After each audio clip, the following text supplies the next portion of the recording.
Brock Eward and Mike Salk.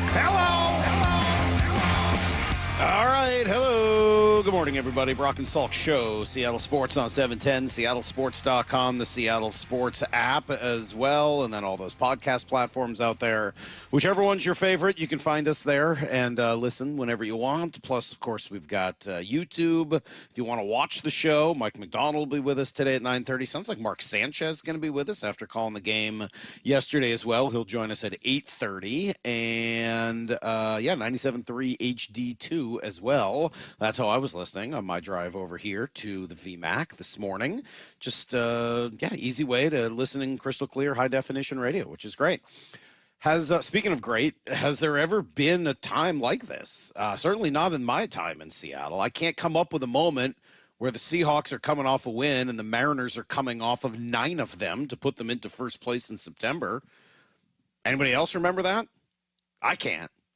I mean, maybe if you go back a little longer than I do. I only go back in Seattle to 2009, and that sure as heck hasn't happened in 2009 because the Mariners haven't been in first place in September, let alone coming off a Seahawks win, let alone the 9 straight.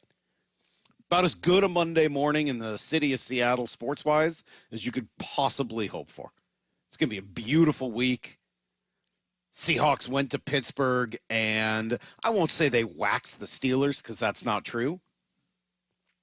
But they beat them on offense. They were the better offensive unit. They beat them on defense. They were the better defensive unit. They beat them on special teams. They were the better special teams unit. And, yeah, maybe this one means a little bit to me because I spent a lot of time saying that DK Metcalf should probably get traded before you had to pay him. But you watched the 2 wide receivers yesterday. JSN was a superstar. He was a superstar yesterday. Best in the world? I don't know. G's going to have to handle that one. But he was a superstar yesterday. He was the best on the field, I'll tell you that much. He was the best wide receiver on that field yesterday. You know what DK Metcalf was? Fine. He was a small factor in the game. Right? One guy caught everything thrown his way. He helped win that game when it was very much in doubt. Some unbelievable routes and catches. The other guy had 2 drops. He had 3 catches for 20 yards on 6 targets. Yeah, he had a little size red zone post-up touchdown early, which was great. I don't want to take anything away from that. It was a good play. He used his body, used it really well. He shielded it and made a nice play.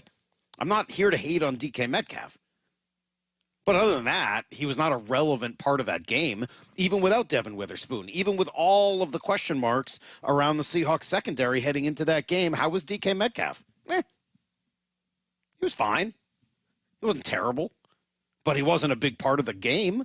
He was like a, tertiary part. Whatever. He was fine. He was there. JSN was great.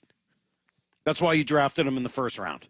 It's why I was adamant about trading DK.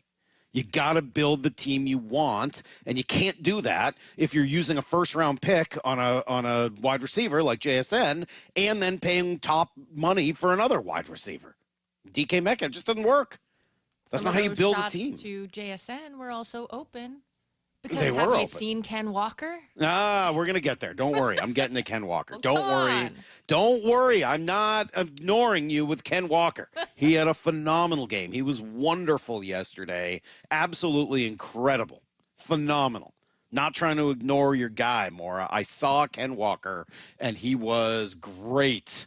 Any of the concerns I had about his fit and this scheme, he showed yesterday that he is perfectly capable of running through this scheme, no problem. He was great. He was elite yesterday. That was elite running. Love to see more of it. Love to see that every week, but that was elite. That was tremendous. It's a Reaction Monday, which are powered by the Snoqualmie Casino and Hotel. And, yeah, those 2 guys step up. Honestly, it's a pretty good day for the Seahawks skill position guys, right? I mean, for all of the knocks that the skill position guys have taken throughout the offseason, they don't have enough weaponry. Darnold was really good when he needed to be. He threw 2 picks. One was just horrendous. The other was not good. But he bounced back from them. I'll give him credit. He bounced back, and thankfully they were early enough in the game that he had time to do it because he was really good down the field. He was really good. That 1 third-down play he made to A.J. Barner was a game changer, and he and JSN just seemed to be in sync. So JSN was good. Darnold was good, better when he needed to be. Ken Walker was phenomenal. Cooper Kupp, 90 yards. He was great yesterday. That was the Cooper Cup that I think they were banking on when they signed him. Yeah, they looked just fine. And then the tight ends, Arroyo did his job. Barner had a big play, two maybe. Like, that's a really good job by the Seahawks offense and the skill position guys. By the way, the defensive line was awesome. Awesome. I mean, just constantly, again, not a ton of sacks, but constantly in the face of Aaron Rodgers and forcing him to make decisions he didn't want to make. Maura, how happy are you on a scale of 1 to 10 that Aaron Rodgers was not the hero of that game? Oh, 15. 50, right? I mean, just like it felt good to see him just not at his best or whatever he's going to be at this age. Like, they did a great job against him. Well, and like you were saying, with the defensive line doing that, and I was really excited to see Byron Murphy more involved. I think it took some pressure off of a secondary that was banged up. Yeah, and the guys But that were they did there, well also. they rose to the occasion. Wasn't I just telling that to G last week? Wasn't he giving, maybe that was off the air, I forget, oh, this and that, no secondary. It's like, you know what? I remember a game last year where we said the same thing. I don't remember which game it was. Detroit, maybe? I don't know. Where we're, oh, they're never going to survive, and this guy's hurt, and that guy's hurt. It's like, yeah, sometimes those games end up being just fine. And Kendrick came out and played well enough, and Josh Jobe had himself a really good game, and Julian Love played through whatever's bothering him. And you know what? They found a way to be the better team, and they shut down DK Metcalf and the rest of those receivers. And the defensive line was great, and the linebackers did their job. And then when they needed it, they get a huge special teams play. So now the whole narrative about this team, the whole feeling around them, the whole vibe around them just totally changes. Just totally changes. So that's great. I love it. I thought that was really, really great. Great game for them yesterday. And on the other side of it, and yes, we're going to spend a lot of time on Mariners today as well, because I just won 9 straight games. I'm sorry, I said 8. I blew it, guys. I apologize. It was 9. And the way they're playing right now, they look like they might never lose. Now, they are not going to get to keep playing forever the Cardinals and Angels. If the Mariners could play the Cardinals and Angels, at least this version of them playing in September, they might win 140 out of 162. The Cardinals are horrendous. The Angels have quit. That helps. You want to run off 7 in a row at home? That's a really good way to do it. But you know what you have to do? Take advantage. You got to go out and hit. You got to go out and pitch. You got to go out and strike people out like George Kirby did yesterday. You got to go out and hit the ball, and they've done that virtually every game, whether it's big hits or lots of hits or home runs or double. I mean, Jorge Polanco is 10 doubles in 9 games or something like that. I mean, like, this lineup is doing what it's supposed to do. One day it's these 3 guys. The next day it's those 4 guys. One day it's these 2. Then it's those 5. And then every once in a while you get a little contribution from the bottom, and Dom Canzone comes up with a big double, or J.P. Crawford has a big day. Or Mitch Garver hits you a home run to win the game, which he did on Friday night. Like, it just... And by the way, against a righty when there was no reason for him to hit, and what does he do? He hits a home run. Of course he does. Of course he does. Because when you get into that zone, it almost doesn't matter what decisions are made, what moves are made, who comes up when. The guys just start to believe whoever it is going to come up with a big hit. Garver up against a righty in the 7th inning? Really? Is that a move you want to make? Sure, no problem. Bang, home run.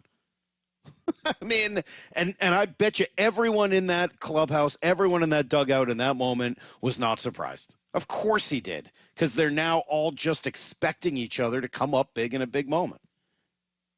That's great.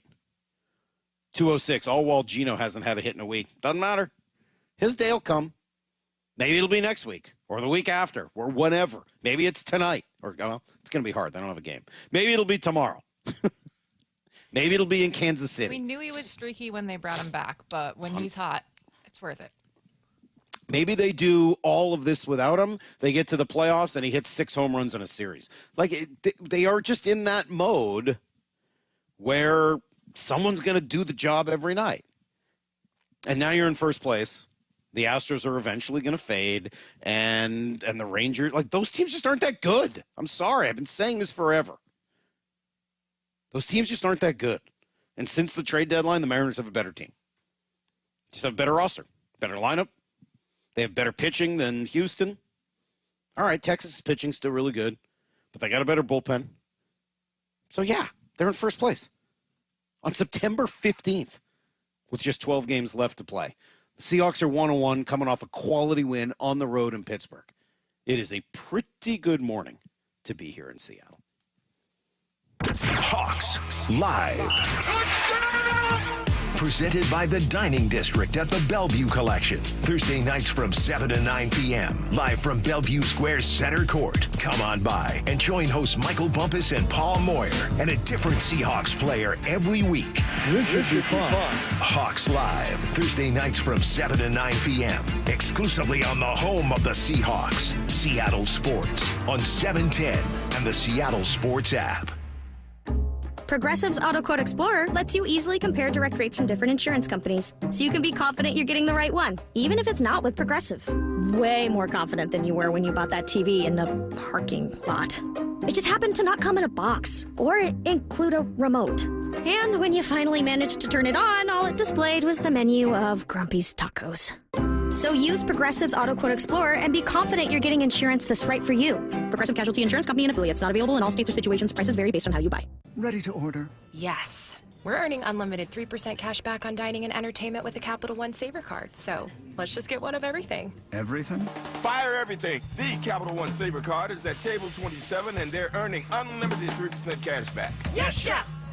This is so nice. Had a feeling you'd want 3% cash back on dessert. Ooh, tiramisu. Earn unlimited 3% cash back on dining and entertainment with the Capital One Saver card. Capital One, what's in your wallet? Terms apply. See CapitalOne.com for details. Hey, it's Brock Hewitt here, and you got to take the First Mark Insurance Challenge. It could save you a lot of money and get your family better coverage. First Mark has saved my family thousands of dollars every year. Take the First Mark Challenge. It's totally free. Just simply go to firstmarkinsurance.com. Tired of uneven heating, noisy systems, and high energy bills? The Quilt Ductless Heat Pump from Home Comfort Alliance gives you room-by-room control and serious savings with every system, and every system qualifies for max tax credits. Call the Comfort People at HomeComfortAlliance.com. This is my life. This is my family's life.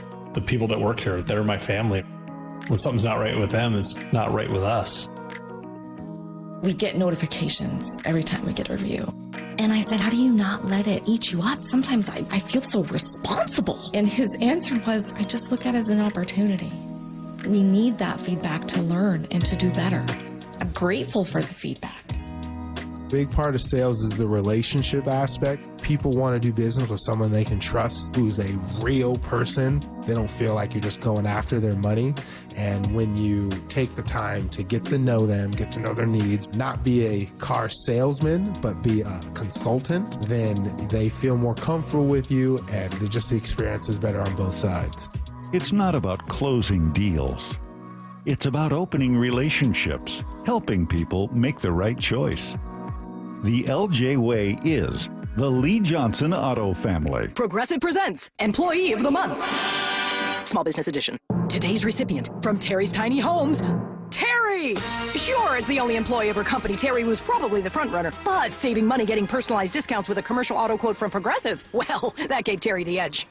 Over Terry. Terry, Terry. Keep awkwardly chanting your own name, Terry. You deserve it. Woo! Be your own Terry. See if you could save in as little as 8 minutes at ProgressiveCommercial.com. Progressive Casualty Insurance Company and affiliates. Discounts not available in all states or situations. Whoa! Jason Kelsey just found out that NFL Sunday Ticket now lets you subscribe month to month. Yeah! He just realized you can join and cancel anytime. Ha-ha! Now that's what I'm talking about. Now he just found $1 in the sofa. Yeah!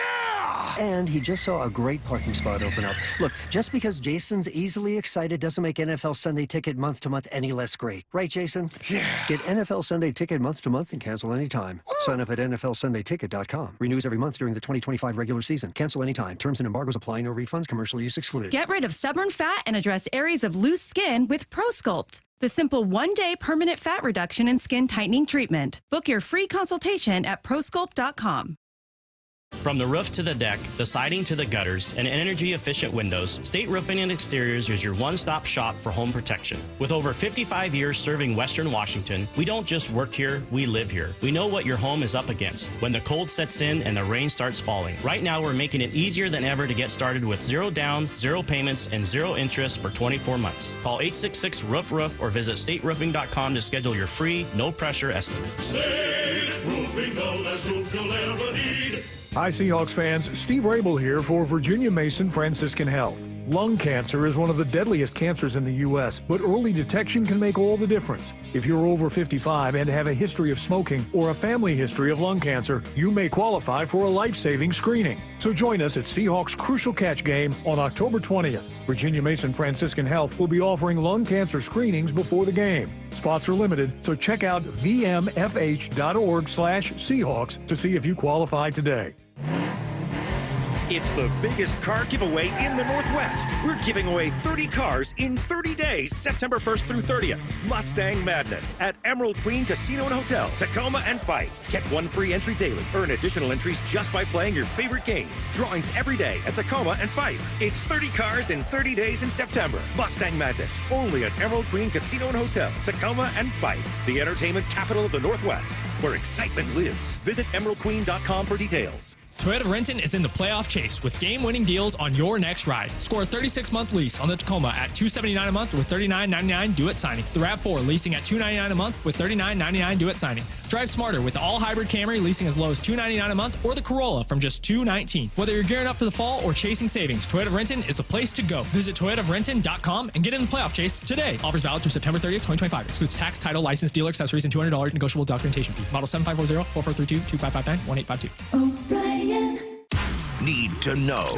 15 minutes past every hour with Brock and Salk. Here's what you need to know. Up first. Nine straight wins for the Mariners. 9 times they've now won in a row. They sweep the entire 7-game homestand, ending it with a laugher yesterday, 11-2. Big day for Josh Naylor, for Dom Canzone. Each of them drive in 3 runs. Polanco 3 for 5 with 3 doubles. He is just a double machine. What did I see? Somebody calling him Jorge De Blanco. I kind of like that. George Kirby, 14 of his 19 outs via the strikeout. That was pretty good, but I think there was probably one moment here, cut 3, that was probably as memorable as any. Pitch to Cal, swinging a drive deep into the gap in left center field, and goodbye baseball. There it is. Mickey Mantle, you got some company at the top of the list. Cal Raleigh with number 54, left center field into the Mariner bullpen. He has just tied the great Mickey Mantle with his 54th home run of the season. Holy smokes for a switch hitter.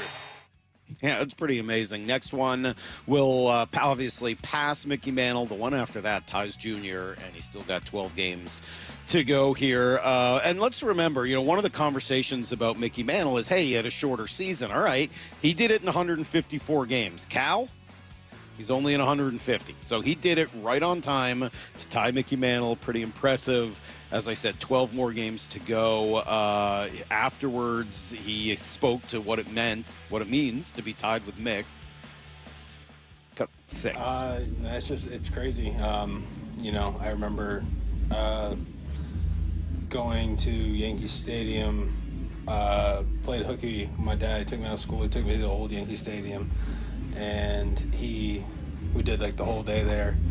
And we went to like their, I don't know, like a gift shop. There's a bunch around there or something. And he was telling me about Mickey Mantle, teaching me, he's like, you could be like him, switch hitter. And I remember he got this like plaque or something. It's like a card or something, but it's really cool, and we still had it. So it's kind of, thinking about that, like I remember him talking about him like he was a god, and which he was. I mean, so it's kind of cool to be to think about that time and back then. So.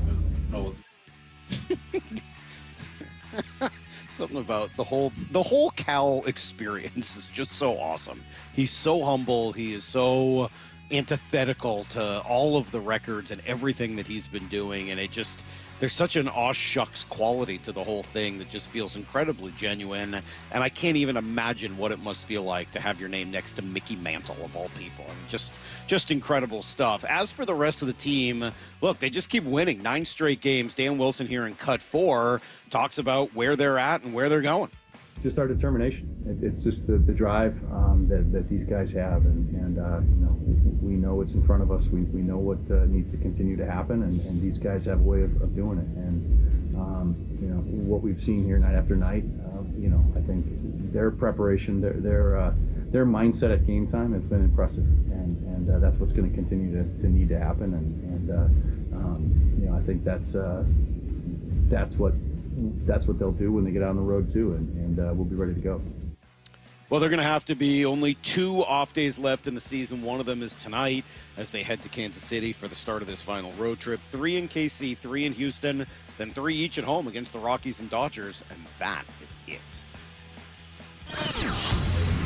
Here's the second thing you need to know. All right, tremendous win in Pittsburgh yesterday. Seahawks clearly the better team in all 3 phases of the game. Was it perfect? No. They made some mistakes in the first half, but I would say they more than made up for them. Ken Walker, 105 yards on just 13 carries. He was dynamic. He was great yesterday. Sam Darnold threw for nearly 300 yards and a pair of scores. JSN, 8 catches for 103 yards. But the game changer, well, that came from Jason Myers and George Holani, of course. Getting ready to boot it away is Myers, a low line drive kick, Gainwell and Johnson. As the ball bounces through the hands of Johnson and into the end zone, it's going to stay in the end zone. Do the Seahawks fall on it in the end zone? It's going to be a touchdown, Seahawks. The ball went through the hands of the kick returner. Holy catfish!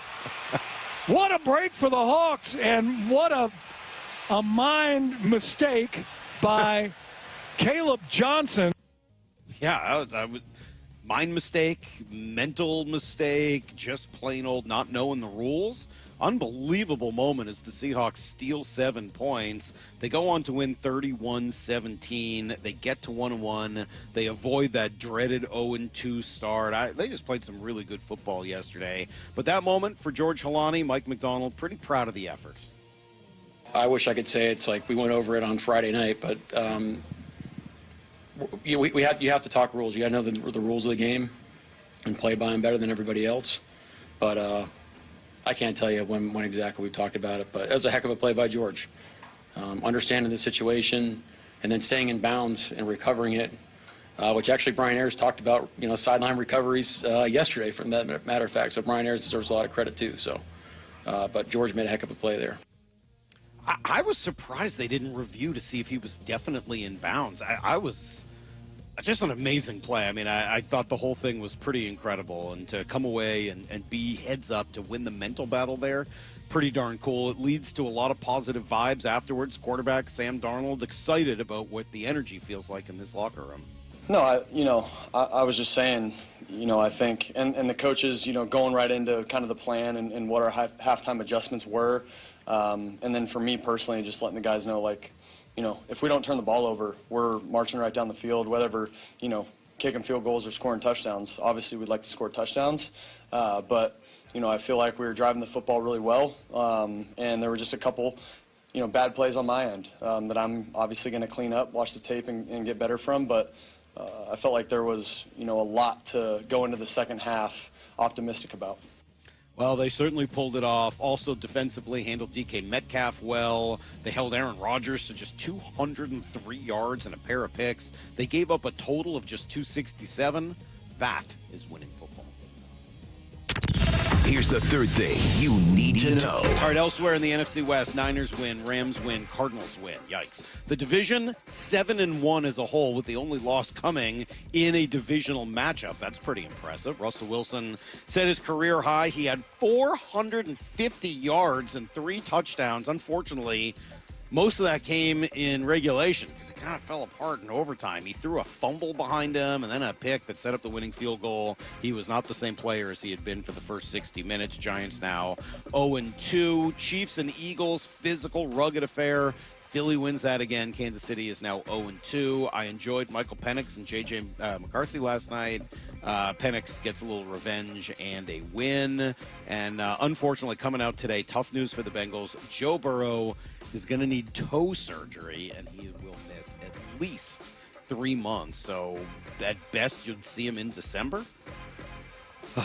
What a bummer. That is everything you need to know. 1/4 to every hour here on the Brock and Salk Show. Did you watch that, Russ? I couldn't turn it off. Couldn't turn off Russ at the end. Well, it came on right after the Seahawks game, so yeah, I just I know. And I kind of missed the Cal home run. I feel bad because I was planning to go right over to the Mariner game, but then I was like, kind of got sucked into the end of that one, and kid hitting a 64-yard field goal to tie it, and Russ was unbelievable, I guess, throughout the game, but boy, was he bad once they got into overtime. He was like a completely different player. There was just no need to toss up that pick. I don't know what he was trying to force there. That was really dumb, and the fumble behind him. I mean, that killed two drives. I mean, they had two drives with possibility, and unfortunately, he kind of killed both of them. And eventually, Dak was able to get it done. So, all right, let's see. We got a lot going on today. We're going to do an earlier version of Takeaways. I think it's 7:30 because we got Mark Sanchez who called the game yesterday. He's going to jump in at 8:30. Mike Macdonald, of course, is going to join us at 9:30. And like every other available minute, I want to make sure we're talking Mariners because, what an unbelievable moment we're at here as they are now right there, 82 wins. So they're going to have a winning season. They head out on the road here for 6 games. They just won 7 straight at home and 9 straight. About as good a Monday morning in the city of Seattle. Yeah, that's exactly right. Thanks, Mike. You're absolutely right. It's about as good a Monday morning as you're going to find. Who said that, Maura? Who was that? Was that me? That's right. I'm absolutely right. Let's come right back. We'll go around the weekend next on Brock and Salk. Be the first to hear from Seahawks head coach Mike Macdonald the morning after every game on the Mike Macdonald Show. Good morning, Coach. How are you? This thing on? On and ready for you. The morning after every Seahawks game at 9:30 with Brock and Salk. Being in front of the 12s is going to be a lot of fun. Trying to bring everybody together so we can push in the same direction. Get the podcast on the Seattle Sports app and seattlesports.com. It's the Mike Macdonald Show, only on Seattle Sports, the home of the Seahawks. All right, let's talk about Crawl Pros, getting them to come out and check out your crawl space or attic hatch. They can do the whole thing for free, the whole corner-to-corner inspection. And if they find any damaged insulation, which is exactly what they found at my house, or if your home maybe has no insulation in the attic, trust me, you're just bleeding money, right? Every month, whether it's heating or cooling your home, it's not going to work as well without good insulation, but you don't have to. It's even better if you're a PSE customer and your home was built before 1990, you could qualify to get this rebate on up to 95% of the cost to properly insulate your crawl space and attic. Yeah, 95% of the cost. But here's the thing. You got to act now. Many of these rebates are ending at the end of the year, including federal incentives. So you got to get into Crawl Pros and have them come out and check out the whole crawl space and attic. Do it now before the cooler fall weather really comes.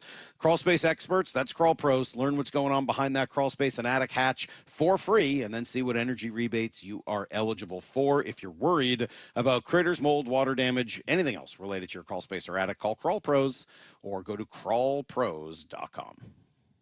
Northwest homeowners, when it comes to your roof, you need a name you can trust. Techline Roofing has proudly served the Seattle area for years, delivering exceptional results and lasting security. Choose Techline Roofing. Your trust is our foundation. Trust Techline. I'm attorney Rob Iddens, proud Marine Corps veteran and owner of Warrior Injury Law. We help all types of injury victims, like Ed, who suffered a neck injury in a highway pileup. Had a bulged disc in my neck. It was pinching my spinal cord, so reached out to Rob. It was amazing. Their whole team were honest and kept me informed, like they were actually interested in helping me, not just a number. I'm very pleased with the outcome. I would definitely choose these guys again any time of the week. If you've been injured, call us at 253-WARRIOR. Warrior Injury Law. Battle tested. In today's competitive world, standing out isn't optional anymore. I'm Rusty George, and my agency builds websites and marketing strategies to help builders, manufacturers, and material suppliers get louder, get noticed, and bring in new customers. Visit us today at rustygeorge.com. Whether you're building a single roof or a successful roofing business, roofing contractors like you need the right tools for the job, and software is no exception. Service Titan is on a mission to be the most powerful software platform for the trades, with purpose-built technology proven to maximize revenue, streamline operations, and deliver 5-star customer experiences. We are taking roofing companies like yours to the next level and beyond. Service Titan. We are built for this. See what we can do for roofers at servicetitan.com. This college football moment is brought to you by ServPro. College football teams have moments they recovered from and made it like it never even happened. Like on September 24th, 2016, when Tulsa found themselves down 31-0 to Fresno State. With 10 minutes left in the second quarter, Tulsa fought back to tie the game at 41. And then won 48-41 in double overtime. ServPro, like it never even happened.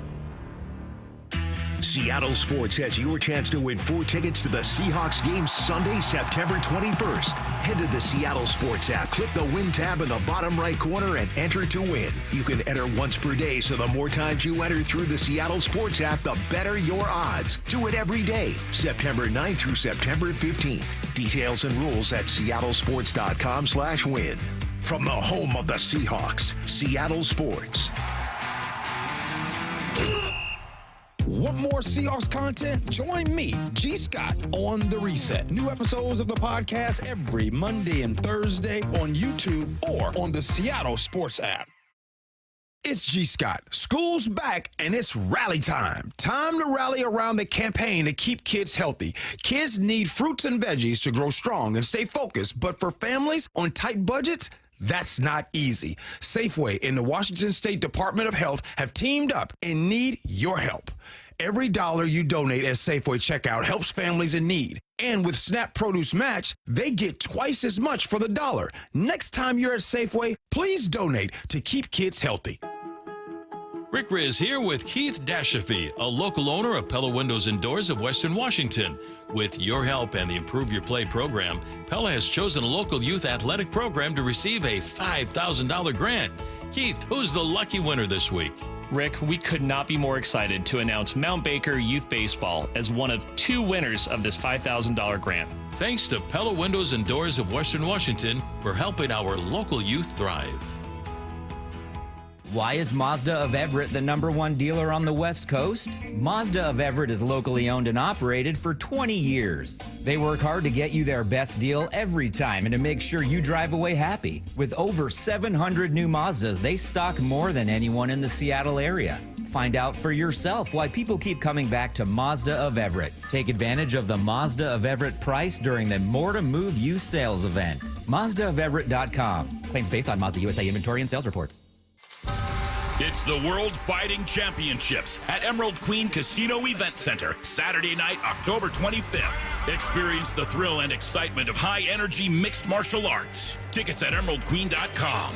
Don't miss this amazing professional mixed martial arts event, the World Fighting Championships, October 25th at Emerald Queen Casino, the entertainment capital of the Northwest.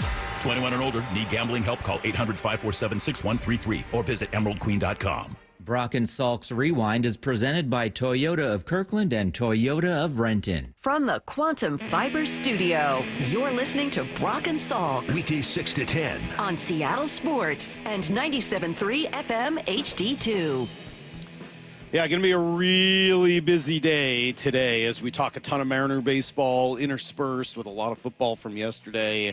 We'll have early takeaways from the game at 7:30. We'll have Mark Sanchez this morning. I love Mark. I think he does a great job on the call. He was great yesterday as well. He'll join us at 8:30, and of course Mike Macdonald at 9:30. Tomorrow we'll have Passon and DJ, of course, at 9:30, and then Wednesday with Joel Klatt.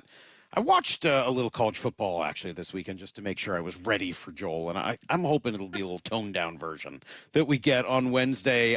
If you were busy though over the weekend and you didn't have time to watch everything that was going on, and in September, man, there's a lot going on. Don't worry, Maura's got you covered. Yeah, I don't think there was enough time to watch everything this weekend. How could you? Yeah, a lot going on. We'll start digging into the Mariners a little bit here. Luis Castillo went 6 innings, giving up just 1 run Friday night, which was big for the bullpen coming off of those back-to-back extra innings games. Vargas, Spire, and Munoz closed it out. Jorge Polanco's RBI double in the 4th off of old friend Yusei Kikuchi, and this solo shot for Mitch Garver in the 7th off of Brogdon were enough for the win. The 1-2. Swung on. Destroyed. Left field. It's going to go just above Edgar's. Goodbye, Mitch Garver. A bomb to left field. And the Mariners have taken the lead. It is 2-1. 2-1 was enough. That's what the score would finish at that night. And, yeah, really nice to see Luis Castillo do that because there have been some shaky outings lately. Your guy. Okay. Yeah, so a couple of thoughts on Friday night's game, and this probably relates to yesterday as well, right? This conversation about kind of watching these other pitchers to see where they're at down the stretch, to see who you might want to start games 2, 3, or maybe 3, 4, whatever in a playoff series. How much do you learn about Luis and George by watching them against that lineup? I'm not going to sit here and devalue the wins. Trust me. You win, I don't care who it's against. That's what you have to do this time of year. The Angels are bad. The Cardinals were bad. Like, that's great. Go ahead. Beat them. You absolutely did that. You did not get caught up in the trap. But I'm trying to figure out how much I can read into the pitching in terms of trying to judge these guys. And I don't know what to do with that information. I'm glad Luis was great. I'm glad that George was great yesterday as well. But I think I got to see what they do the next time or two through in order to, really start to form a decision on who's pitching how as they head into the playoffs. The other is the Mitch Garver thing. And Lyle, I thought I would ask you about it because, you and I have seen some of this stuff eye to eye over the course of the season. I kind of thought the whole reason Harry Ford was on this team was to give you an option to pinch hit for Garver later in games when they brought in a righty. I get it. He starts the game against the lefty and Kikuchi, but at that point, you're in a tie game in the 7th. In my mind, that's where you're going to your bench. Maybe it's Naylor, maybe it's Rivas, maybe Kansas, like whatever it is you want to do. You got some options. I was really surprised to see Garver, given his numbers against righties this season, hitting in that spot. And then what does he do? He hits a home run, because of course he does. Yeah, I don't know how much else there is to say. It worked. Like the process of it, made me scratch my head a little because like you, seemed like that was the idea when you called Harry Ford up, even just to put Harry Ford in that situation because he's better against righties. But again, Garver hit the homer. What are you going to say? Nothing. It just, it is so funny when these things happen where you're like, it doesn't really matter what the numbers say, what logic dictates. Sometimes when a team is on a run, and you see that at a blackjack table, you see it everywhere. Sometimes when you're on a run, it doesn't matter what you do. Oh, I got a 15 against the 10. No problem. I'll take a 6. Bang, done. Like it just, every once in a while, you start feeling that confidence. The rules go out the window, and you just start, just everything works. And that's exactly the mindset they seem to be in right now.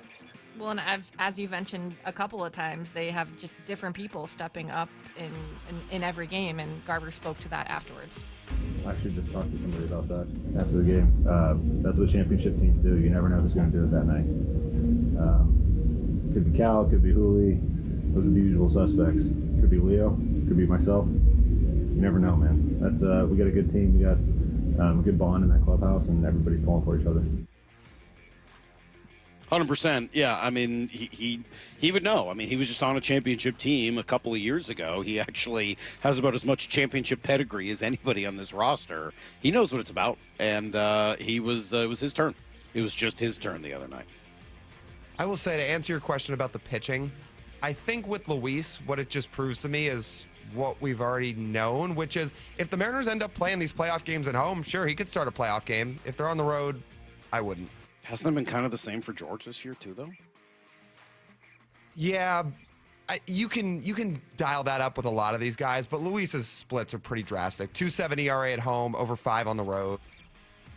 And Luis, I like George's stuff a little better these days than Luis's. So, well, certainly it played yesterday. We'll get to that. I don't want to jump the gun. Let's give more time. She hasn't even gotten to Saturday yet, let alone Sunday. All right, I was at Saturday night's game. It was a lot of fun. They had a fan appreciation night. They were handing out Starbucks gift cards as you walked into the stadium. They gave away a ton of prizes. It was a good time. Appreciate it? Yeah, I did. Good. That's nice. Did you feel like they really knew you? Yeah. Good. That's what I like to hear. But yeah, no, I was next to some guys that were pretty excited, hoping that our section was going to come up in the because they did a lot of giveaways, but no such luck for them. Sorry. I did see something that I thought was fascinating when they were showing, the like moments where they're trying to get everyone pumped up and they're spanning across the crowd. This guy had one of the Believe signs from, what was that, 2022? Sure. And it was laminated. So I was like, yeah, Okay. I think that was only that season, right? So he literally got that laminated so that he could Sure. just take it with him every time now. Like, that's dedication. Well, he still believes more. Maybe he's just a Cher fan. I know you're not, but that doesn't mean other people can't be. Maybe he just loves Cher. Maybe he just believes in life after love. Of course you're going to go there. Brian Wu was on point, going 6 innings, giving up 2 runs and striking out a career-high 13. Meanwhile, the offense drove out Angel starter Mitch Ferris after just 4 innings. Jorge Polanco got things started with a 2 RBI double in the first. J.P. Crawford gave the M's the 3-2 lead in the fourth with this shot. Here's the 3-2. Swung on, cranked, right field. This is on its way. Goodbye, J.P. Crawford. A solo blast. Right center field, and the Mariners take the lead. It's 3-2. The Mariners then loaded the bases in the 5th, and Naylor's single to right drove in a pair of runs. That was what would end Ferris's evening. Luke Jackson and Caleb Ferguson each pitched a scoreless inning, and Matt Brash looked great to start. Like, his first 2 strikes against Taylor Ward, I was like, yes, he's on point tonight. But then Ward took an 86-mile-per-hour slider yard. So after that, Brash gave up a single to Joe Adell, and I feel like things got a little tense. We were holding our breaths a little in the stadium. But he got a ground out into a double play and a strikeout to end the inning, giving the Mariners their 8th straight win, just as Mike Salk predicted. Dan Wilson talked about Hey, by the way, I don't want to take any credit for that. I didn't say predicted. I I love me some me more, but I did not predict that they would win 8 straight. I just said watch them do it. I posted a video of like the end of the game and the crowd reaction on Twitter, and people were tagging me and saying, just like Mike Salk said. Yeah, you know what? I've been right about everything this team has done this year. I think that's been pretty clear right from the jump. If there's something for me to say about this team, no. Every time I said they do one thing, they do the other. I have been off base in every conceivable way about this team this year. So the fact that I said that, that's the blind squirrel finding a nut every once in a while. And I would say that I've done nothing to deserve any praise as it comes to the Mariners. Give it all to the Etsy witch. She deserves it. I did see quite a few witch hats in the stadium on Saturday. I saw some kids wearing witch hats. I thought that was pretty cool. It was a little sign that said "Which way to the playoffs." That's pretty funny. That's good work right there. I like that. Dan Wilson talked about their recent shift in momentum after the game. Yeah, they've they've really put the foot on the gas, and especially here at home, they've started in Atlanta, and they have just answered the call, and each night they go out and put up what they have to. They fight. We've seen it all week long, and I think tomorrow's another day we come out and do the same, and then take this momentum on the road and keep it rolling. Sounds good. Yeah, let's do it. Let's do that. Momentum on the road. Yesterday, the Mariners decided to round out the homestand with an exclamation point. Cal Raleigh hit his 54th home run, a 2-run shot in the bottom of the first that tied Mickey Mantle for the most home runs by a switch hitter. The stretch of the pitch to Cal, swinging a drive deep into the gap in left center field, and goodbye baseball. There it is, Mickey Mantle. You got some company at the top of the list. Cal Raleigh with number 54, left center field into the Mariner bullpen. He has just tied the great Mickey Mantle with his 54th home run of the season. Holy smokes for a switch hitter. I know you already played that, but I feel like people probably can't get enough. Yeah, there's no reason to not play that. It's a pretty remarkable. I mean, look, we can talk about it forever and ever, and we have been throughout the year. We were talking, was it in our production meeting the other day with Kyle where we were talking about number 54, and I was saying, I think it's a big deal, man. Mickey Mantle, I know that in Seattle and probably in today's world, the name Ken Griffey Jr., and if he can get there in 2 more home runs, is as supreme as it gets. But along the way, passing Johnny Bench and then now Mickey Mantle, I mean, like, those are just names that are from my youth that were held up and revered as the absolute best of the best, and you'd probably never be able to touch them. There'd never be another catcher like Johnny Bench. There'd never be another center fielder, switch hitter like Mickey Mantle. And, to pass those guys along the way, Salvi Perez was a nice one. Javi Lopez. I mean, those guys were good players and are good players. Don't get me wrong. But the Mickey Mantle one, I think that's really incredible to now share the switch hitting home run record with him. You're not going to get to 70, But to get there with the Mick, I think is just unbelievable.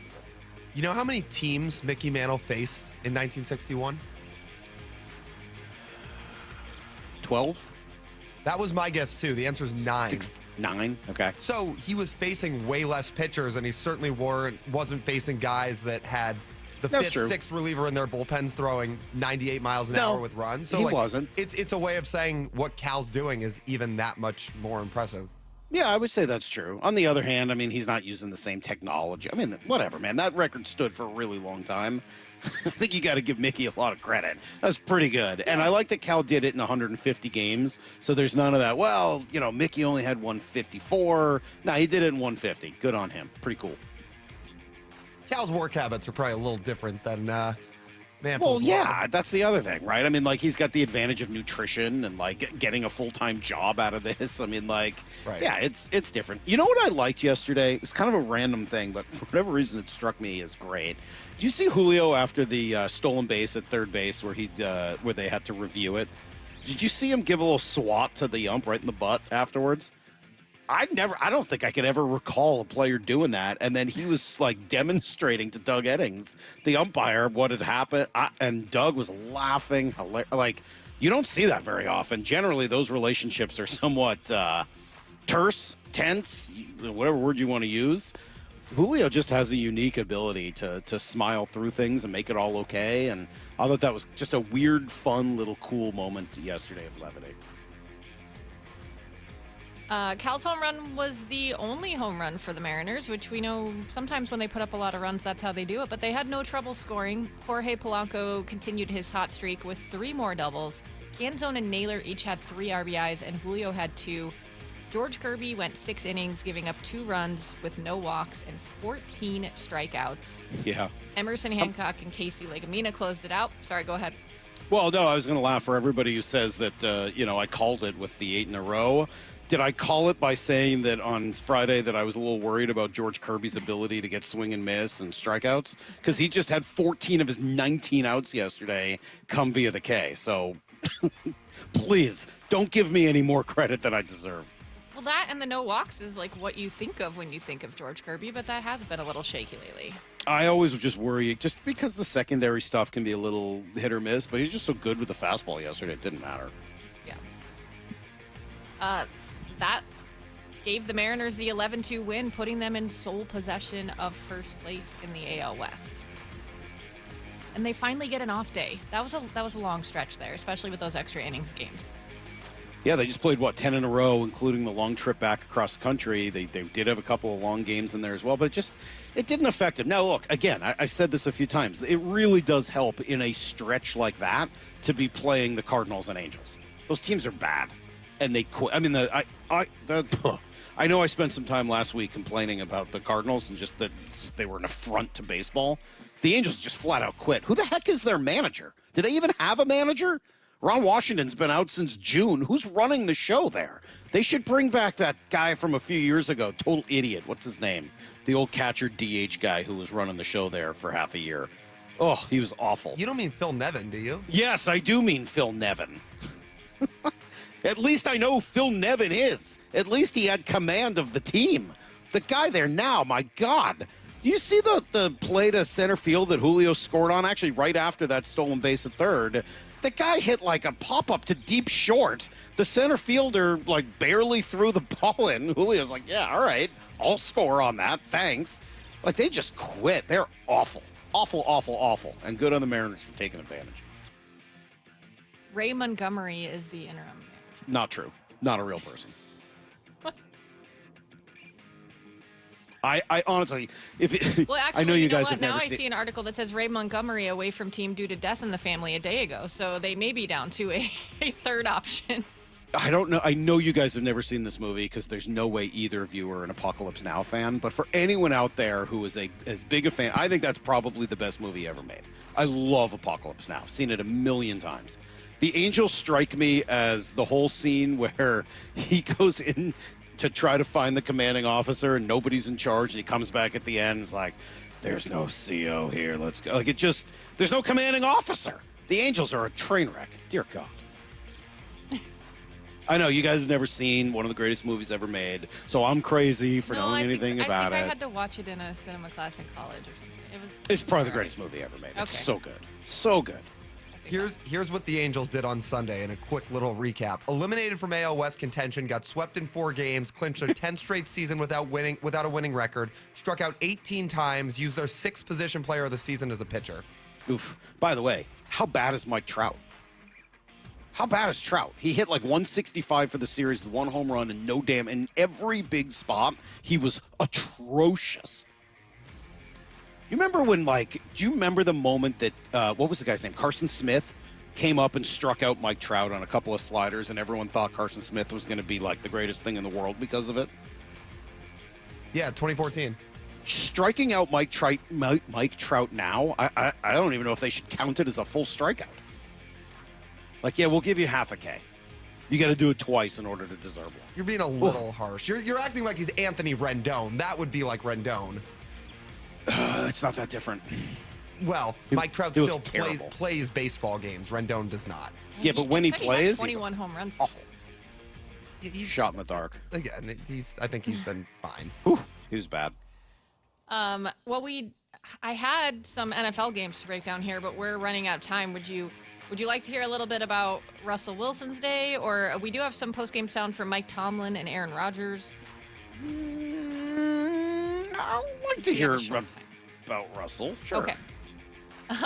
Russell Wilson and the Giants put up a pretty abysmal offensive performance week 1, and that changed dramatically in week 2, but it still wasn't enough. They overcame backup left tackle James Hudson getting 4 penalties on their first drive, on one drive, then getting benched and losing it on everyone on the sidelines. He looked like he was going to fight coaches. So they're on their 3rd string left tackle, and they still put up 506 yards of offense. Russell Wilson threw for 450 yards and 3 touchdowns, but he had 1 very costly interception. Wilson hit Malik Neighbors for a 48-yard touchdown with just 25 seconds left in regulation for the Giants to take a 3-point lead. The Cowboys then got the ball at the Dallas 33. They got off 3 plays for 21 yards and left it up to kicker Brandon Aubrey to make a 64-yard field goal.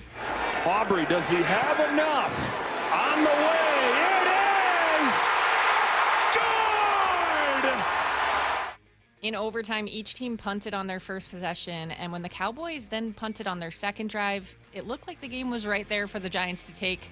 But on 2nd and 14, Wilson tried to hit Malik Neighbors deep and overthrew it. It was easily picked off by Donovan Wilson. Wilson, deep ball. Oh boy, threw it up for grabs, and it's intercepted! Donovan Wilson! Dak Prescott drove the Cowboys 42 yards in 4 plays, and Brandon Aubrey again saves the day, kicks a 46-yarder for a 40-37 Cowboys win. So a couple things on that. First of all, that's a polar opposite traditional Russ game, right? Russ for years was kind of mess around, low numbers, not do much, and then at the end of the game, be just straight up perfect, lead him on a couple of drives, be a wizard, and win a game. This was the opposite. This was unbelievable for the better part of 60 minutes. He was phenomenal yesterday. And then in overtime, when it really mattered, he laid a total egg. The pick was awful, but the drive before, where he held onto the ball, it was like spiking a slider. Threw it behind him for a fumble that killed the drive. He was just bizarre. It was like he turned into a different person. The other thing, and maybe the craziest thing from that game, had nothing to do with Russell Wilson. And that was the Cowboys being like, yeah, we're 66 out. Let's just run it, pick up a couple yards, and let the guy kick from 64. What? Yeah. And he hit it. That ball would have been good from 75. That was unreal. What is going on in this league if that is going to be a thing? Oh, my gosh. Did you hear them talking about him on the broadcast? He was a soccer player. Yeah. That his wife was just like, you could do that, when they were sitting on the couch. She didn't even say you could do that. Basically, a guy missed, and she was like, you could miss as well as he did. And so he started practicing and got on with the UFL, and now he's kicking 64-yarders for the field goals. All right, thank you, Maura. That's a good trip around the weekend. We could probably keep going. There was a ton of other stuff. By the way, Lyle, you're right. Mike Trout is having a decent year overall in terms of his, value as a hitter. Did you know that he is running a 31.7% strikeout rate? Well, that's not great. It is in the bottom 3% in the league. That's crazy. Mike Trout is running a 31.7, and he's not that old. That's the thing. I thought we were going to look at him and be like, oh, Trout's actually like 39 years old. Like, okay, what are you going to do? What is he, 32? Yeah, he's in his age 33 season. 34. Excuse me, he's 34.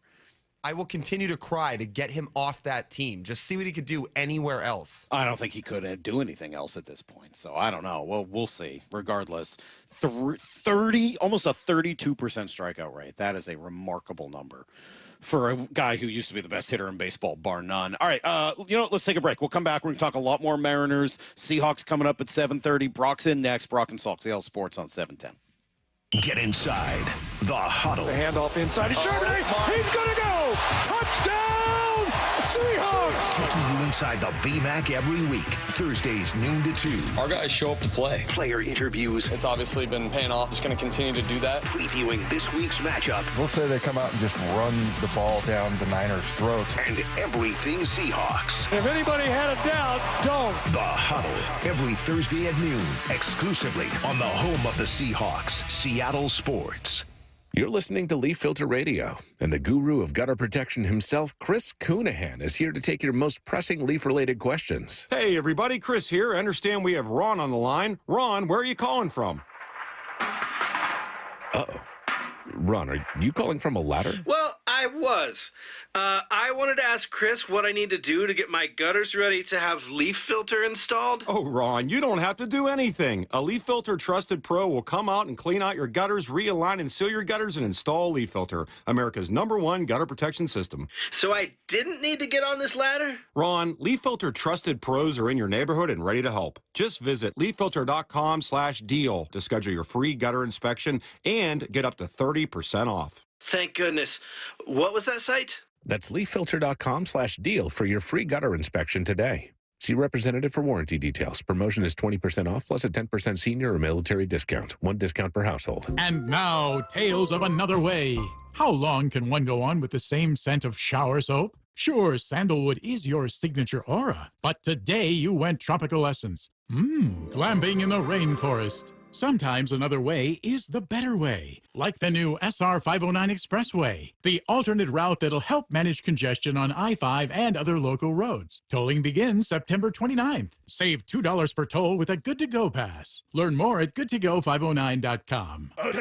I'm attorney Rob Iddens, proud Marine Corps veteran and owner of Warrior Injury Law. We help all types of injury victims, like Bobby, who was hurt riding the bus. The bus made a left turn, and the scooter that I was on overturned. Ended up having surgery on my back. So I knocked on the door of Warrior Injury Law, and I thought if anyone could help me with my situation, they could, and they did. They everyday people who work for everyday people. I would recommend this company over all the rest. If you've been injured, call us at 253-WARRIOR. Warrior Injury Law. Battle tested. Hey, it's Bob Stelton here, and I can see clearly now. It's amazing. Let me tell you about one of the best decisions I've ever made in my life. That's when I went to K2 Vision for Refractive Lens Exchange, or RLE. Dr. Kopstein started K2 Vision with Dr. King from King LASIK, the most experienced LASIK surgeon in the Northwest. King LASIK plus K2 Vision equals freedom vision for every stage of life. No glasses, contacts, readers, or cataracts. So if you're somebody that struggles with distance vision and now you always need a pair of reading glasses, K2 Vision RLE could be your perfect permanent solution to spending your good active years not needing reading glasses. And here's the capper. You're never going to develop a cataract. I'm somebody that needed readers in every room of the house. I needed to see the scoreboard out at ball games. I just couldn't see clearly. That has all changed thanks to RLE. Whether it's LASIK, EVO ICL, or RLE, trust the most experienced team of doctors to point you in the right direction. Schedule your free Zoom consultation today at K2VisionRLE.com. That's K2VisionRLE.com. Change is always happening. It's part of life. And when it comes to music, change is all around us. Songs are rewritten. Classics are remixed. Bands and artists come and go. Even our taste in music changes. Here at Xfinity, we know there's still good in keeping some things the same. That's why we want to do our part with a 5-year price guarantee on our internet.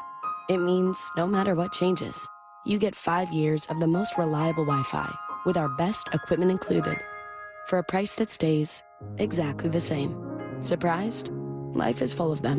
One internet price, 5 years, guaranteed. Learn more at Xfinity.com/deals. Restrictions apply. New residential customers only. Taxes and fees extra and subject to change. Most reliable Wi-Fi based on Open Signal Awards USA. Fixed Broadband Experience Report, August 2024.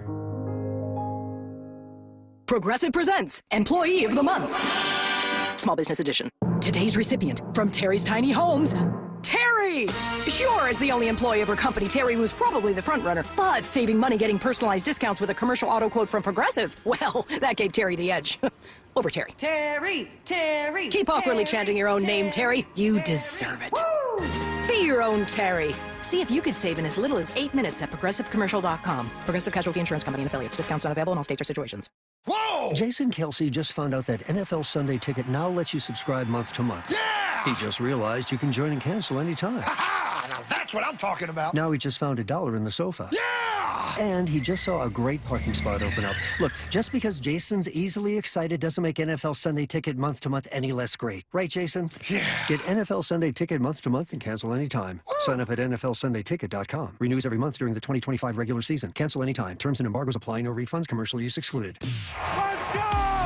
This is Seattle Sports. Streaming through the Seattle Sports app. KIRO AM Seattle. KIRO FM HD2 Tacoma. Home of the Seahawks, Mariners, and everything Seattle sports. This hour of the Brock and Salk Show is powered by Star Rentals, preferred supplier to the West's best contractors. Get me a freaking auto! From the Quantum Fiber Studio, this is Brock and Salk on Seattle Sports. I don't read the internet, guys. Take the bull by the hands. And Brooke, you are. And Brooke, you are. Now here are your hosts, Brock Heward and Mike Salk. A pretty good morning to be in Seattle, that's for sure. Brock, good morning. It is quite a day. It's a Reaction Monday, powered by the Snoqualmie Casino and Hotel, and plenty to react to. We'll have takeaways from the Seahawks in a half hour. We will have Mike Macdonald later today. We'll have Mark Sanchez today. Give me a great day, but I think we got to start here with the Mariners, because they didn't just win 8 in a row. I sold them short. It's 9 in a row and a perfect 7 for 7 at home. And yeah, I'm going to say it, and I know people don't always agree with me. The games in September mean more. These games are more important than the ones in the first half of the season that everybody was talking a lot about. September games mean more. And right now in September, they've rolled off 7 in a row. That means a lot to me. Yeah, this home field advantage is kind of feeling special. You realize, like, the University of Washington football team has not lost at home in like 2+ years. They've got an amazing streak going, and obviously Ohio State, a week from Saturday, may challenge that a little bit with the number 1 team coming to town. We remember when the Seahawks home field advantage was so real, and it didn't matter who you played and who came into your house. It was just going to be a brutal day for you. Right now, there's no better team in baseball in this building, right? This building that's supposed to be hard to hit in, this building that has all of its challenges. Not for this crew, not right now. Best record since the All-Star game, not even close. Right? In playing, right? You said this like a week ago, Salk, or 2 weeks ago. And it wasn't just a plea to the fans to get to the ballpark. It was these guys respond to you, right? The way this crew is wired this year with Polo and Naylor and Gino and Julio where he is and Cal doing what he's doing. Like they feed off of you. And man, what an incredible weekend. Those Angels that were your bugaboo a year ago, those Angels that really almost singularly derailed your 2023 season, 24 season. Yeah, you just buried them. You just buried them and put yourself atop this American League West in total control of your destiny over the final dozen. Is this the locked-in version of the Mariners that we've been talking about, waiting for, similar to what we saw on that homestand at the beginning of August? Maybe. I mean, they certainly look it. They played great defense. They came up with big hits in big spots. They pitched really well. J.P. Crawford here, cut 17, used those exact words after the win on Saturday to describe where the team is at. Couldn't even tell you. We're just coming out here. You know, we know what these games mean right now down the stretch, so everyone's locked in. Locked in. Shortcut, but he uses the phrase, everyone's locked in. And probably a good idea to use the word everyone, because I think that's very descriptive of where this team is at right now. Everyone is contributing. Rivas gets a night. Garver, Brock, your guy Garver, gets a night to be a hero. And of course he would do it against a right-hander at the 7th inning when there was no need for him to hit. Polanco gets a night. Randy gets a night. Julio had a couple of nights over the course of this 9-game win streak. Cal, of course, doing his thing, and we'll get to him in greater detail and Need to Know in a few minutes. But it just feels like, hey, let's take turns. And I will say, I think that happens when everyone on a baseball team trusts their teammates to come up big. When there is trust amongst teammates that we're good enough, he's good enough, this guy's good enough. If I don't get a hit, he's going to get a hit. When they start to have that trust, I think that's when good things really happen. And if it clicks in at the middle of September and JP's right that they're locked in, that's some pretty good news for this team moving forward. Is that because you just don't have to press? Like, you don't have to do too much? You can actually take that walk if you're Cal Raleigh because you trust Julio's going to get it done and Polo's going to hit yet another double after double after double after double after double. The guy has been just a double machine. Is it because of that? You know, that just, hey, I know, and I really do. I'm not just, these aren't just words. I'm going to pass the baton to the next guy because somebody at some point is going to get it done. Like, you're just not going to go through this lineup time after time after time again. At some point, if we continue to pass the baton along, somebody is going to deliver. Maybe it's that. Maybe it's confidence. Maybe I don't know how to explain it. I don't know the emotions that go into it, but there does seem to be something right now. I mean, it's also just they're talented. Just a lot of good players on the team.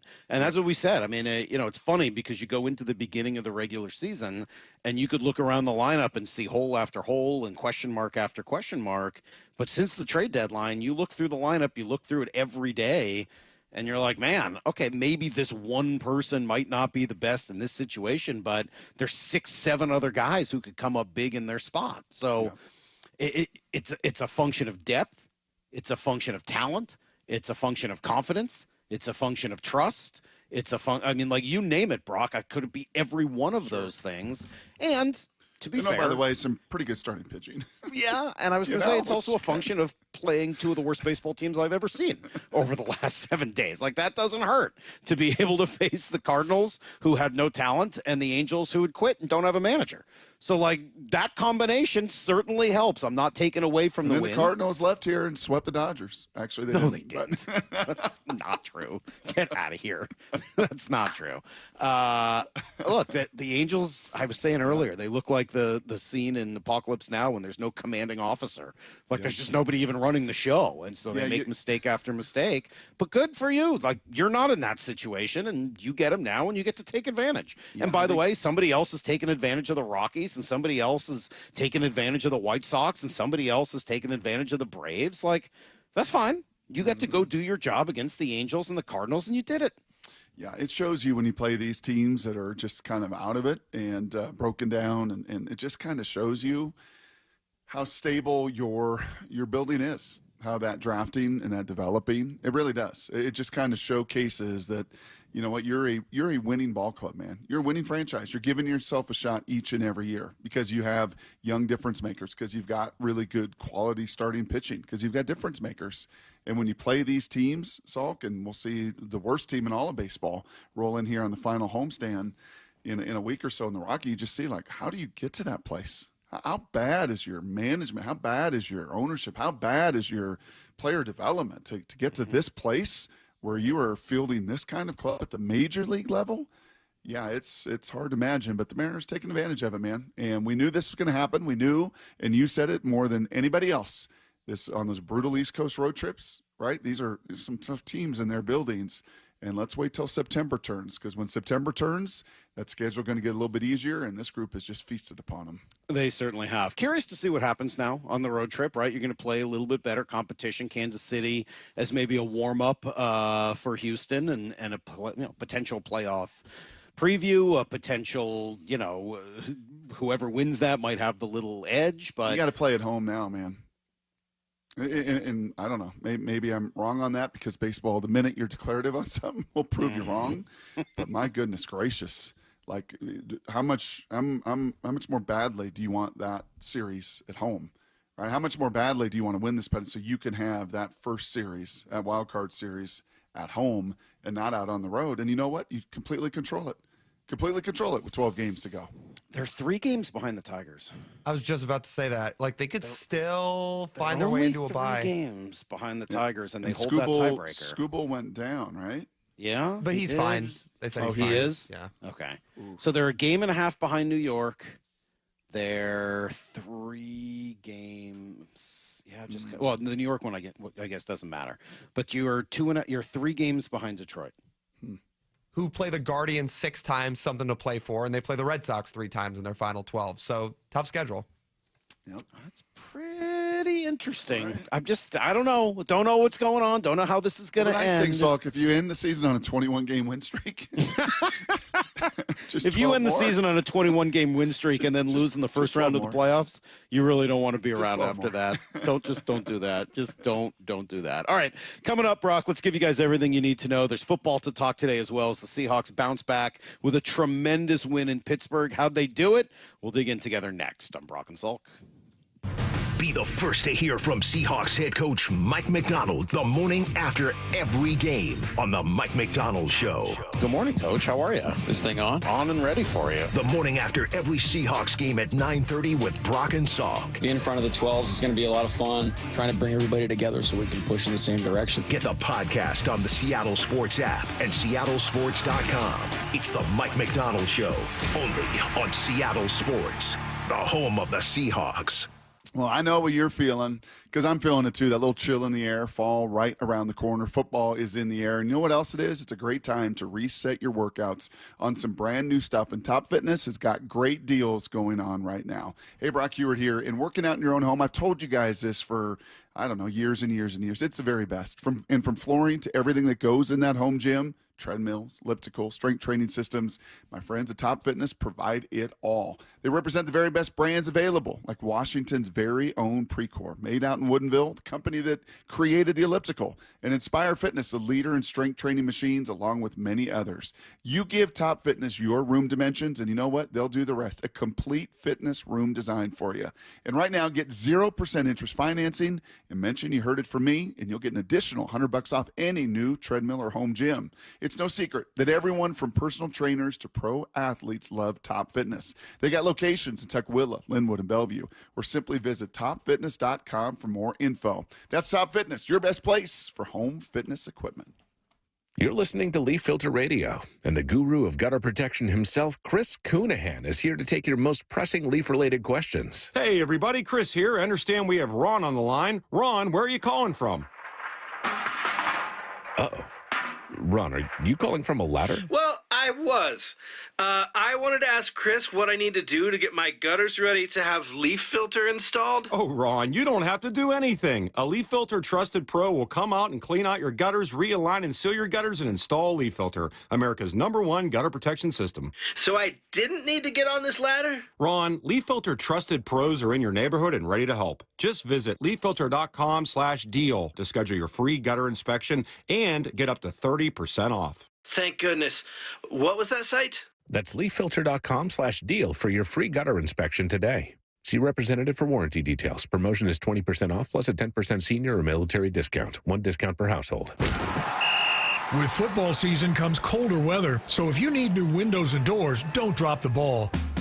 Steve Rabel here with Keith Dashafee from locally owned Pella Windows and Doors of Western Washington. So Keith, what's your next big play? Well, Steve, right now get 40% off qualifying installs or no payments and no interest for 12 months on approved credit. Schedule a free consultation with Pella Windows and Doors of Western Washington. Go to PellaPNW.com. That's PellaPNW.com.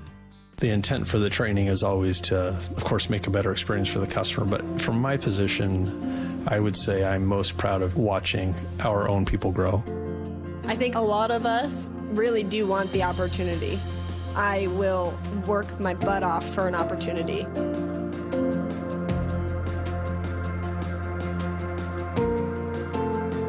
I started cleaning cars. Now I have this great opportunity to be a president of one of the greatest auto organizations I feel there is. And it's not that I was smarter than anyone. It's just I was around great people and always wanted to learn. So for me, it's super fulfilling to be able to pass that along to people and see people with the same drive and want to make a great life for themselves, right? So that to me is training. That's gratifying for me. When leaders focus on growing people, this is where leadership becomes service, and customers feel the difference. The LJ Way is the Lee Johnson Auto family. The home of the Mariners, Seattle Sports. Cal swinging a drive, deep to right field. Every pitch of every Mariners game is on the Seattle Sports app.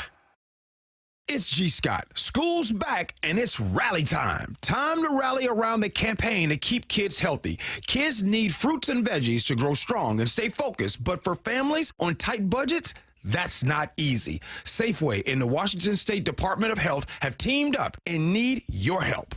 Every dollar you donate at Safeway checkout helps families in need. And with SNAP Produce Match, they get twice as much for the dollar. Next time you're at Safeway, please donate to keep kids healthy.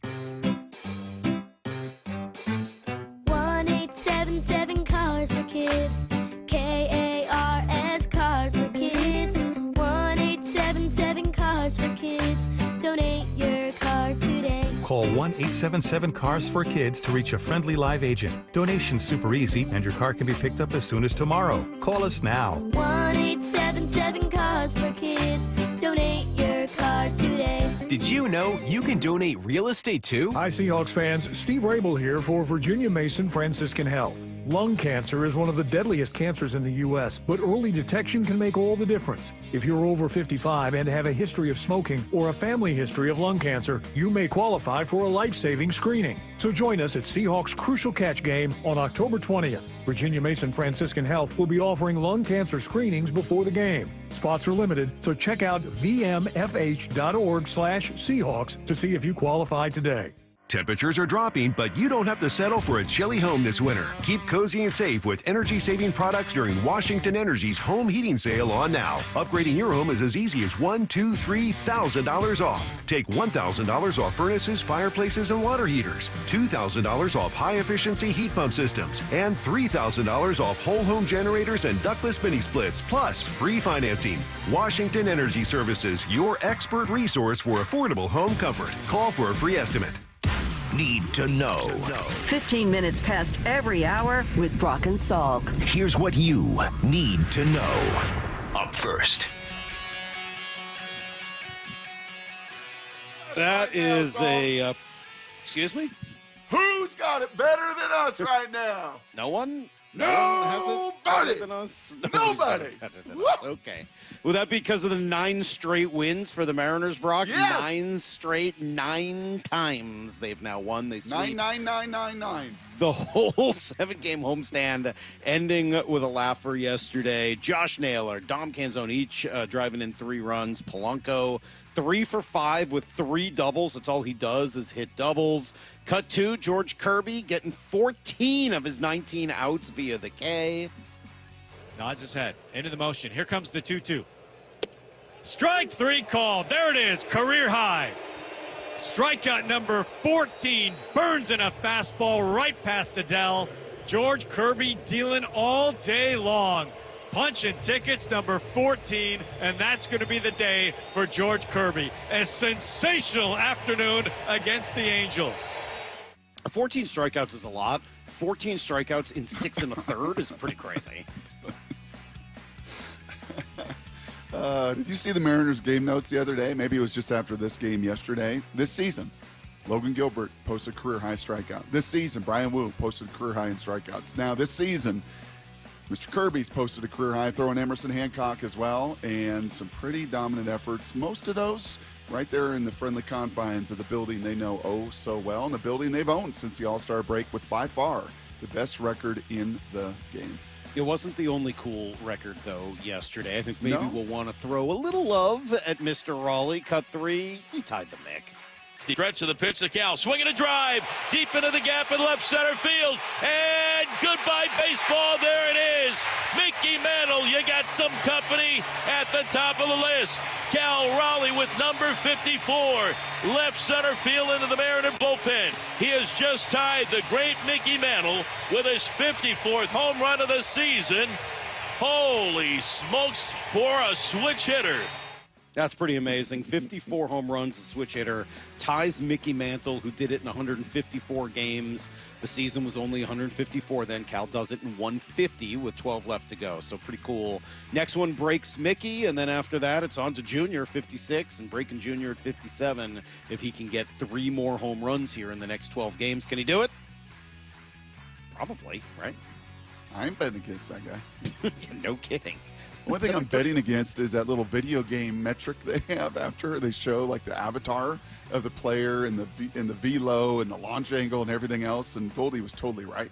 That avatar missing the big dumper. Like that backside, not even close on that little stick figure that they had hitting that bomb yesterday. There's nothing stick figure-like at all about Cal. Only 2 off days left in the season. One of them tonight as they'll head to Kansas City to start this final road trip. 3 in KC, 3 in Houston, and then home for 3 each against the Rockies and Dodgers to finish it off. Here's the second thing you need to know. Yeah, what a win yesterday in Pittsburgh for the Seahawks. They were the better team in all 3 phases of the game. They won on offense, they won on defense, they won on special teams. Ken Walker, tremendous, 105 yards on 13 carries. Wow. Sam Darnold throws for nearly 300 and a pair of scores. JSN, 8 balls for 103. But the game changer, Brock, came from the most likely source. That would be Jason Myers and George Halani getting it done. Getting ready to boot it away is Myers, a low line drive kick. Gainwell and Johnson. As the ball bounces through the hands of Johnson and into the end zone, it's going to stay in the end zone. The Seahawks fall on it in the end zone. It's going to be a touchdown, Seahawks. The ball went through the hands of the kick returner. Holy catfish!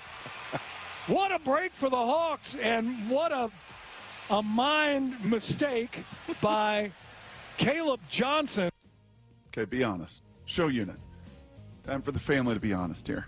Brock, Salk, Lyle, and Mora. Did any of us know that regardless of whether he touched it or not, when that ball was laying in the end zone with the new rules, that was going to be a touchdown if Alani recovered? Did any of the 4 of us know that? So I knew that back in the day. Raise your hand. Did you Hold know on. whether Back in he the day, touched that it or used not? to be the rule, right? Back in the day, that was the rule. The kickoffs were live. I mean, the same way an onside kick is live, right? Once it goes 10 yards, it's a live ball that anybody could get.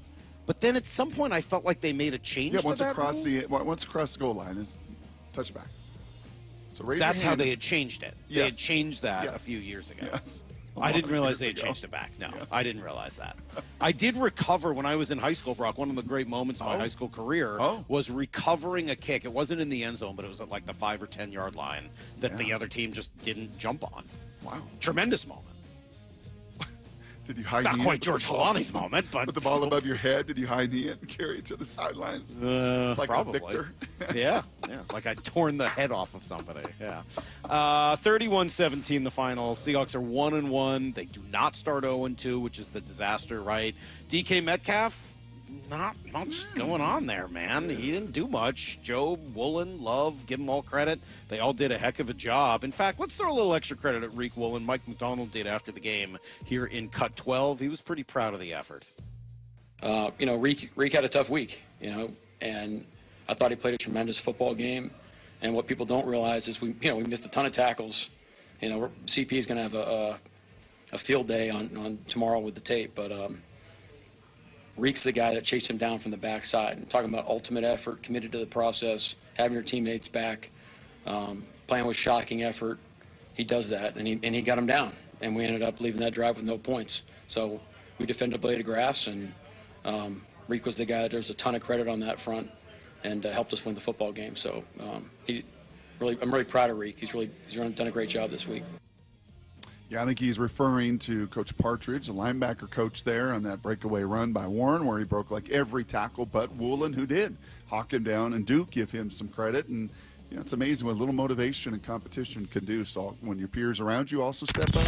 Here's the third thing you need to know. Sorry, that one went too long. Elsewhere in the NFC West, everybody wins. Niners win, Rams win, Cardinals win. The division is 7-1. The only loss came in a divisional matchup, so that's about as good as you can do. Russell Wilson, a career-high 450 yards, 3 touchdowns, but fell apart in overtime. Threw a fumble behind him. That game. Yeah, I know. It was a great game, wasn't it? Man. Pick for the game-winning field goal. Giants are 0-2. Chiefs and Eagles, physical, rugged. Philly wins again. KC is 0-2. Michael Penix gets a little revenge. He beats J.J. McCarthy on a Sunday night win. And then Joe Burrow, tough news, going to need toe surgery, will miss 3 months. Anything jump out to you yesterday watching football? That guy, Brandon Aubrey, kicked that ball 64 yards. And so it would have been good, legitimately. It would have been good, easily 72. I mean, we're across, the uprights and everything. Easily 72. Easily. Like, what are we doing? Let's get in the field goal range. Let's get it on our own 40. Like, what? They 45. ran the ball the play before because they were so confident he was going to hit it from 64 freaking yards. Unbelievable. That's everything you need to know. 4:15 every hour here in the Brock and Salk Show. All right. We were going to have Mark Sanchez at 7:30. That got bumped to 8:30. So let's do this. We'll do takeaways now, and then Blue 88, and then we'll do Sanchez at 8:30. Does that sound right? That sounds good. Yeah. All right. We'll have to do a quick version of takeaways. We'll do it next on Brock and Salk. Watch live high school football. This Friday, it's the Seattle Sports Game of the Week, presented by STSPN. He's in! Touchdown! Friday night, Seattle powers collide when O'Day visits Seattle Prep at 7 p.m. The senior comes up with a big INT. Watch the game exclusively on the Seattle Sports app, Seattle Sports on YouTube, and SeattleSports.com. Intercepted! See the full 2025 season schedule at SeattleSports.com/high school. All right, guys, it's fall, and as we head inside with those chillier temperatures, a little less daylight, we got more time to spend watching football, keeping a close eye on the playoff chase, but it also brings us closer to the chips and the snacks, waiting patiently in the pantry, right? Less time outside. It can also mean less time being active. So don't let the number on the scale increase this fall. Instead, watch it decrease as you have the ability to lose almost a pound every day with Eastside Weight Loss Clinic. I didn't believe it till I tried it, but then I lost 25 pounds in a month, 35 pounds total after 8 weeks. It was easy. No injections, no surgery, no prepackaged meals, no counting calories, no exercise necessary. Yeah, it works though. Eastside Weight Loss Clinic plan is all about healthy eating, delicious food that you buy at the grocery store, tons of upside. So if you're thinking about it, just do the 15-minute consult. Just talk to them. You can book a time today at eastsideweightlossklinik.com. That's eastsideweightlossklinik.com. Dr. Ryan Coogan, DC. Results may vary. History, it had the gold rush. Then came the oil boom, the tech boom, but right now it's the Wi-Fi boom, and Xfinity Wi-Fi is booming. Xfinity has everything you need to tap into the Wi-Fi boom with seriously powerful and seriously reliable connection. It's got 99.99% network reliability and incredibly low lag, so your streams are smoother than making a decision on what to stream. And did I mention that you can even connect to hundreds of devices so you, your kids, your parents, your poker group, and whoever else is at home can all experience the Wi-Fi boom with Xfinity. And the Wi-Fi isn't the only thing that's booming. Get the most reliable Wi-Fi and our best in-class equipment for one consistent price for 5 years guaranteed, all in. Plus, get unlimited data included and no annual contract, all with the 5-year price guarantee from Xfinity. Visit Xfinity.com, call 1-800-XFINITY, or visit a store today. Restrictions apply, not available in all areas. New residential customers only. Select plans only. Xfinity Gateway with XFi Complete required for unlimited data, except in certain areas. Most reliable Wi-Fi based on Open Signal Awards USA. Fixed Broadband Experience Report, August 2024. Actual speeds vary. In today's competitive world, standing out isn't optional anymore. I'm Rusty George, and my agency builds websites and marketing strategies to help builders, manufacturers, and material suppliers get louder, get noticed, and bring in new customers. Visit us today at rustygeorge.com. Champions aren't just built on the field, they're forged in the forest. At Bellevue Adventures, sports teams tackle aerial challenges, zip lines, and climbing walls that build trust, unity, and mental toughness. Whether you're prepping for the season or celebrating a win, we'll help your team bond like never before. Visit Bellevue-Adventures.com to schedule your team's adventure. Bellevue Adventures. Train as one, win as one. Bellevue-Adventures.com. Tired of uneven heating, noisy systems, and high energy bills? The Quilt Ductless Heat Pump from Home Comfort Alliance gives you room-by-room control and serious savings with every system, and every system qualifies for max tax credits. Call the Comfort People at HomeComfortAlliance.com. Seattle Sports has your chance to win 4 tickets to the Seahawks game Sunday, September 21st. Head to the Seattle Sports app, click the Win tab in the bottom right corner, and enter to win. You can enter once per day, so the more times you enter through the Seattle Sports app, the better your odds. Do it every day, September 9th through September 15th. Details and rules at seattlesports.com/win. From the home of the Seahawks, Seattle Sports. It's the Mariners' push to the playoffs. Blasted right field. Goodbye, Josh Naylor. And it's only on Seattle Sports.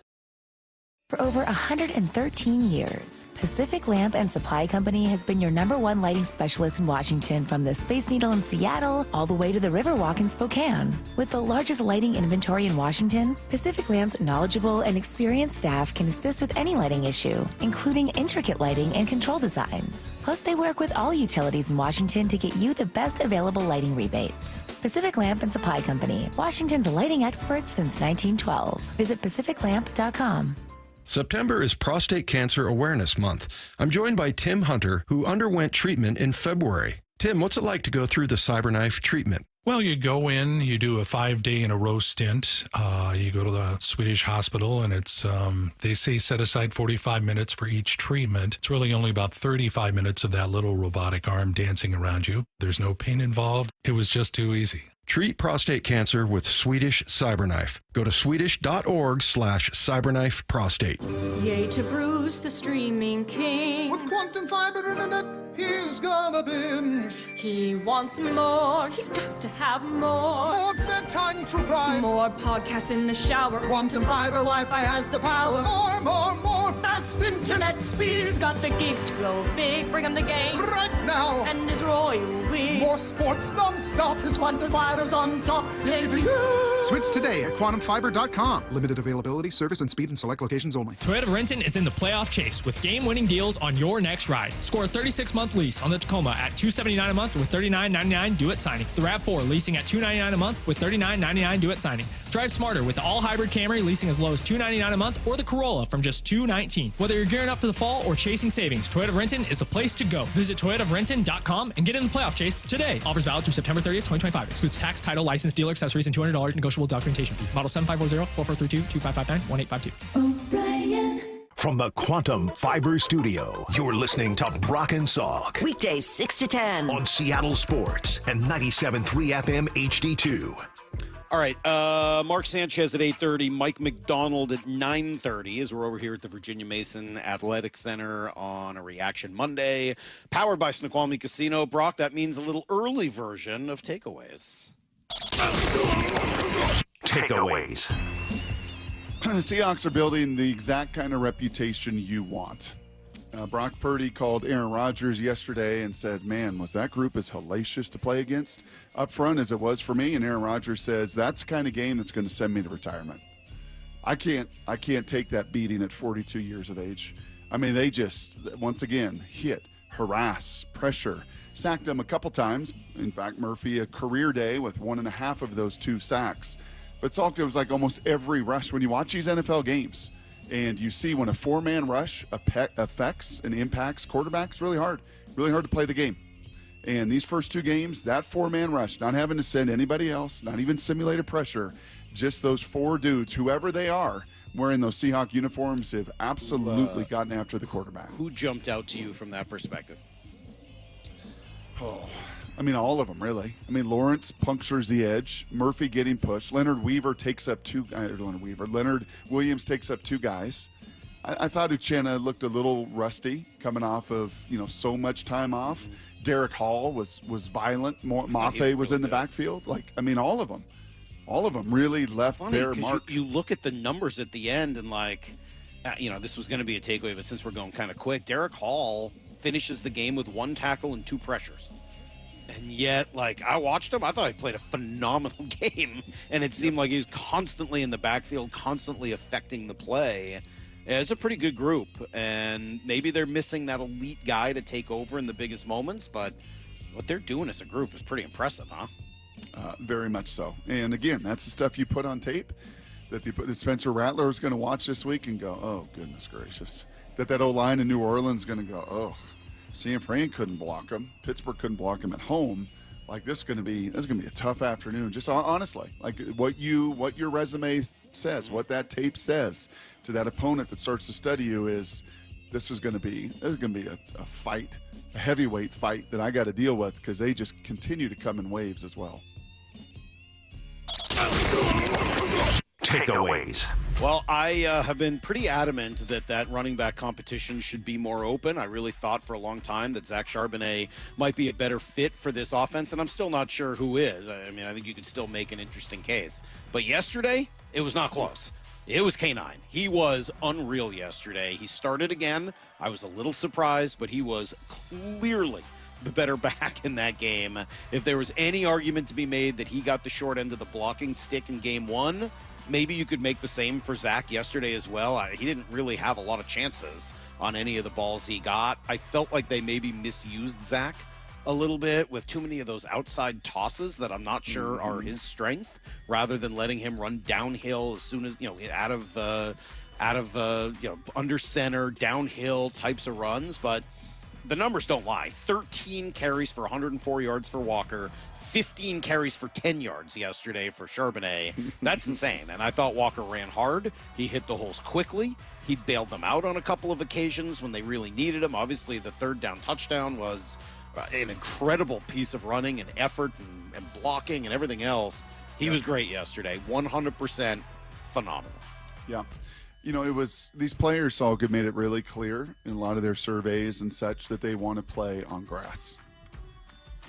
Right? They feel like from an injury situation and health situation, they really want to play on grass.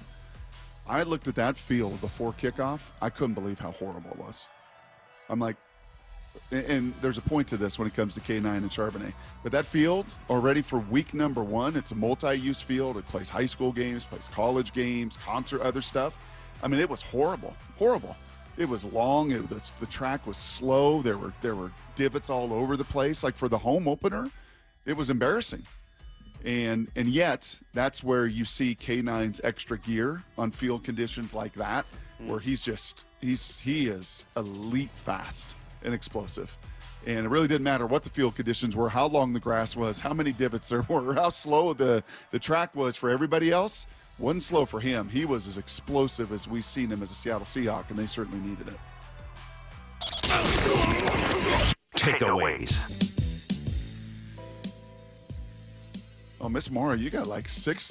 Come on, Mara. Where are you at? Amazing takeaways, Mara. We had to go quick today. I didn't know if there was going to be time. Well, it just means you have to go quick also. Okay. All right, we haven't talked about Byron Murphy a lot, but I really thought that yesterday was a big game for him, and he's shown improvement in the first two games, so that could be really big for this defense. He has 11 tackles, 1.5 sacks, which a lot of people, I thought he was going to get 2 yesterday once it was recorded. 4 quarterback hits and 8 pressures through 2 games. Yeah. What did he have last year? 1 sack? And sacks don't always tell the whole story. Tackles for loss, pressure, changing, puncturing the line of scrimmage. He had a great tackle for loss early in that run game, just shocking and shedding that offensive lineman and getting in the backfield. Yeah, let's hope this is the start of a breakout sophomore year, right? Let's hope with even more personnel around him that he's going to get more of those one-on-ones and going to take advantage of it and get in the backfield and not just be a run-stuffing, take-on 2 blocks kind of guy, but be a sack and a tackle for loss kind of guy, like Mebane. I think Mebane is the comp for him. And I think there's a lot of similarity in their body style and their leverage and their power. And hopefully confidence grows, and that dude just lights up because add him to that mix. Yeah, probably not just confidence, but recognition, right? I mean, isn't that one of the things that made Mebane so good? Just a smart player who understood what the offense was trying to do. Yep. And with some experience, if Byron Murphy can turn into that and do some of those things, yeah, that would be a pretty, I mean, they drafted him with the 16th pick. Like, they kind of need him to be that, so it was good to see it yesterday. Agreed, Maura. Thank you. Takeaways. Grade Sam Darnold. I was trying to figure this out. I'm going to say B+. The 2 picks were bad. I mean, you gotta take off points for the 2 picks. But other than the 2 picks, I thought he played great. And he did what he needed to do in the second half and kind of made the huge play on 3rd down to Barner where he escaped and a couple of the deep throw to JSN. I'm going to give him a B+. Yeah. I'm going to give him an A-. First pick, really bad. Underthrown. Jalen Ramsey, know your personnel. Cooper Kupp on a deep over. Jalen Ramsey, even at this age and stage, is going to bait you and cut underneath that, and you can't throw that one behind, and he knows that, and gave Pittsburgh some life there in that first half. That's a big critical error. The 4th down, A, I don't like the call.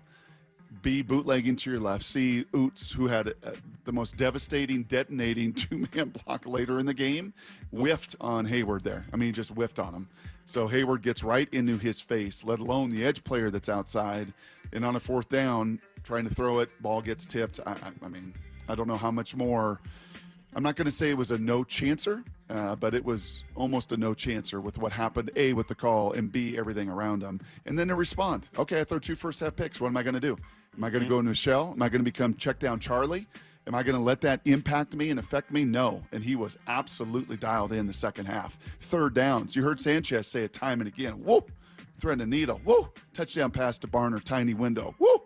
Deep ball to JSN. Only one spot as Ramsey had that thing blanketed. Yeah, he was nails. And to your point, when it mattered the most, he was his biggest and at his best. So for me, A-. And they needed it. Takeaways. 6-3-21. You know what those are? 6, 3, 20, and 1. Powerball numbers that helped you win $2 billion. Targets, receptions, yards, touchdowns. Yesterday for Kalen Metcalf. His long of 9 in the game. He wasn't irrelevant. He caught a touchdown pass. He used his body. It was the only touchdown pass caught by the Steelers all game. So I want to make sure we're not unfair to DK. But if you're wondering who the best wide receiver was on the field yesterday, he wasn't wearing number 4 in black. He was wearing number 11 in white, and it was pretty obvious. Jackson Smith-Njigba was tremendous. And, Brock, I'll keep coming back to this. I don't want to take any credit for the Mariners 8 in a row. Like, that was sort of an offhand, jokey comment. But I did spend a year or 2 talking about how you could not have DK Metcalf and pay him while drafting Jackson Smith-Njigba in the 20s and expect to be a team that is going to be complementary and balanced. It just doesn't work. Well, yesterday shows why they bet on Jackson Smith-Njigba instead of DK Metcalf. He was great. He was more dynamic, and the other guy was covered up by Josh Jobe all day. Yeah. Yeah, those hands are problematic. And Aaron Rodgers is a guy that's going to, give you an opportunity. But then is he going to whine? Holy smokes. Rodgers? Isn't he awful? He's really awful to watch. I think he was doing the holding signal every play. Shut up, Aaron. I mean, I know that Peyton was frustrating to many early in his career because he kind of had some bad body language as a whiner. I think he shaped that up over the course of it, and you certainly saw it diminish over his 20-year career. I don't remember Aaron Rodgers as a big whiner early for Green Bay, but my gosh, does he have the worst body language of any quarterback? It's awful. I mean, I don't even think there's a close second. He whines after every hit. He complains after every play call. He complains after every drag. He blames his wide receivers for everything. So I mean, negative. Did you hear him after the game blame the wide receiver for the pick in the end zone? Like, dude, just shut your mouth. You're like a 65-year-old quarterback who's seen it all. If the guy made a mistake, don't freaking throw the ball. Shut up. You don't feel like Rodgers has complained his whole career? No. I mean, it's certainly the last 10 years, Lyle. But the first 10 years? I mean, that was not Brett Favre. Brett Favre was many things, but he wasn't sitting out there whining and complaining about every call or pointing his finger at receivers that screwed up. I'm with Brock. I don't remember him being like this early on in Green Bay. I don't know. I have that vivid You don't remember that long ago. You were like 4 years old. I have that vivid memory of Aaron Rodgers. It might have been in the NFC title game because it was definitely in Seattle where he chucks the iPad down. Yeah. Yep. I mean, there were moments. I mean, I've talked a few times about when Aaron Rodgers quit in the middle of the NFC Championship game against the Niners and just decided not to go after a fumble and basically pulled a full-on Cam Newton, but nobody ever called him on it because he's Aaron Rodgers and not Cam Newton. But yeah, he's awful. It's always been awful. Man, he's a jerk. Language. He's a bad guy. Bad body language. Bad guy. Mm-hmm. And by the way, it wasn't just Takeaways. Wasn't just JSN better than DK yesterday. Cooper Kupp was a lot better than him too. Well, that's true too. Yeah, 100%. Yep. More, what you got? There's still some things to work on, but to me, that felt like a big jump for the offensive play calling from week 1 to 2, and it's progress and answers to questions that I don't think we saw last year. And I also think from, the article that came out after the season, we heard that Grubb was maybe a little stubborn to make some of the changes Macdonald wanted. To me, I saw Macdonald said that it couldn't just be the JSN show and they needed to spread the ball around. He said they needed more play action. He said he just wanted them to stick to their process in the run game. I feel like Kubiak addressed all of those things. Agreed. Totally agreed. Under center, Salk, 60% of the game yesterday. I'll get to how that played a role a little bit later in the show and with Sanchez as well. But, yeah, making that commitment to getting under center, making the commitment to some more play-action pass.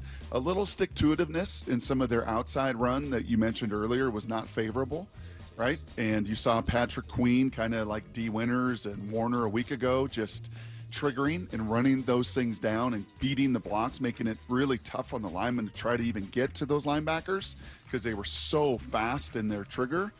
But he stuck to it, and he stuck to it. And maybe that played a role in wearing those guys down as they had to run sideline to sideline and sideline to sideline and sideline to sideline until, guess what, 3rd and 19, there wasn't much gas left in that tank.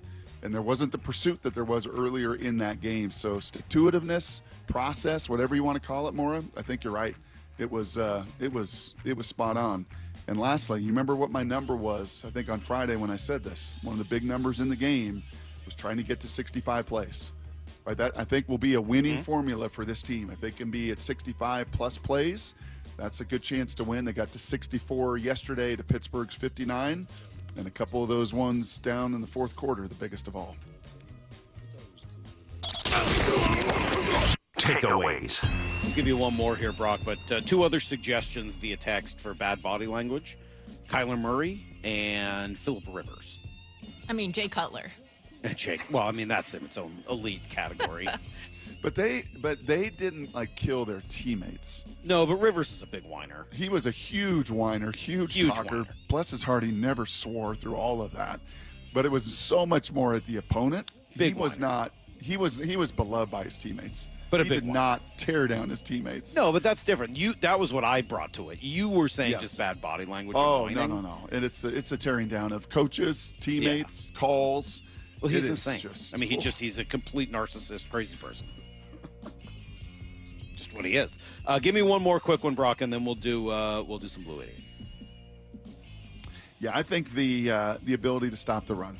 That's now been consistent in both these games. We can talk about badgering and hammering the quarterback, Salk, but you hold teams to a little over 3 yards a carry, which is what it's been with San Francisco and with Pittsburgh. That we know of anything else. You hold teams to 3.5, 3.3 yards a carry. That is sustainable winning football over 17 games, and I thought that came to life once again yesterday as well on the road. Pretty cool. All right, there you go. Those are takeaways. Sorry to do it a little early today. Mark Sanchez, kind of the way it worked out, is going to join us at 8:30. Mike Macdonald later today at 9:30. We're going to try to spend all the time in between talking Mariners as they've won 9 straight. So we'll get back to them coming up at 8 o'clock. But right now, some Blue 88.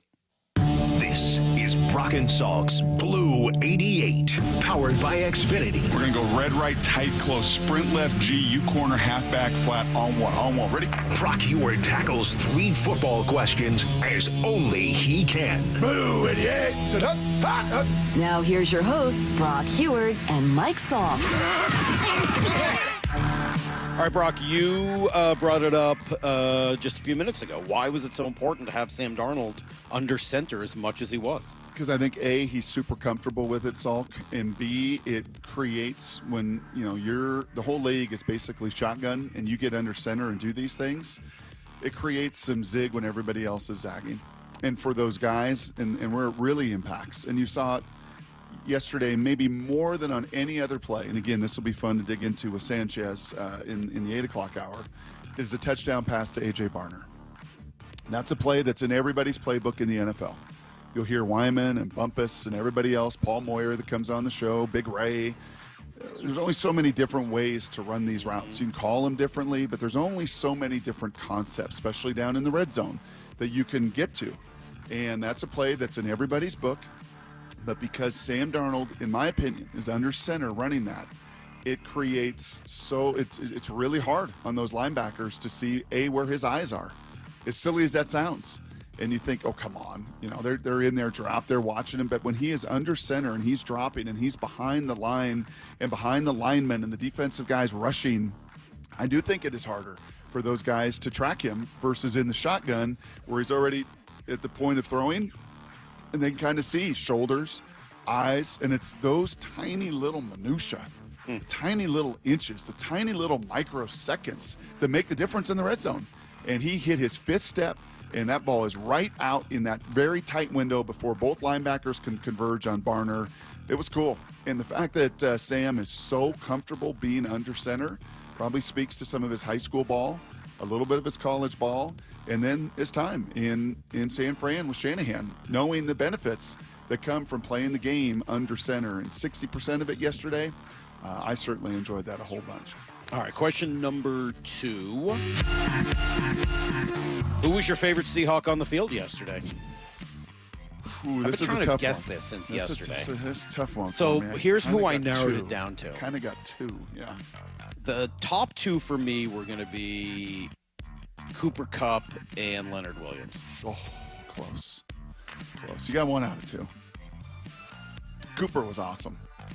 I was really curious. I actually chatted with Mark on Saturday after their production meeting and just kind of catching up and talking different shop. And I just said, yeah, I'm really curious to see how much of a role Cooper Kupp can really have. Right? Because they were really guarded and careful through the offseason and through the preseason. And when we were out there at training camp, now you're going up against Spoon and Reek and guys that can really, really run. And I just was curious, would he be able to still threaten? Right, and scare people. It's kind of like you got to have a fastball, Salk, that sits at 95 or 96 in Major League Baseball. If it's 92, you're going to get hit. It's going to be really hard to have any secondary stuff. Cooper's agility and short area quickness is still elite, but is there enough to still pressurize that, hey, I'm not just going to run slants and option routes. I'm going to run seams. I'm going to run by you. I'm going to be able to, out leverage you still. And that was super, super encouraging to me. So that was number 1. Number 2 is Josh Jobe. Josh Jobe was awesome. That was my third guess. He was so freaking awesome. Well, he was just in DK's lap. He just did not back down at all. He just plays the technique so stinking well. He just gives you everything he's got with his size and his speed, and he makes up for it with his brains and his tenacity. Remember that little corner a couple years ago the Seahawks had that they let move on? Reed? Was it Reed? Yeah. Who went off to the Jets. He played some great football after he left Seattle, and I think there was a thought he's just too small. He just doesn't have the length. No matter how well he plays it, no matter how tenacious he is, just bigger, longer, faster, stronger guys are going to beat him. And kudos to the organization to pivot a little bit, because Josh Jobe, and they signed him in the offseason. The rest of the league still looked at him like, too small. He's going to be vulnerable. Josh Jobe playing with great confidence, and he was all over DK yesterday. Awesome stuff. That guy was good, Reed, until he fumbled that kick or punt return in the playoff game against the Rams. That was a killer. Question number 3. Brock, stop. Why is the tush push the worst? Did you watch a game football? last night? Yes, because it's hard to officiate. Get out of here. Dude. Is that what you're going to say? Because it's hard to officiate? I'm going to ask Mike Macdonald this question. It's so hard to officiate. A.J. Barner was called for. Did you see A.J. Barner called yesterday for being in the neutral zone? Like offsides? Yeah. It's like, what is that? So I guess he's lined up as he split out into formation. Do you see where the center is for the Philadelphia Eagles on every freaking tush push? He's offsides. He's the ball is like, he's over the ball. Okay. Call it. Just call it. So call it. Okay, fine. So call it. You want to end this ridiculous scrum of a rugby play that just does not fit anywhere in the NFL? Ridiculous. Then call the freaking penalties. Chris You see Candy the was guard? going off this morning, too. He said both of them yesterday were false starts. Oh, my gosh. But Multiple. that the refs So can't call it. see I'm because with you. they're all Call over it. the line. Howie Roseman plays these games in Philadelphia. Like, call it. Call him on it. That's not the way the salary cap was intended. I have no problem. Call him on it. I'm fine with them to call those things, but eliminating the tush push is still ridiculous. No, I'm It's a just saying, call perfectly it. good Call it. It's the only Yeah, way it's call it. going to All right, eliminate fine. this ridiculous rugby scrum. That's stupid. I love how much you hate it. It's so Gosh, silly. it looks awful. No, it It's just doesn't. Bad. It looks ball. great. It's a just test dumb. of wills. Who can be more physical? If you want to go see that, go watch Tonga and Samoa. I did watch a rugby little women's championships. rugby It's yesterday awesome. morning as I It's was waiting awesome. for the game Yes. to start. Yes, it's awesome in rugby. So They I lift think the I person figured up, something out yesterday. They Brock. roll I the think ball I- down. It's a think I huge figured scrum. something It's out. great. So we watched all that. That's today's Blue 88. Remember, you and I watched all that rugby in Ireland, right? Yeah. And one of the things we could never figure out was when they did a scrum versus when they did the weird out of bounds ladder play. Right. Right. It never really made all that much sense to us. Where they pick the guy up. Right. So I was watching women's rugby yesterday morning as I was wouldn't lying you? on the couch waiting for the game to start. And I think they can just choose. I think the think so? the team who's throwing it in or gets the ball actually gets to choose. Sure. Whichever they'd prefer. It's great. And there's probably times they want one versus the other. It's a I don't really tremendous know rugby play. It's a hideous football play. Oh, stop. You're such a big baby. Coming up next, I did something on Friday, Brock, that I think worked, and I'm going to Hit try your it a driver. second time. You hit your Yeah, driver. we're talking little Mariners next on Brock and Salk.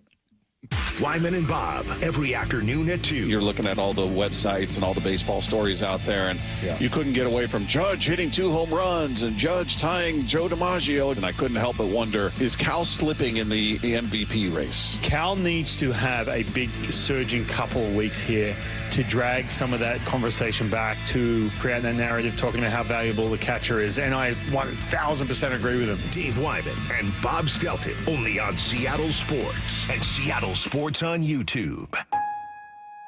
Change is always happening. It's part of life. And when it comes to music, change is all around us. Songs are rewritten. Classics are remixed. Bands and artists come and go. Even our taste in music changes. Here at Xfinity, we know there's still good in keeping some things the same. That's why we want to do our part with a 5-year price guarantee on our internet. It means no matter what changes, you get 5 years of the most reliable Wi-Fi with our best equipment included for a price that stays exactly the same. Surprised? Life is full of them. One internet price, 5 years, guaranteed. Learn more at xfinity.com/deals. Restrictions apply. New residential customers only. Taxes and fees extra and subject to change. Most reliable Wi-Fi based on Open Signal Awards USA. Fixed Broadband Experience Report, August 2024. Temperatures are dropping, but you don't have to settle for a chilly home this winter. Keep cozy and safe with energy-saving products during Washington Energy's home heating sale on now. Upgrading your home is as easy as $1,000, $2,000, $3,000 off. Take $1,000 off furnaces, fireplaces, and water heaters, $2,000 off high-efficiency heat pump systems, and $3,000 off whole home generators and ductless mini splits, plus free financing. Washington Energy Services, your expert resource for affordable home comfort. Call for a free estimate.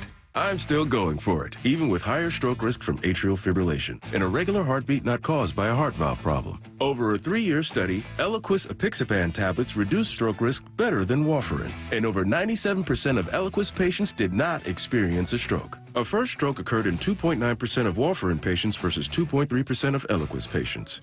Don't stop prescription Eliquis without asking your doctor. Stroke risk may increase. Eliquis can cause serious and potentially fatal bleeding. Don't take if you have an artificial heart valve, abnormal bleeding, or antiphospholipid syndrome. While taking, you may bruise more easily or bleed longer. A spinal injection increases blood clot risk, which may cause paralysis. Get medical help right away for unexpected bleeding or bruising, or back pain, tingling, numbness, muscle weakness, or incontinence. Aspirin products, NSAIDs, SSRIs, SNRIs, and blood thinners increase bleeding risk. Tell your doctor about planned medical or dental procedures. Learn more at Eliquis.com or call 1-855-ELIQUIS. Happy 40th birthday to us at Pacific Power Batteries. Since 1985, we've learned that our customers seem to appreciate product knowledge and helpful advice about anything battery related. At Pacific Power Batteries, we like to sponsor smaller community causes and teams because they have a real community connection, sort of like a battery to a starter. Does that make sense? I'm Steve Alman, and all of us hope to connect with you soon at one of our Pacific Power Batteries stores. It's O-Rewards Member Appreciation Month at O'Reilly Auto Parts. Up to $100 in bonus rewards available at O'Reilly Auto Parts. O'Reilly Auto Parts. How can you free your team from time-consuming office tasks? Amazon Business. Smart business buying tools enable buyers to find and purchase items fast so they can focus on strategy and growth. Free up your team and focus on your future. Learn more at AmazonBusiness.com. Oh no, stomach issues again? Stomach issues? Who are you? Your pancreas. I could be the real reason for your diarrhea, gas, bloating, stomach pain, or loose oily stools. I thought it was my stomach. People often do, but any of these symptoms could mean having a condition called exocrine pancreatic insufficiency, or EPI. With EPI, the pancreas doesn't release enough enzymes to break down food, but EPI is manageable. Use the symptom checker on identifyepi.com and speak with your doctor. That's identifyepi.com. Sponsored by AbbVie. Endless hours of research, seeking referrals, dozens of calls. Hiring the right attorney can be a challenging process during an already difficult time. JP Pendergast with Pendergast Law explains. In Washington State, Tom, there are thousands of attorneys to choose from. Referrals and online research can be helpful, but discovering the right attorney requires a conversation. It can be hard to identify integrity and authenticity without that interaction. So, what do you recommend? We encourage anyone looking for personal injury representation to call for a free consultation with our team before making a decision simply based on referrals or online research. Accident victims need an attorney that listens, demonstrates honesty, and is genuinely understanding of their unique circumstances. The care, attention, and preparation that our firm provides throughout the case mirrors the effort involved when taking on the insurance companies. Save time and avoid mistakes after an injury. Contact the caring and compassionate team at Pendergast Law. If you or a loved one has been injured in a car accident, call Pendergast Law. We can help. This is Seattle Sports. Streaming through the Seattle Sports app. KIRO AM Seattle. KIRO FM HD2 Tacoma. Home of the Seahawks, Mariners, and everything Seattle sports.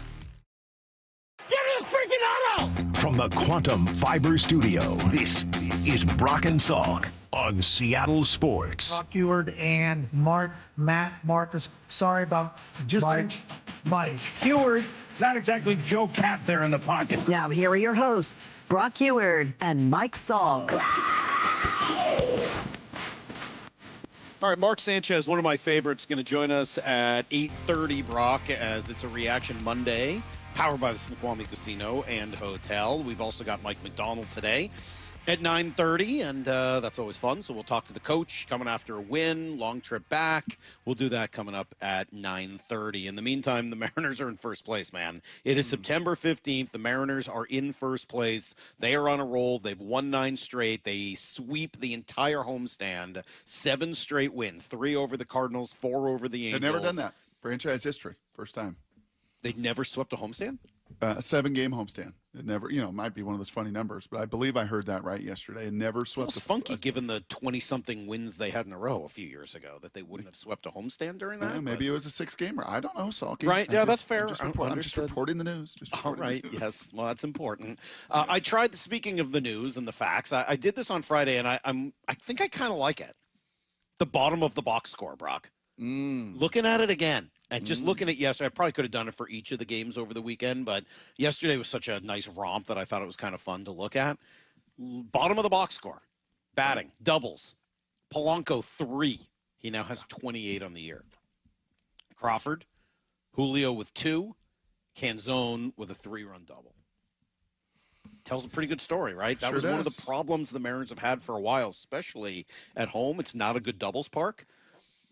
You come up with, 3, 4, 6, 7 doubles in a game, you're probably going to win that game.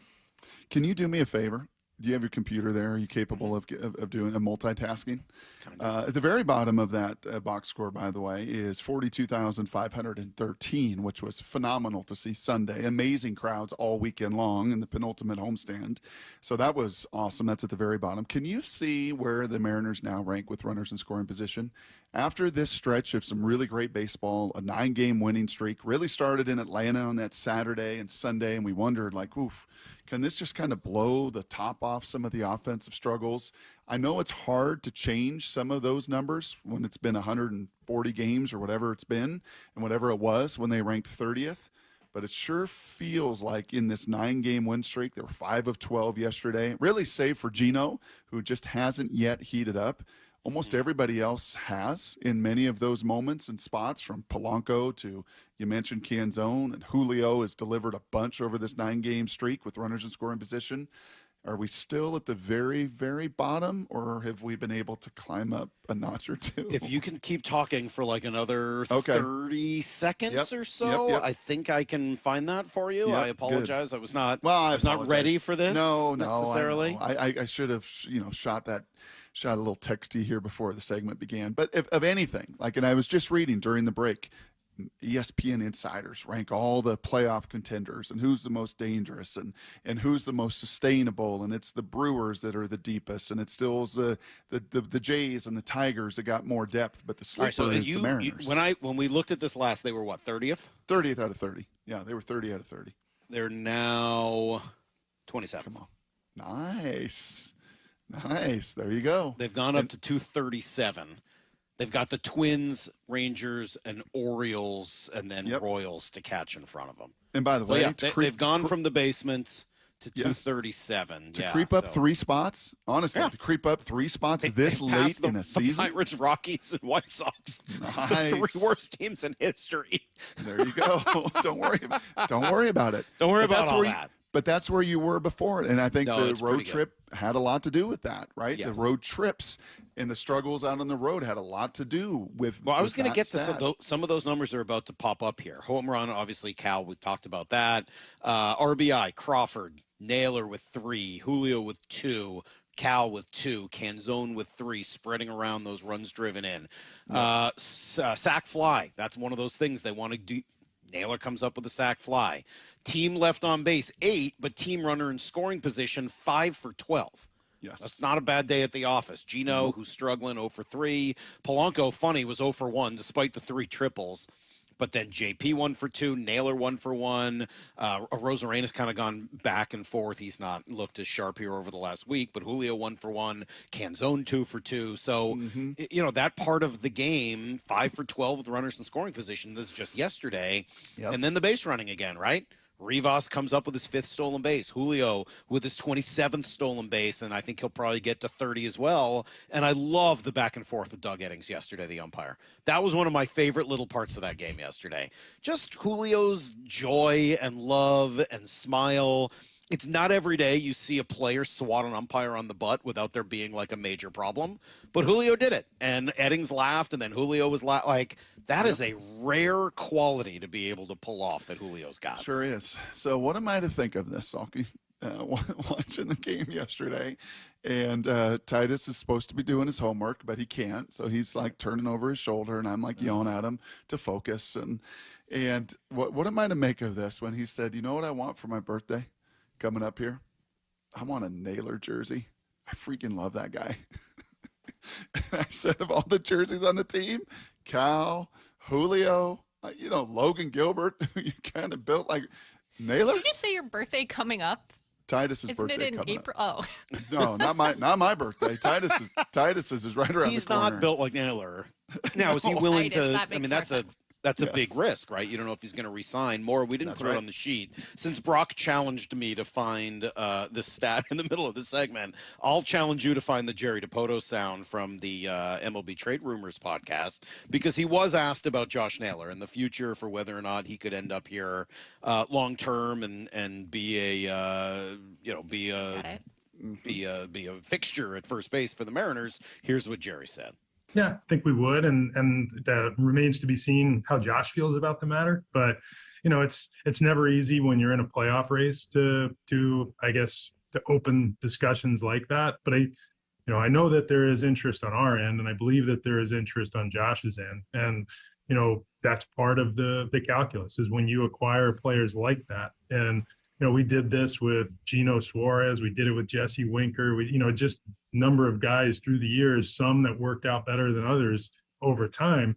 But, I think Josh is enjoying his time here. He's actually, as good as anybody that's played in the last handful of years at hitting in this ballpark. And it doesn't seem to bother him much. And, we'll see if there's an interest in sticking around as a Mariner.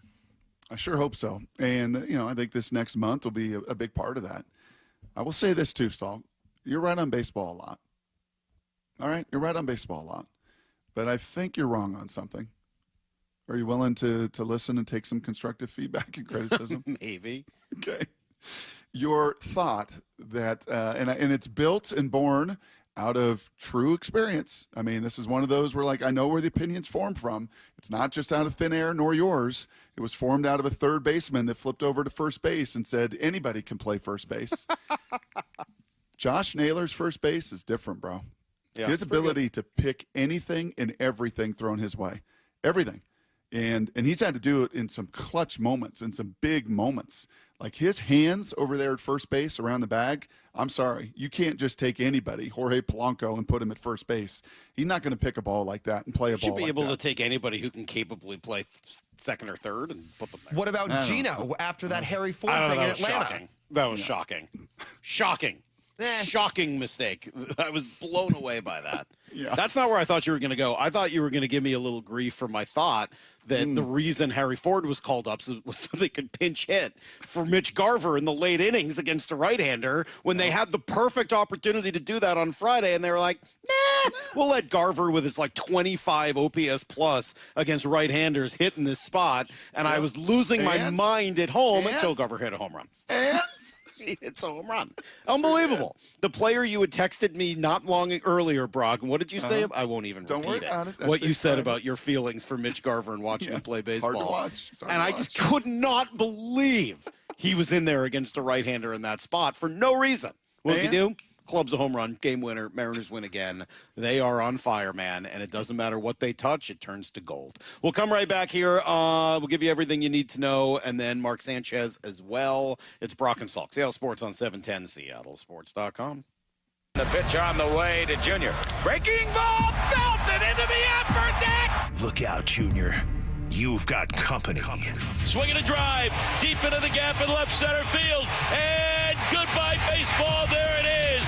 Mickey Mantle, you got some company at the top of the list. This is where you hear Cal's quest for 56 and the Mariners push to the playoffs. Chants of the crowd getting louder and louder. Seattle Sports, the home of the Mariners.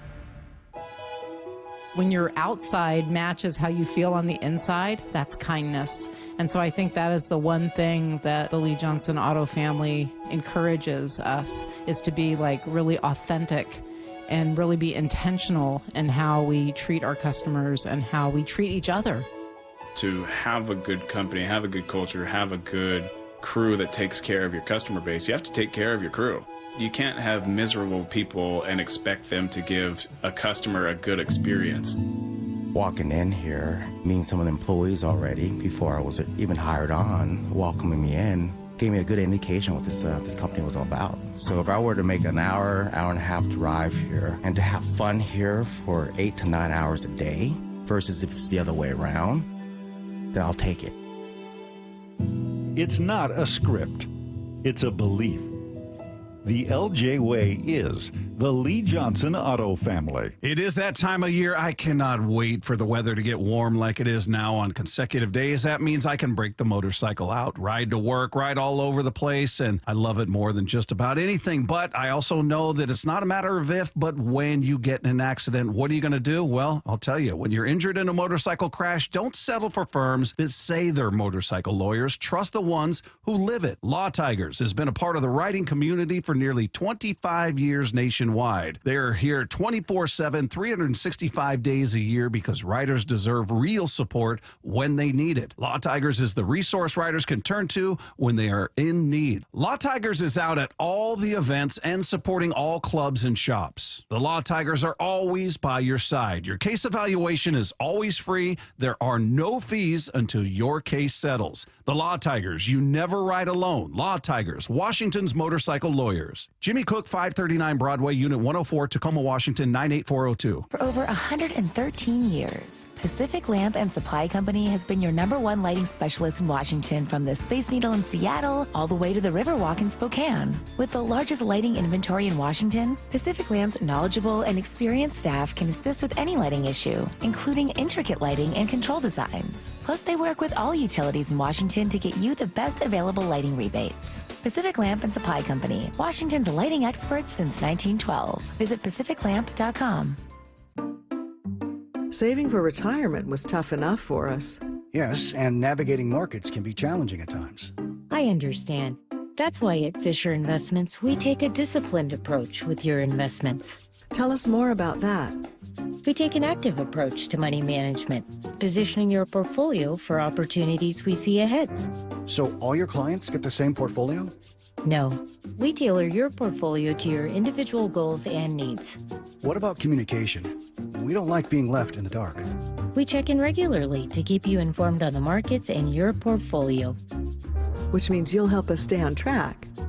Yes, our goal is your comfortable retirement. And as a fiduciary, we always put your interests first, because we do better when you do better. At Fisher Investments, we're clearly different. Learn more at FisherInvestments.com. Investing in securities involves the risk of loss. This is the home of the Seahawks. Going to let one fly deep. Got a man out there. Ball is caught down at the 10-yard line, and it's JSN. Seattle Sports. Hey, it's Shannon O'Kelly from IRG, and this Wednesday, Dr. Mark Wagner, MD, is having a free live webinar to talk all about stem cell therapy. I'm really looking forward to this live webinar to educate on how using your own stem cells can be an extremely successful method to help regenerate native tissue in rotator cuffs, meniscus tears, and reduce pain in osteoarthritic joints. Which joints have you seen good success with? Shoulders, elbows, hips, knees, even wrists and ankles. And in this live webinar, we'll tell you all about the procedure, how simple and safe it is using your own stem cells, and how we determine if you're a candidate.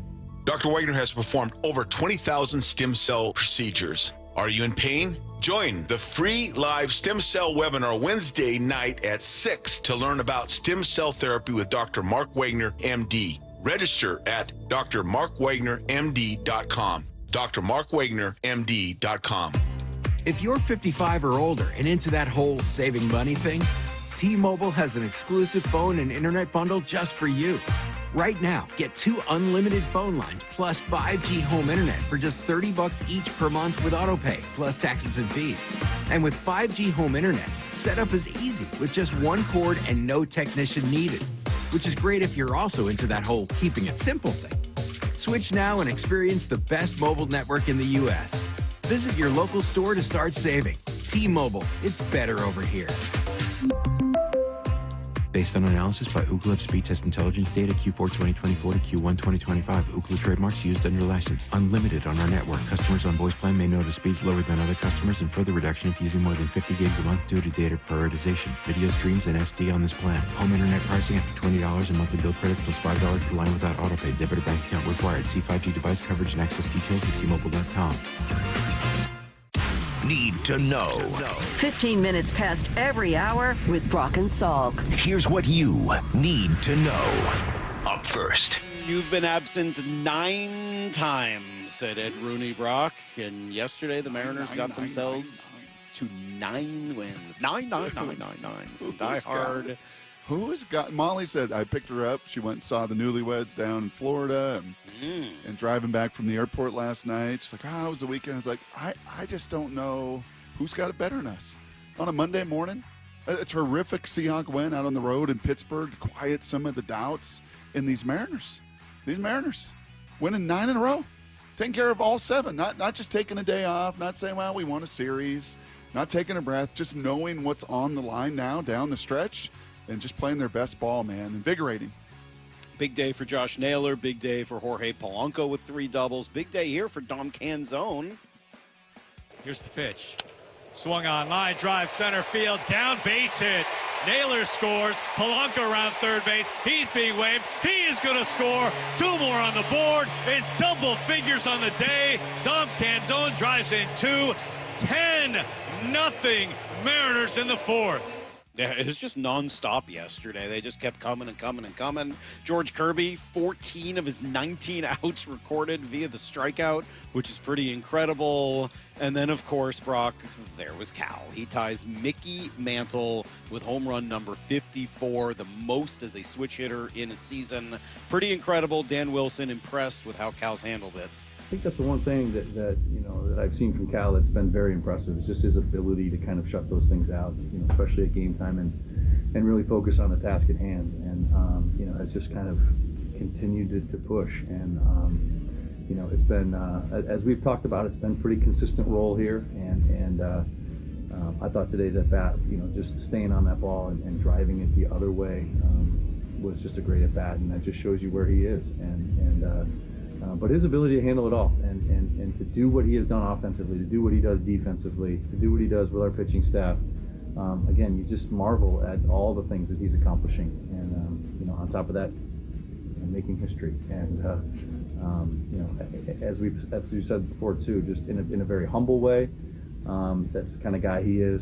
He just wants to win, and that's where it all comes from. That's the driver. We've been able to do that here at home, and take that on the road. 54 home runs, so incredible, isn't it? Incredible. Not particularly intriguing, but obviously pretty incredible what Cal's done. 2 off days left in the season as they head to Kansas City here for this final road trip. 3 in KC, 3 in Houston, 3 at home each against the Rockies and Dodgers to finish it up. Here's the second thing you need to know. Well, it was a really good win in Pittsburgh yesterday. The Seahawks, I thought the better unit in all 3 phases. Would you agree? I mean, obviously, we've talked about special teams. I know they missed a kick, but they more than made up for that with what they did with the fumble recovery. They made a couple mistakes, but they were the better team really throughout. Ken Walker was awesome. 105 yards on 13 carries, including the backbreaker.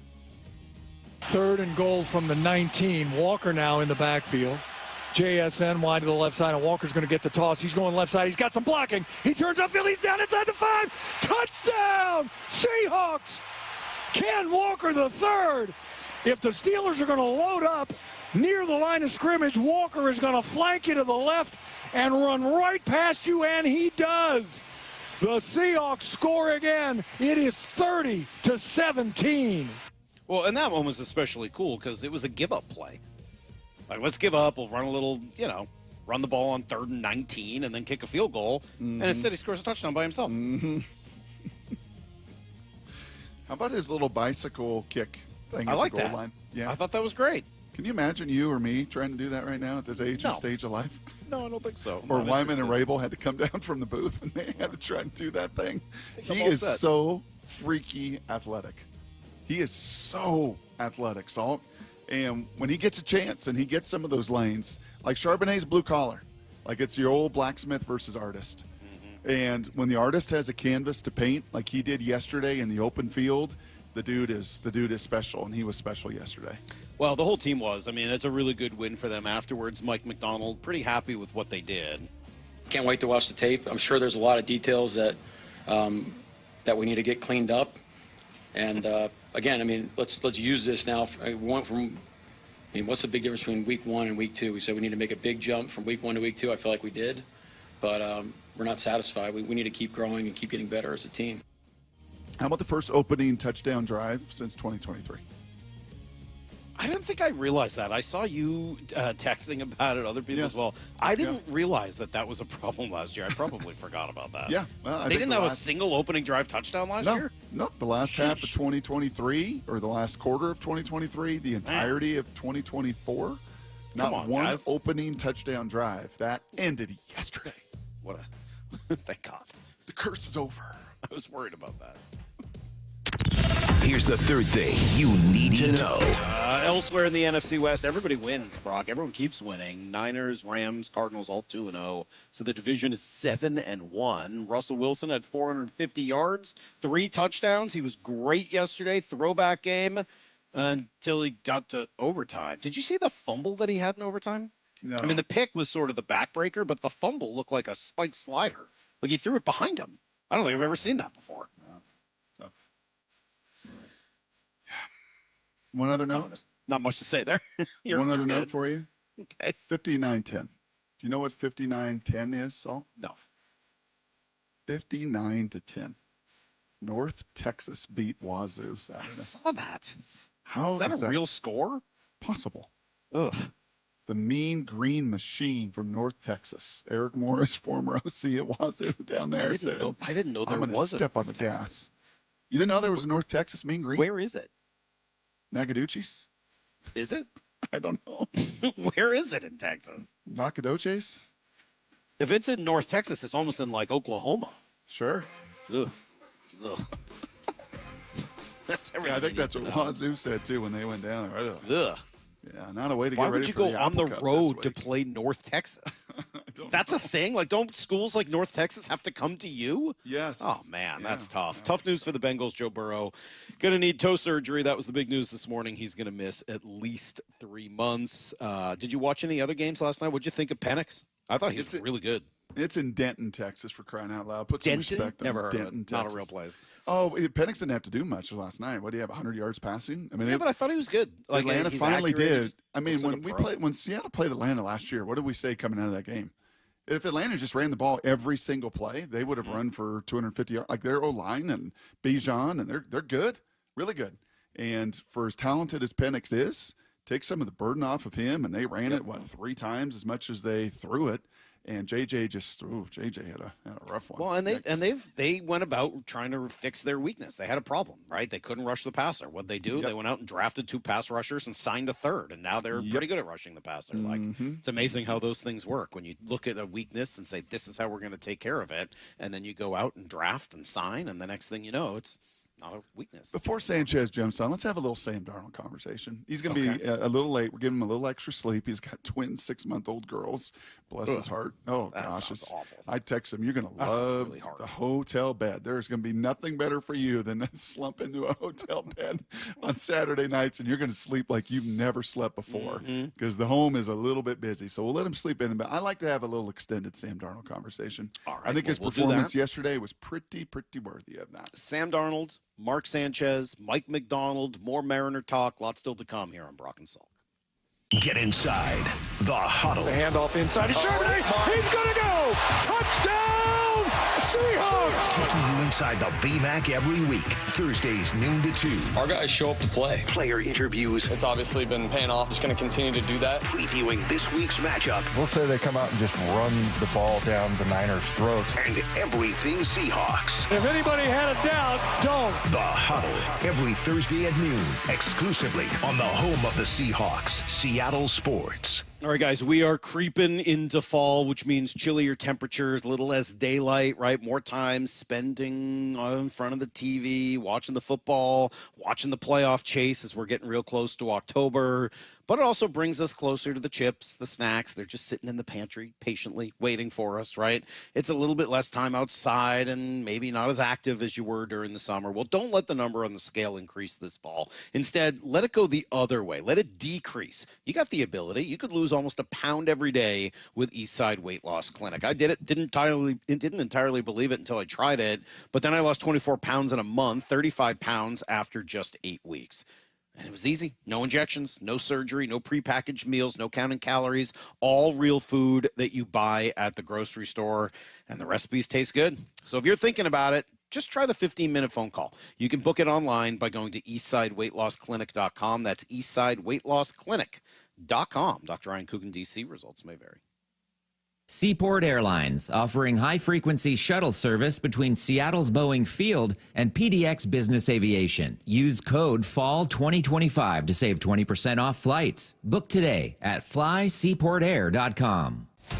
Toyota of Kirkland's service department has you covered as the summer winds down and the fall approaches. At Toyota of Kirkland, be confident in your brakes with the complimentary brake inspection. Get winter ready with a free battery health check, wiper blade installation, and multi-point inspection. Thinking of trading in? Get a complimentary vehicle appraisal. Stay ahead with the maintenance service plan at $374 plus tax. And yes, they match coupons from other local Toyota dealers. Visit toyotaofkirkland.com to schedule your service today. Drive safe, drive smart with Toyota of Kirkland. O'Brien. Change is always happening. It's part of life. And when it comes to music, change is all around us. Songs are rewritten. Classics are remixed. Bands and artists come and go. Even our taste in music changes. Here at Xfinity, we know there's still good in keeping some things the same. That's why we want to do our part with a 5-year price guarantee on our internet. It means no matter what changes, you get 5 years of the most reliable Wi-Fi with our best equipment included for a price that stays exactly the same. Surprised? Life is full of them. One internet price, 5 years, guaranteed. Learn more at xfinity.com/deals. Restrictions apply. New residential customers only. Taxes and fees extra and subject to change. Most reliable Wi-Fi based on Open Signal Awards USA. Fixed Broadband Experience Report, August 2024.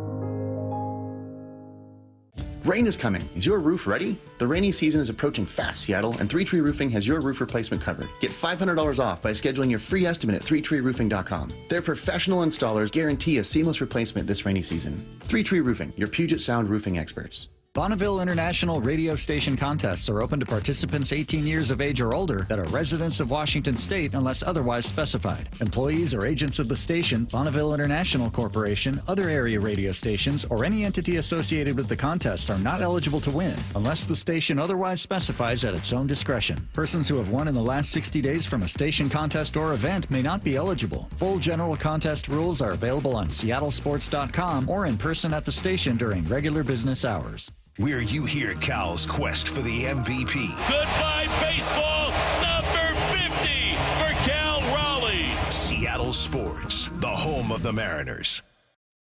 When it comes to the security of your business, doubts can creep in about who you're trusting to protect it. Are they a reliable service? How will I know if something happens? Are they keeping everyone safe? At Bay Alarm, we got you. For nearly 80 years, we've been putting our customers' minds at ease with our advanced technology and personalized support.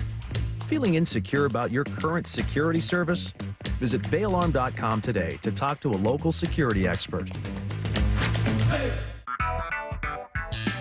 Big Trees is Washington's premier tree sales and transplant company. With over 30 years of experience, Big Trees provides trees of all sizes for residential and commercial projects. Our 30-acre nursery features thousands of trees and hundreds of varieties that thrive in our Pacific Northwest climate. For hours, directions, and to see our wide selection of trees, visit BigTreeSupply.com. Beauty, privacy, instantly. Big Trees. Rick Riz here with Luke Wilson, a local owner of Pella Windows and Doors of Western Washington. With your help and the Improve Your Play program, Pella has chosen a local youth athletic program to receive a $5,000 grant. Luke, who's the lucky winner this week? Rick, we could not be more excited to announce Shelton Youth Football and Cheer as one of 2 winners of this $5,000 grant. Thanks to Pella Windows and Doors of Western Washington for helping our local youth thrive. It's the biggest car giveaway in the Northwest. We're giving away 30 cars in 30 days, September 1st through 30th. Mustang Madness at Emerald Queen Casino and Hotel, Tacoma and Fife. Get 1 free entry daily. Earn additional entries just by playing your favorite games. Drawings every day at Tacoma and Fife. It's 30 cars in 30 days in September. Mustang Madness, only at Emerald Queen Casino and Hotel, Tacoma and Fife. The entertainment capital of the Northwest, where excitement lives. Visit emeraldqueen.com for details. From the Quantum Fiber Studio. This is Brock and Salk. Weekdays 6 to 10. On Seattle Sports and 97.3 FM HD2. Mark Sanchez in about, 10 minutes maybe. Mike Macdonald in an hour. It's a Reaction Monday powered by Snoqualmie Casino and Hotel. Mariner conversation in 30 minutes. We don't want to be too far away from that at any point today, Brock, as they've won 9 straight and just keep on rolling and heading off now on the road for 6. But Seahawks win yesterday. They're off today, right? They're off today. Off today. The Astros and Rangers, though, get it going today, correct? Yes, and we could talk through maybe at 9 o'clock who we should be rooting for in that. That'd be a good idea. But, I'd like to do that. before we do it, Seahawks win yesterday, their first win of the year. It was a good win. Not the best ever. It wasn't clean. It wasn't, they didn't just dominate the game.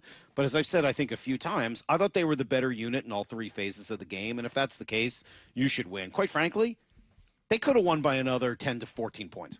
Mm-hmm. Like they missed a field goal. They decided not to kick a field goal. They had the interception. Like they did a bunch of things to cost themselves points. It would not have been surprising if they had won that game by an additional 7 to 17 points. Didn't happen. Fine. They get the win by 14 going away. And at the heart of it all is Sam Darnold. How'd he play? Yeah, we debated this earlier. I said A-. You said B+. I thought you might go A- because you put such a heavy grade on the final exam. You're not really a quiz guy. You're not really a midterm guy. You're kind of a final exam guy, Salk. I am. And it's not on the curve really either. have it's on, one of it's those. on a win-loss production. It's true. And it's a 7-point game, by the way, That's and it's true. It's 3rd and 9. And the biggest play of the game, there were a lot of big plays. The kickoff recovery for touchdown, you could argue, put you up 10. Probably the single biggest play. It was a gift that you unwrapped, and took advantage of. But on the field, the game was a 7-point game. We all know they come down to the final 5 minutes. This was at the 6.5-minute mark. This is 3rd and 9, and they blitz you, and they have a free runner right up the A gap, right in Sam Darnold's face. And you're thinking, protect the ball. Don't fumble here. But he does more than that. He spins out of it to his left. Remember, Salk, Jordan Palmer told us he studied every escape route there is to Sam Darnold's game the last 2 years, and they're mostly to his right. But this time he spins out of that would-be blitzer right in his grasp, then has the wherewithal and the awareness to throw a beautiful little soft touch pass on the money to Barner, who gets 20 yards. And all of a sudden, you put a little pin in all of that balloon that was building in Pittsburgh. Like, okay, 7-point game. Oh, Sam Darnold's on the ropes. Okay, we're going to finish him. Oh, he's going to make a mistake. And he popped that balloon. And then the very next play, he hits JSN for 47 on an absolute dime, back-to-back plays. Right before that drive, I texted you. And Moore and Lyle, I said, what's your trust factor right now? How you feeling? Because this is it for Sam this year.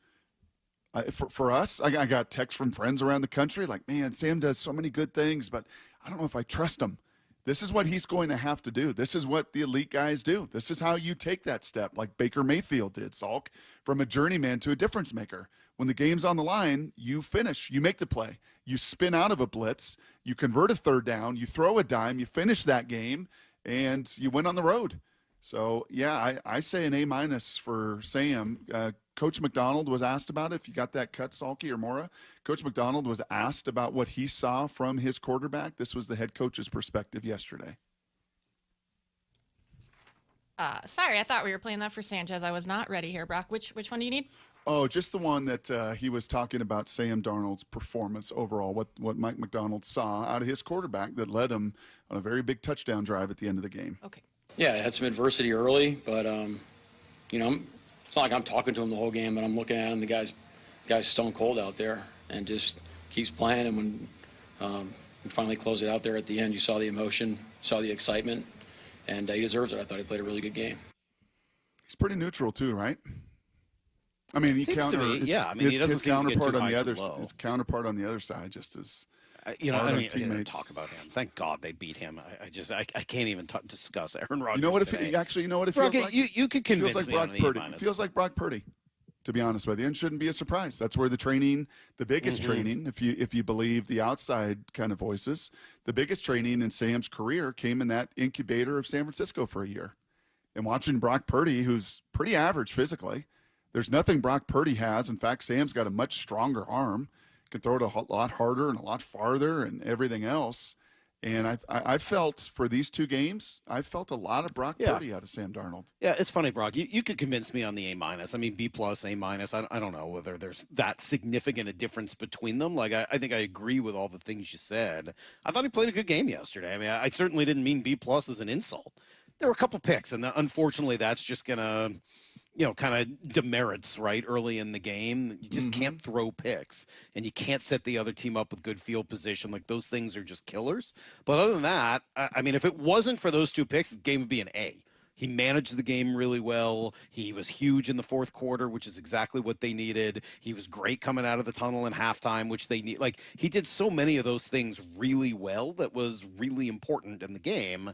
You know what I liked a lot about Sam yesterday was his ability to throw those slants and quick ones across the middle. Yes. And, that was not a big part of the offense here for most of the last 15 years. I mean, it was not Russell's strength. Not that he couldn't do it, but it's certainly not his strength at his size. Yeah. And honestly, it wasn't really Gino's strength. Gino had, trying to show off the strong arm. You'd see a lot more throws to the sideline and kind of the stuff DK did well. Again, that's not to say they never threw slants or couldn't do it, but the way they used those little slants and seam routes and stayed over the middle of the field, right? I just that looked that's a really different good point. to my eye than what we've been seeing. No, I think that's a really good point because that was not Russell's game.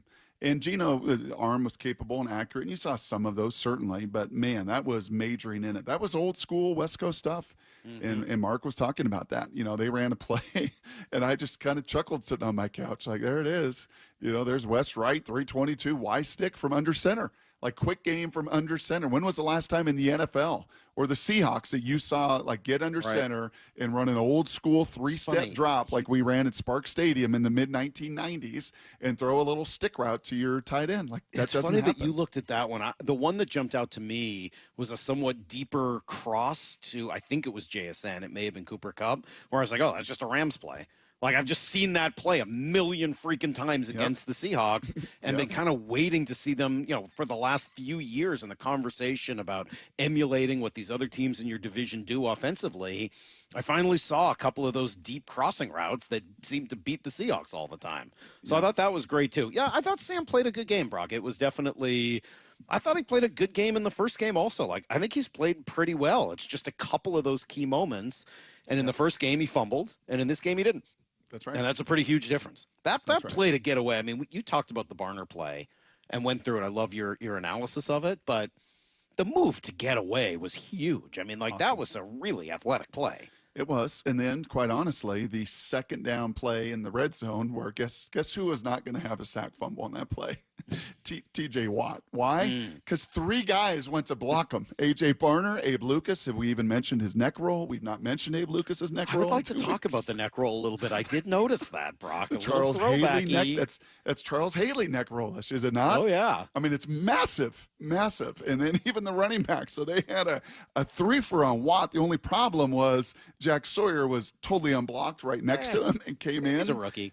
And hit Sam on that one. And honestly, you could say, wow, I mean, just protect the ball. It's easier said than done in that moment, right? And for someone that has struggled at times with sack fumbles, I was holding my breath on that as a totally unblocked guy comes from his right there on a pass play down the field, but he secured the ball. And then the very next play, 3rd and 19, turned into the game-sealing touchdown. But, yeah, you get this kind of production from Sam Darnold, fill in the blank. You get this kind of production from Sam Darnold, which you've really seen over the first 2 games pretty consistently. Some touchdowns, yes, some picks, but 66% completion, really accurate, in a bunch of these spots. You get this production, you win 10 games? Yeah, I think you're at the higher end of that 7 to 10 range, right? And that's been sort of the range we've talked about. Let's bring Mark Sanchez into the conversation. He called the game yesterday, does a great job, and also kind enough to take a few minutes with us today, despite having 6-month-old twins. Oh, my gosh. Mark, good morning. Thanks for being with us. We appreciate it.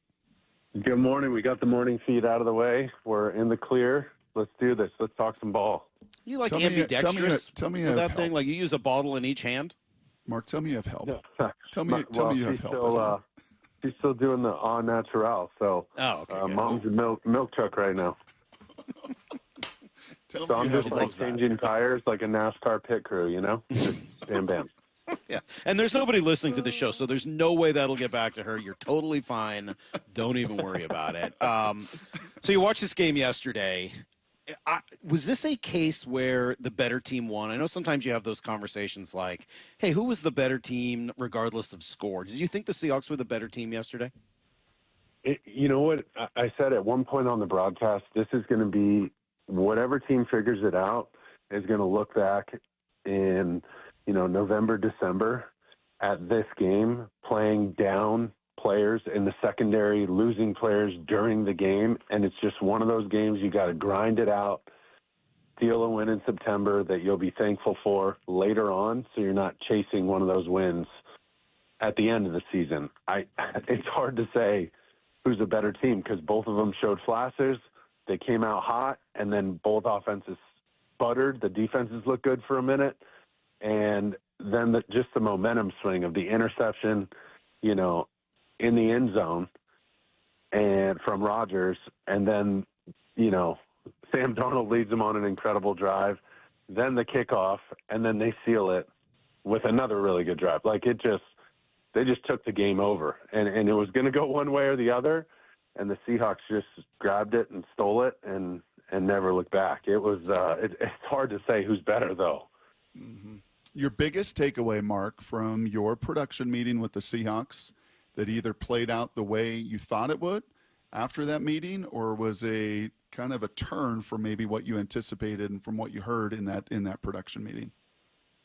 Well, talking to Clint Kubiak, he was adamant about sticking to the run game, and I was really impressed that they didn't abandon it. And I think in years past he might have. I was impressed with him as a coordinator. I thought the sequencing of plays, especially down the stretch, was exactly where he wanted to be, and it's easy to get off track in an environment like that. When you feel the heat, you feel the fans, that place starts rocking, your guys aren't running it like you want to, you think, okay, well, let's just throw it around a little bit.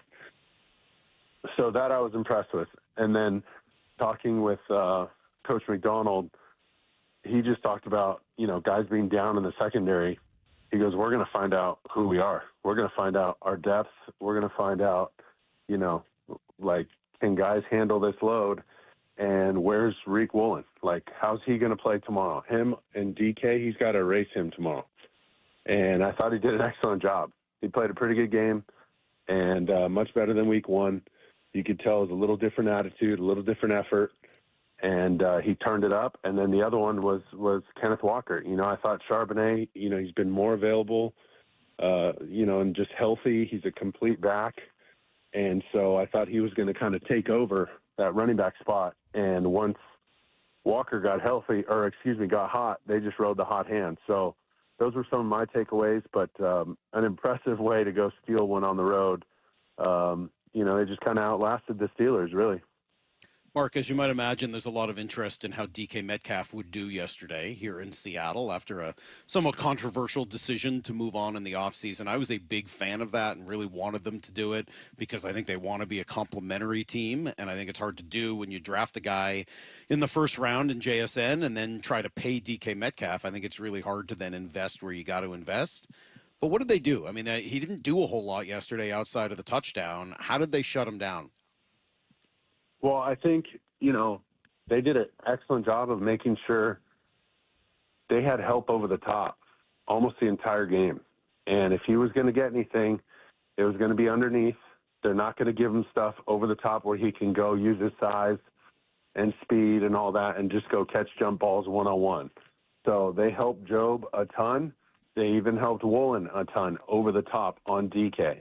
And then they tried to move him to the slot, and they had to get physical with him in the slot. I mean, he didn't have much production, and it was similar to week one when he played at the Jets. They had to manufacture production for him, throw him screens, throw him bubbles, throw him the quick now passes where you just stand there at the line of scrimmage and utilize the space. But he had a couple drops, and so the Seahawks are feeling pretty good about the move they made with DK right now. Mark Sanchez with us. You heard him on the call yesterday. Long flight home for him as well. And unlike these Seahawk players that just get to go in today, Salk, get a little treatment, a little cold tub, hot tub. Not Sanchez. He's got twin 6-month-old daughters, changing diapers. He's right back to work. Hey, you mentioned a word there that's become a bit of a buzzword when I'm listening to broadcasts now that I didn't hear as much 10 years ago. And that buzzword is sequencing.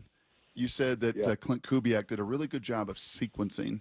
Can you kind of inform our audience what that means from your perspective? Well, I think it's when you're calling plays, not just that specific play, but thinking a couple plays ahead, a couple drives ahead. And, the deep play action stuff, the very first drive of the game, I loved the way they came out of the blocks. And then they knew they were going to get man-to-man. They set up Njigba and Horton on the deep crossers, blocked them up with everybody else.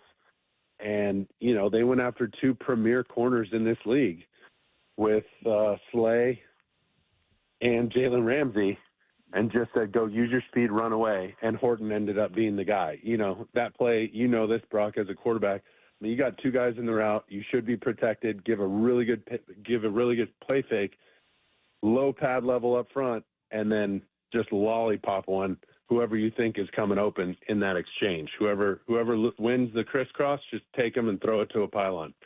And Sam executed it perfectly, but it was set up with some of those interior runs. And I thought they did a good job of kind of getting away from some of those perimeter runs and continued up the middle with Walker, and then sprinkled in the one that went for the touchdown, the same side toss out of shotgun. I thought that was money. And I really do think Walker's more of your perimeter guy. He's just got that extra burst and another gear where Charbonnet, he's the complete back. He can run the rock, he can catch the ball, and most importantly, he's excellent in pass pro, and he can protect your quarterback. So I think Clint keeps all those things in mind and really was on his game, especially late yesterday. Well, you recognize the voice because you listened to him yesterday. That's Mark Sanchez, who called the game for Fox. Got his new show, Rear View, coming out. I want to make sure we ask you about that before we let you go. But as you're just saying, you can't do any of those things you just said without the offensive line protecting, opening up holes. It's been such a problem here for so long. What did you make of the way the offensive line for the Seahawks looked yesterday? Well, listen, they got to secure those edges. I know Lucas, he was getting a ton of heat for the first week and getting pushed back into Sam on the last play of the game and all that kind of stuff. I mean, Cross and Lucas have to be anchors at the edge. And then interior-wise, we saw Olu come in at center, but Sundell seemed to have beat him out during training camp. And it's only his second year out of North Dakota State, and then his buddy Gray is right next to him at guard, and then we got Bradford on the other side. So it's a really young group, those interior three, but going on the road like that against Cam Hayward, against TJ Watt, Highsmith was in there for a little bit, but that's a really good front. Patrick Queen, that guy can ruin your day. And if Hayward gets a hold of two linemen and makes the picture clean for Patrick Queen, he can run and hit. That's his job. And they were just trying back and forth to kind of muddy up those lanes, distort the read for the backers, and I thought they did a pretty good job. I'm guessing they're going to grade out pretty high, and even in pass pro, I thought they were lights out for such a young group on the road. That's a really good test for groups like that. Like you look at teams like Green Bay, for instance, that's the youngest team in the league, but they've been doing it for 3 years together. They got playoff experience together. They're kind of like that Little League baseball team that started in 7th grade and now they're in high school, and they just know everybody. They know everything they're doing. They know how to travel. They know how to play at home. They just had time to kind of marinate together, and I think that's where it's trending in Seattle. I don't know if it's instant success, but I do think this group is going to have some success as the season goes on and then in the next couple of years. You like that Abe Lucas neck roll? Oh, that's a big neck roll. I think he looks like RoboCop out there or something, man. I was like, whoa. Looks like he's get him an old cowboy tall. collar or something. That looked pretty good. I know. Like the old Brian Cox. Remember Brian Cox? He used to have that big neck plate and stuff. Yeah. Terrifying. That's funny. One thing in this league, Mark, and you call it every week, and you played for a long time in it, it's hard to be different than everybody else, right? A lot of widgets are made in very similar ways. Maybe there's some tweak to scheme here, tweak there. But I'll say this, with Seattle and Darnold being under center 60% of the snaps yesterday, it just looked and felt different. You commented on it a few times during the game, now kind of in retrospect. How much different is it? And what does that do to a defense when Sam Darnold is under center 60% of the snaps yesterday? Well, it keeps you true to your run game identity. And that's what Kubiak wants to be. That's what he envisions this offense as being. But as soon as you go in the gun, your run game changes. It's not quite as physical. It's a little more finesse. And, I mean, I can't remember. It's got to be 5+ years since I've seen a quarterback go under center with a 5-step drop, no play fake, hit his back foot, and throw like intermediate or quick game or 3 steps from under center. I mean, that was wild. Like West right 322 Y stick. West right 322 Y stick. Yeah. I mean, these were like staples. These were day one installs for me in college and early in the NFL. And I found out quickly that, you know, on third down, you better get your ass back in gun because double A's in under center are no joke. The guards are looking at you like, dude, what are you doing? Get away from me. Back up. You know, it makes their life so hard. So it was a treat, a little bit of a flashback. And, you know, it's kind of like bell-bottom jeans or, you know, some of these trends that come back, you're just like, oh, okay, we're doing that again. All right, sweet. Well, Mark, what about hold on. What about Green Right 93 Blast? What about Robbie Oots? Like Red Right 22ZN, you know, like these old school West Coast plays from under center are just, I mean, you're hitting your back foot, quick reset, and that ball's out to the curl. Wow. If not, it's to the back. Like, that was so cool to see. Will you see a better block this season than the one Oots laid on 93 Blast on the ISO play where he detonates one linebacker like a bowling pin into Patrick Queen and knocks him down? I mean, he was just a human wrecking ball. That was awesome. I felt like John Madden. I was like, boom, Herbig, boom. Whoever was next, I think it was Queen. Yes. I was like, dude, this guy's unbelievable. Talk about throwback. That was incredible. That was incredible. Tell us about Rear View here before you got to go. What is the show? What are you doing? What do we need to know about it? Yeah, so basically we'll come out with an episode tomorrow. We're talking to Jared Goff today about playing against his old coordinator. They thumped him in Detroit yesterday. But basically, it's a show for, you know, we'll get non-quarterbacks on there at some point, but it's a quarterback-centric kind of focus. And the idea is for these guys to give their immediate thoughts after the game that doesn't feel like a podium presser, that doesn't feel like a bunch of coach speak and cliches, something a little more intimate. And, you know, I'm using my relationships and giving these guys a platform to explain exactly what's going on in their head and give the fans a unique and direct access to their perspective. So that's the goal of it, and I get to do it with my best friend, Scotty McKnight, and, you know, we've been buds for a long time. So we're talking to Jared Goff today at like 1 o'clock, and then it'll be out tomorrow. So I'm excited for that one. Where do people find it? This will be on all the Fox social channels. It's on NFL on Fox presents Rear View, and it'll be on my social media at Mark_Sanchez, and then on the Fox app and the Fox website. Pretty good. Thanks, man. We appreciate it. We talked to Adam Amin on, Thursday, right, Brock? And then get a chance to talk to Mark today. I love listening to you guys. I think you guys have one of the truly best crews out there. I love listening to the way you guys call a game. It's fun, it's loose, and super enjoyable. And just want to say thanks. Thanks for popping on today. Yeah, we appreciate you guys. Happy to do it anytime we got the Hawks. Love talking to you guys. Take care of Mama. Take care of Mama. The Sanchez, Brock. The milk truck. The great Sanchez. Mark Sanchez joining us here on Brock and Salk. Somebody was mad at you, Brock. They said you were mispronouncing Sanchez as Sanchez. Like, no, that's the nickname. Come on, people. Get it together.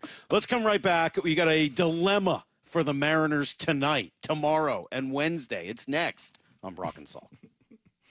Be the first to hear from Seahawks head coach Mike Macdonald the morning after every game on the Mike Macdonald Show. Good morning, Coach. How are you? This thing on? On and ready for you. The morning after every Seahawks game at 9:30 with Brock and Salk. Being in front of the 12s is going to be a lot of fun. Trying to bring everybody together so we can push in the same direction. Get the podcast on the Seattle Sports app and seattlesports.com. It's the Mike Macdonald Show, only on Seattle Sports, the home of the Seahawks. Coverage varies by plan. View contracts and exclusions at endurancewarranty.com. This is an announcement to all United States vehicle owners who own a 2003 or newer vehicle with a manufacturer's warranty about to expire, or no warranty coverage at all. With a struggling economy and the cost of living on the rise, Endurance is now offering an affordable, low-cost vehicle coverage plan to the general public. As of today, you could be one of millions of drivers that now may qualify to have your vehicle protected under this coverage and have all future covered auto repairs paid directly to the repair shop for you. You pick your plan. You pick your deductible. You even pick the repair shop. Roadside service, towing, and rental coverage is included. Get your vehicle protected now and save your wallet from costly vehicle repairs. A toll-free number has been established for you to call for your free 5-minute quote and to see if you qualify. The number to call is 800-266-3845. Again, that's 800-266-3845. 800-266-3845. If you love to travel, Capital One has a rewards credit card that's perfect for you. With the Capital One Venture X card, you earn unlimited double miles on everything you buy. Plus, you get premium benefits at a collection of luxury hotels when you book on Capital One Travel. And with Venture X, you get access to over 1,000 airport lounges worldwide. Open up a world of travel possibilities with the Capital One Venture X card. What's in your wallet? Terms apply. Lounge access is subject to change. See CapitalOne.com for details.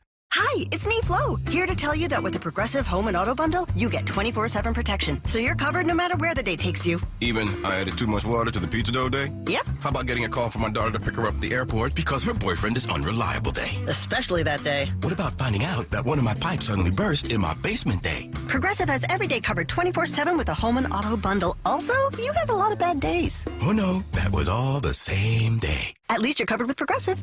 Progressive Casualty Insurance Company affiliates and other insurers. Not available in all states. I'm attorney Rob Iddens, proud Marine Corps veteran and owner of Warrior Injury Law. I'm a 5th-generation Pacific Northwesterner, graduated from UW and Seattle U School of Law. At Warrior Injury Law, we have years of experience in the trenches, fighting insurance companies for the people of Washington, my people. Forward, right. If you've been injured, you need a lawyer that is tough, confident, and battle-tested.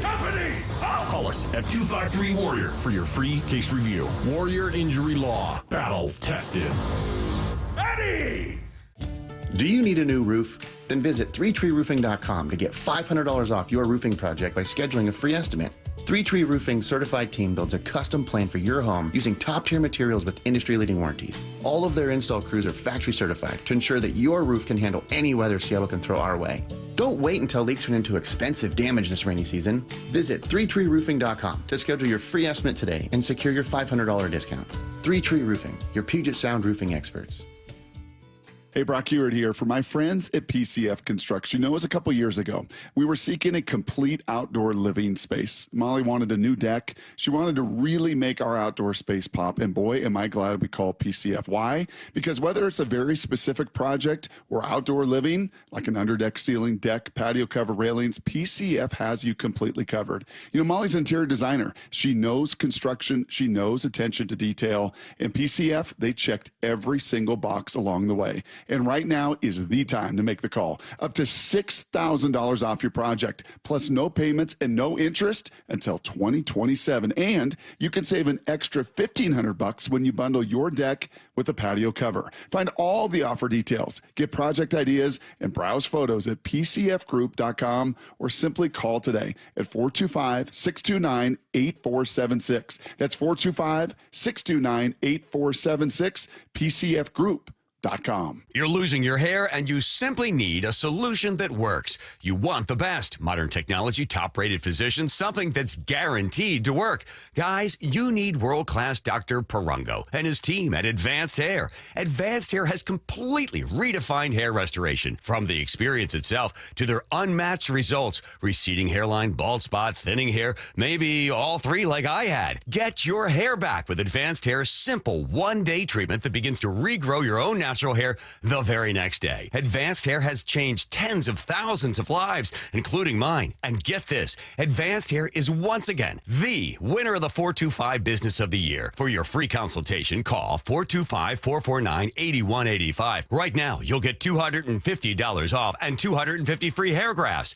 Refine your hairline with the team that redefined hair restoration. That's 425-449-8185. Or for the before and afters, visit advancedhair.com.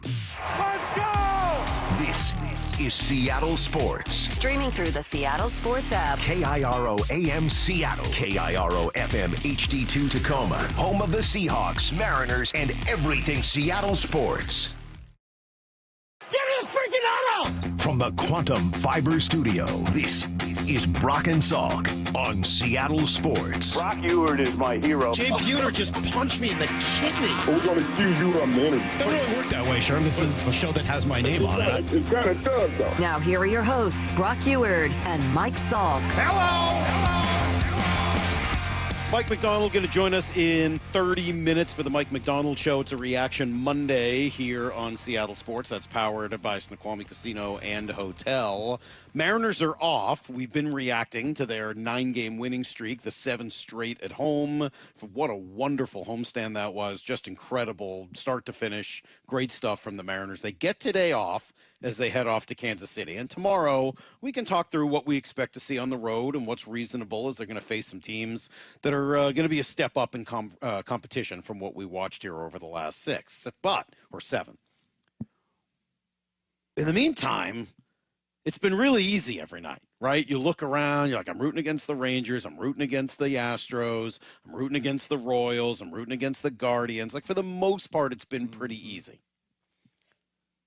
Now the Astros and Rangers are playing each other. We know that there's probably 2 spots for 3 teams.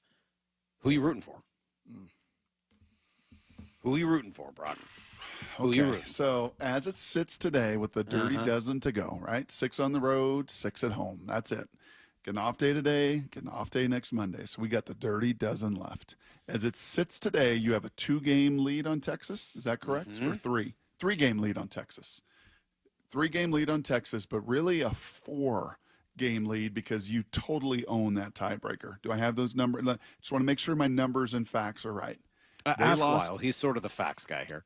The Rangers lost yesterday in extras. Pete Alonso, with his new hair plugs, decided to throw his helmet off so his fake hair could flop around the bases after the Mets win. Thank goodness.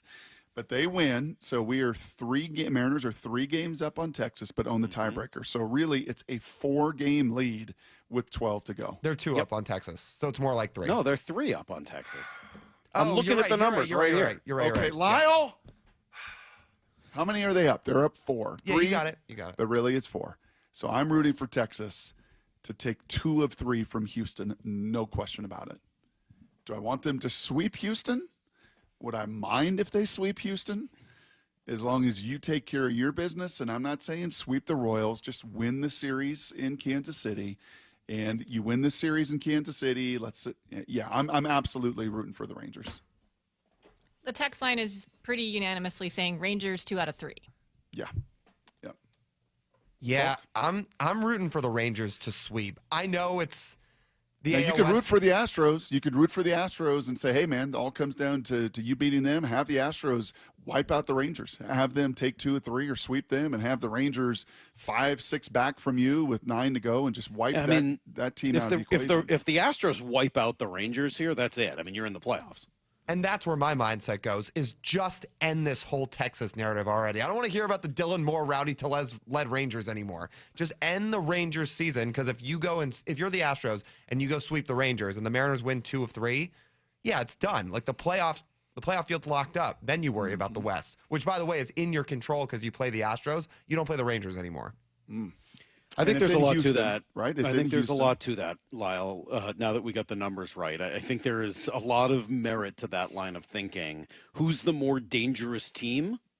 It's probably the Rangers, even though they are a couple games behind the Astros. The Rangers have won 7 of 10. The Astros have lost 6 of 10. Like, you just kind of look at it. Who's more dangerous coming down the stretch? The Rangers have really good pitching. The Astros are just kind of not great in any real. No, they pitch well. Fromber's good. Hunter Brown, like they got some. Come on, you love to diminish the team that's won this division over and over and over and over and over again. Yeah. This team that has owned this division, that has that championship, you love to diminish them. I know, kind of like you did the Rangers a couple years ago when they're not that good. Because I've watched them play, and every time I watch them, I'm like, they're just not. There's something broken there. For a long time, it's been the opposite. For a long time, they've been better than the sum of their parts. when I saw the deal with Fromber throwing at his catcher, I'm sorry, man. Like, they're kind of messy. That's just a messy team coming down the stretch, and who do you want to win? Doesn't matter who wins. The Mariners are so much better than both of these two chump teams. It shouldn't matter. I don't care. I don't care who wins. Astros can win. Rangers can win. Whatever. If you can't beat either of these two teams, you don't deserve to be there. They're not that good. So I don't care. I've been letting you guys go through this. You can have your take. You can root for whichever team you want. Stir you up? It does not matter. Neither of those teams are very good. And if you can't beat them, then you're not very good. And I think the Mariners are good. I think they're going to beat either one of those two teams, especially if they remain in first place and get to play them at home.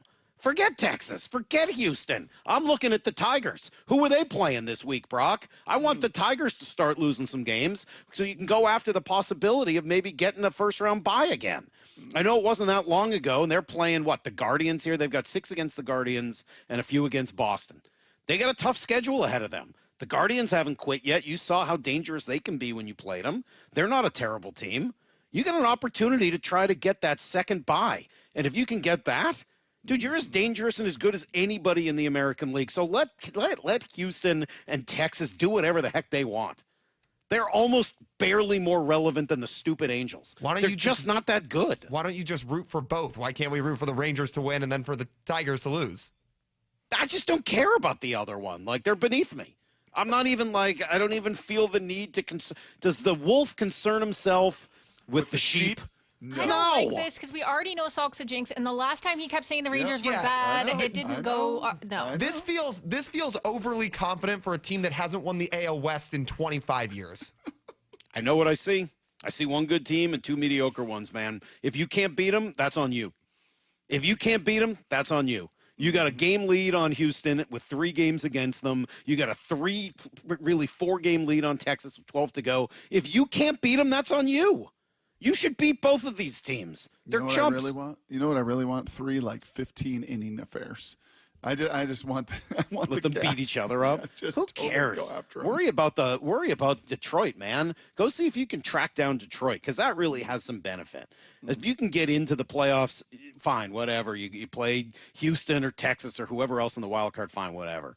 But if you got an opportunity to chase down Detroit for the number 2 spot in the league, with an opportunity then to sit at home for the first round, then you only have to win 2 series to get into the World Series. That is a completely different experience. So you guys worry about the sheep. I'm going to worry about the wolf. We'll talk to Mike Macdonald in 20. We'll give you everything you need to know next.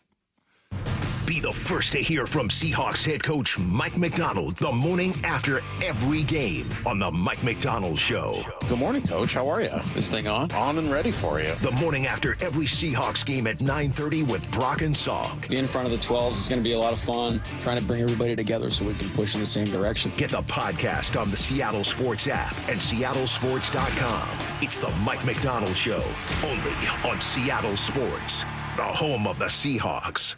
Well, as a sports fan, I don't remember many Mondays quite like this. Record-setting stuff from the baseball team. Football team goes on the road, takes care of business. So from a sports perspective, been awesome. But if you're looking at your insurance and it's not so awesome and you're frustrated and you're stressed and you're wondering whether you got the right coverage, you're paying the right money, then you need to do what Molly and I did and so many of my friends and family. Go take the First Mark Insurance Challenge. We heard so many victories through the years.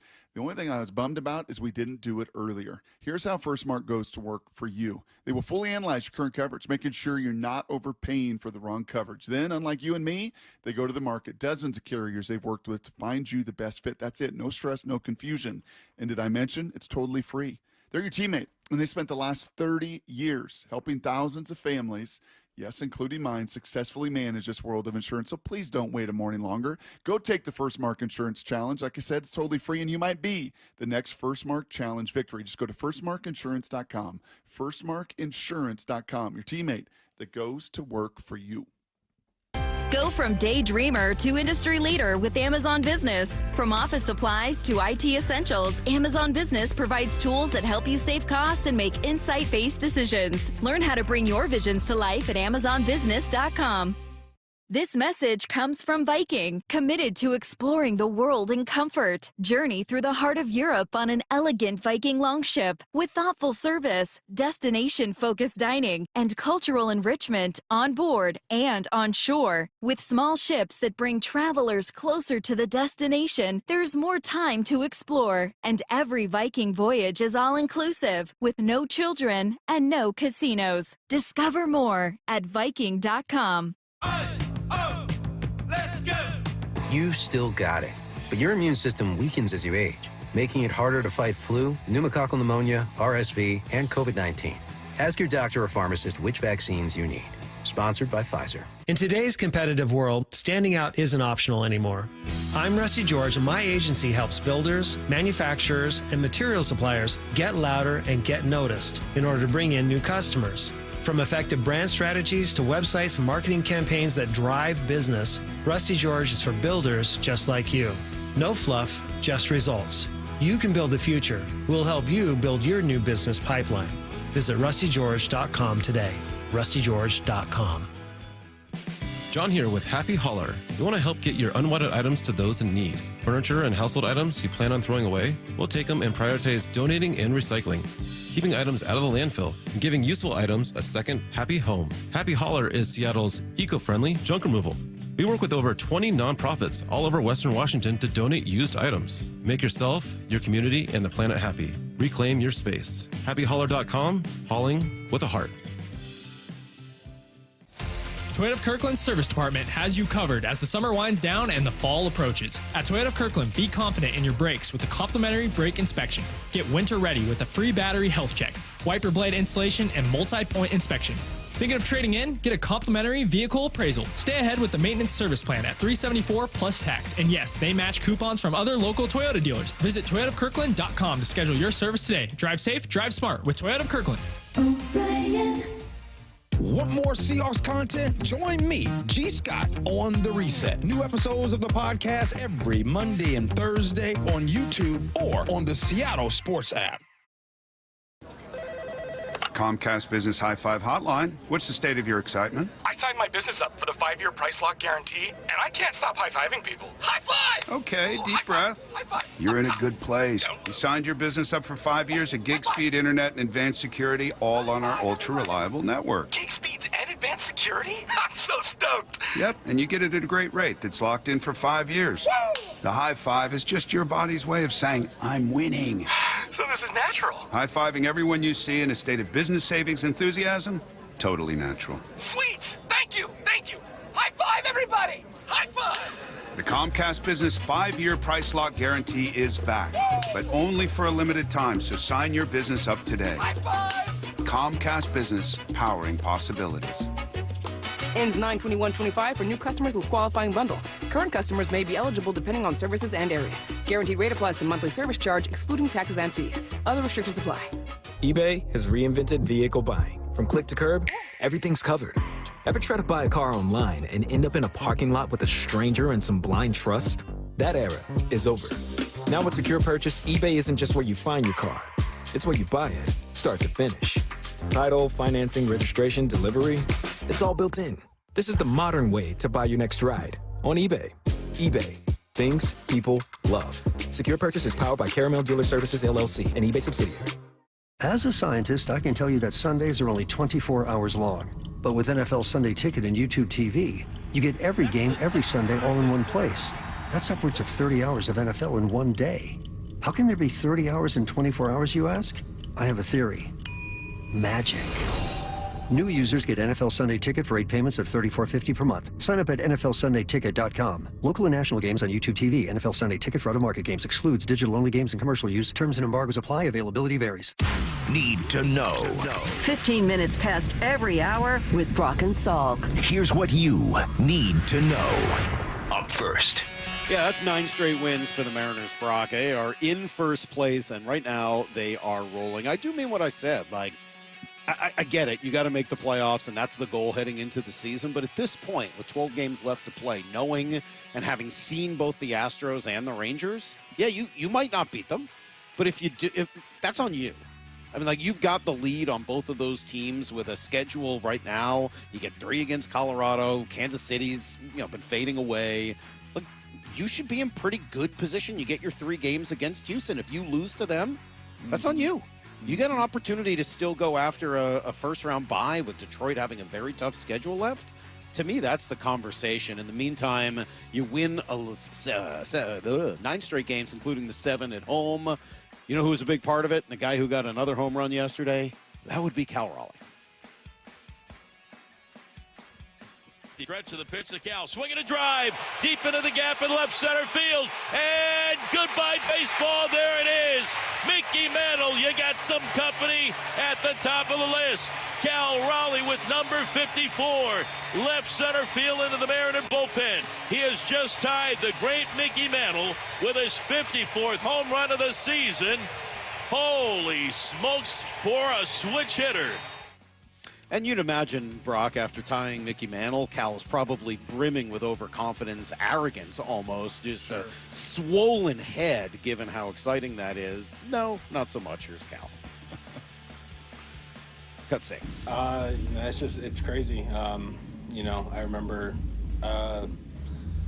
going to Yankee Stadium, played hooky. My dad took me out of school. He took me to the old Yankee Stadium, and we did like the whole day there, and we went to like their, I don't know, it was like a gift shop. There's a bunch around there or something, and he was telling me about Mickey Mantle, teaching me, he's like, you could be like him, switch hitter. And I remember he got this like plaque or something. It's like a card or something, but it's really cool, and we still had it. So it's kind of, thinking about that, like I remember him talking about him like he was a god, and which he was. I mean, so it's kind of cool to be to think about that time and back then. So what strikes me a little bit about this, Salk, as much as we talk about and think about it, and yes, he's now chased, and he's at the line with Mickey, and he's chasing after Griffey, which are immortals, right? Hall of Famers, some of the greatest to ever do it. You know what else strikes me? How far he's running past any catcher in the history of this game. Salvador Perez's 48 home runs now are such a factor back. And to pile up these numbers and maybe do things, again, never done in the game, right? From Johnny Bench's numbers. And I mean, these guys playing that position, and it's still really hard to play that position, right? It's easier to play quarterback today physically than it was 25 years ago because you can't get punished the way you did is you got your back broken. But catcher today, just as hard. And catching the stuff you got to catch and take the beating you take. And now to distance yourself from Salvi with 6, is it going to be 7? Is it going to be 8? Is it going to be 10? It's funny you bring that up, Brock, because you watched the Angels this past weekend, and both of their catchers are on the IL with concussions.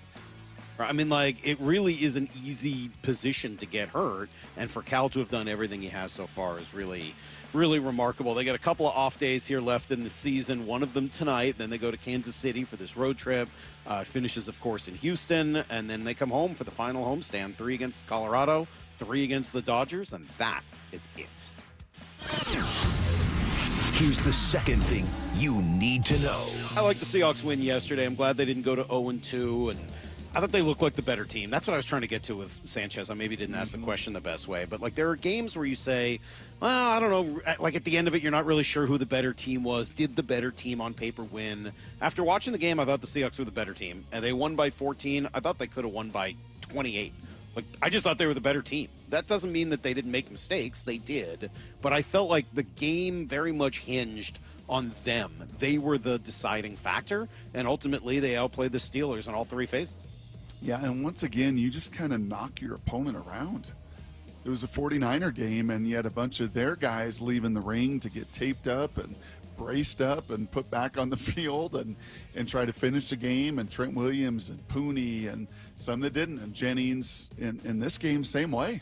I mean, you knock their D tackle out, you knock their D end out, you knock a linebacker out, let alone the guys that didn't have going into it. And yeah, I thought just at the point of attack, they got some of theirs. They got Hall of Famers. Watts a Hall of Famer, big D tackle, Hall of Famer, Hampton. Like, they got some dudes. But man, you were once again, I thought, the aggressor. And over 60 minutes, the better team that didn't make the critical mistake in special teams and went ultimately and finished it. Something they could have done week 1 and be sitting here at 2-0, but this time around they did, and it avoided 0-2. Did Watt play in the game? He did. He did. I didn't really notice him. You felt him. Like, I know You felt him setting the edge a few times. Yeah, a little bit. But I mean, like, considering the name value, like... He's kind of like DK.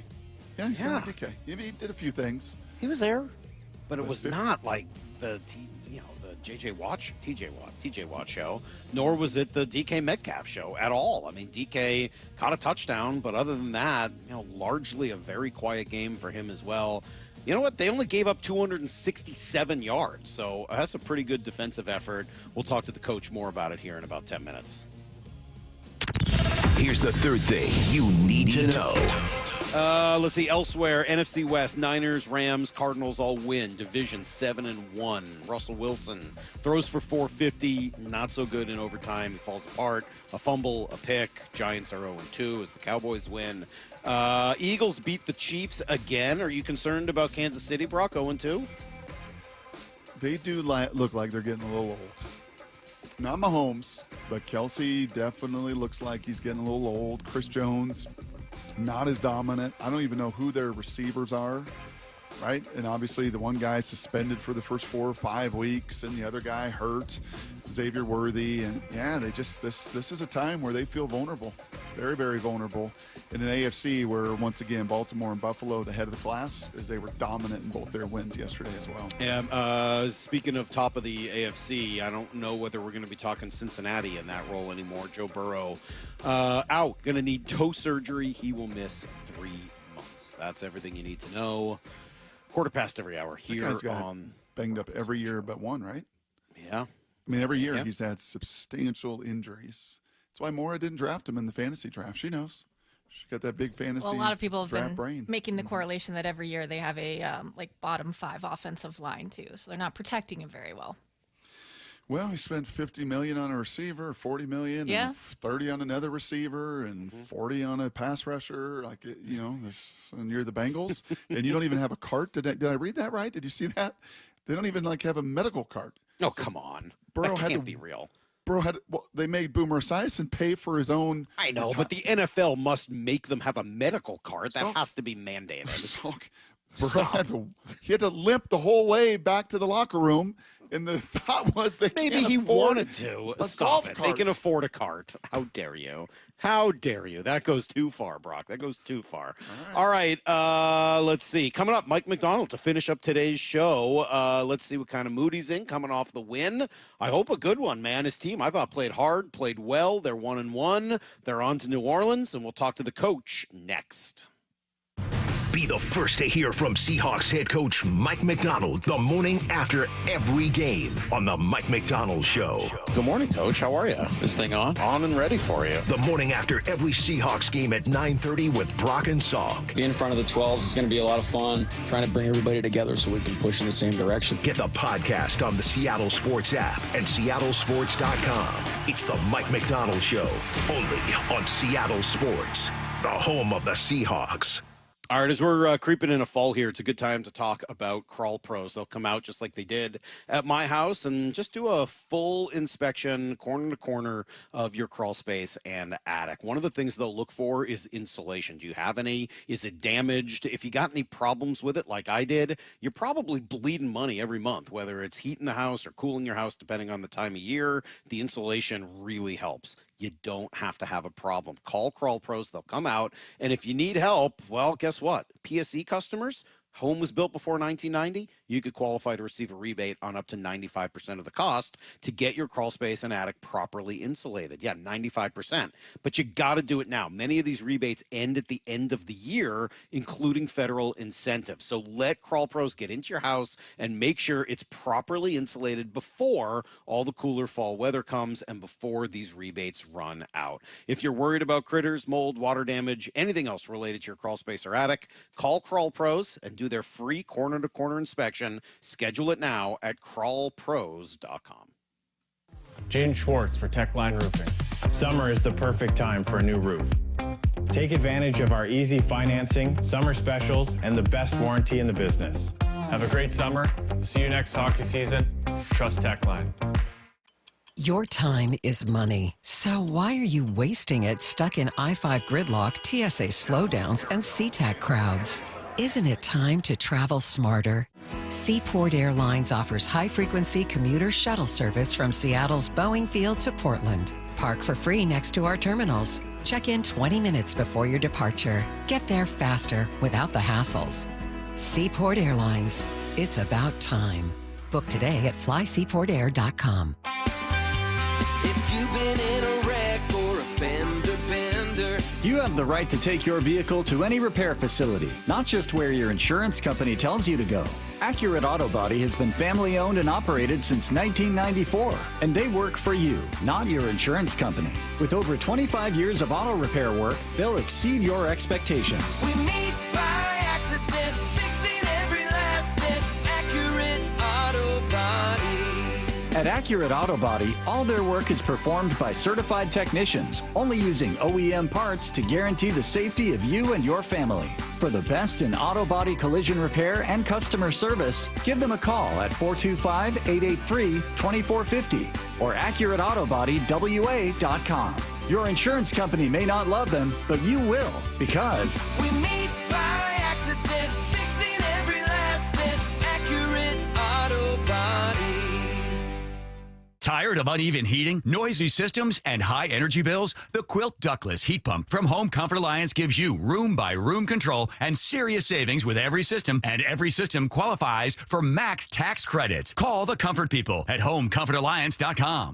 Seattle Sports has your chance to win 4 tickets to the Seahawks game Sunday, September 21st. Head to the Seattle Sports app, click the Win tab in the bottom right corner, and enter to win. You can enter once per day, so the more times you enter through the Seattle Sports app, the better your odds. Do it every day, September 9th through September 15th. Details and rules at seattlesports.com/win. From the home of the Seahawks, Seattle Sports. The push to the playoffs lives. The catch made by Julio. He throws to second base. The double play. On the home of the Mariners, Seattle Sports. Your future is looking bright. Win a share of $150,000 in glorious golden hour cash prizes every Saturday night in September. Get ready for 24-karat fun with new winners drawn every half hour starting at 6 p.m. Stay till midnight for the guaranteed grand finale of 10 grand, 50 grand on the last Saturday of the month. Don't forget, your Reef Rewards card can save you up to 25 cents per gallon at Lummi Bay Market next to Silver Reef. Silver Reef Casino Resort, located off I-5 exit 260. It's the biggest car giveaway in the Northwest. We're giving away 30 cars in 30 days, September 1st through 30th. Mustang Madness at Emerald Queen Casino and Hotel, Tacoma and Fife. Get one free entry daily. Earn additional entries just by playing your favorite games. Drawings every day at Tacoma and Fife. It's 30 cars in 30 days in September. Mustang Madness, only at Emerald Queen Casino and Hotel, Tacoma and Fife. The entertainment capital of the Northwest, where excitement lives. Visit emeraldqueen.com for details. Ooh, that face. Quantum Fiber Internet loves that face. That's Jamila. Gauge Jamila. She's thinking outside the box from inside the box. Quantum Fiber Wi-Fi keeps her meeting game strong. From the back door to the front lawn. Rushing all of the video calls. Back to back to back video calls. Quantum Fiber Internet blowing the soxies up all those people in all those boxes. Yay to you. Switch today at quantumfiber.com. Additional pods may be needed to achieve Wi-Fi coverage in some locations. Limited availability. Service in select locations only. David, honey, this is your Seahawks intervention. I don't have a problem. David, you painted the entire house action green. So? You wanted to name our daughter the 12s. Listen, download the Fuel Forward app. Every 8+ gallon fill up at 76 and Conoco stations gives you a chance to win a VIP game day experience. I can fuel my car and my Seahawks obsession? In moderation, David. In moderation. Terms and conditions apply. See official rules at 76.com/Seahawks-rules. From the Quantum Fiber Studio. It's the Mike Macdonald Show. Brock and Salk. Weekdays 6 to 10. On Seattle Sports and 97.3 FM HD2. Yeah, a little bit of everything all at once. Mike Macdonald with us. Good morning, Coach. Coming off a win yesterday in Pittsburgh. What was different? The intro. I was expecting the intro with some crazy statement that I've made in the past that you've clipped. Yes. Big brain, Mike Macdonald, best, smartest, elite head coach in the NFL. Delete that one. What was different in the game this week? I'm not sure.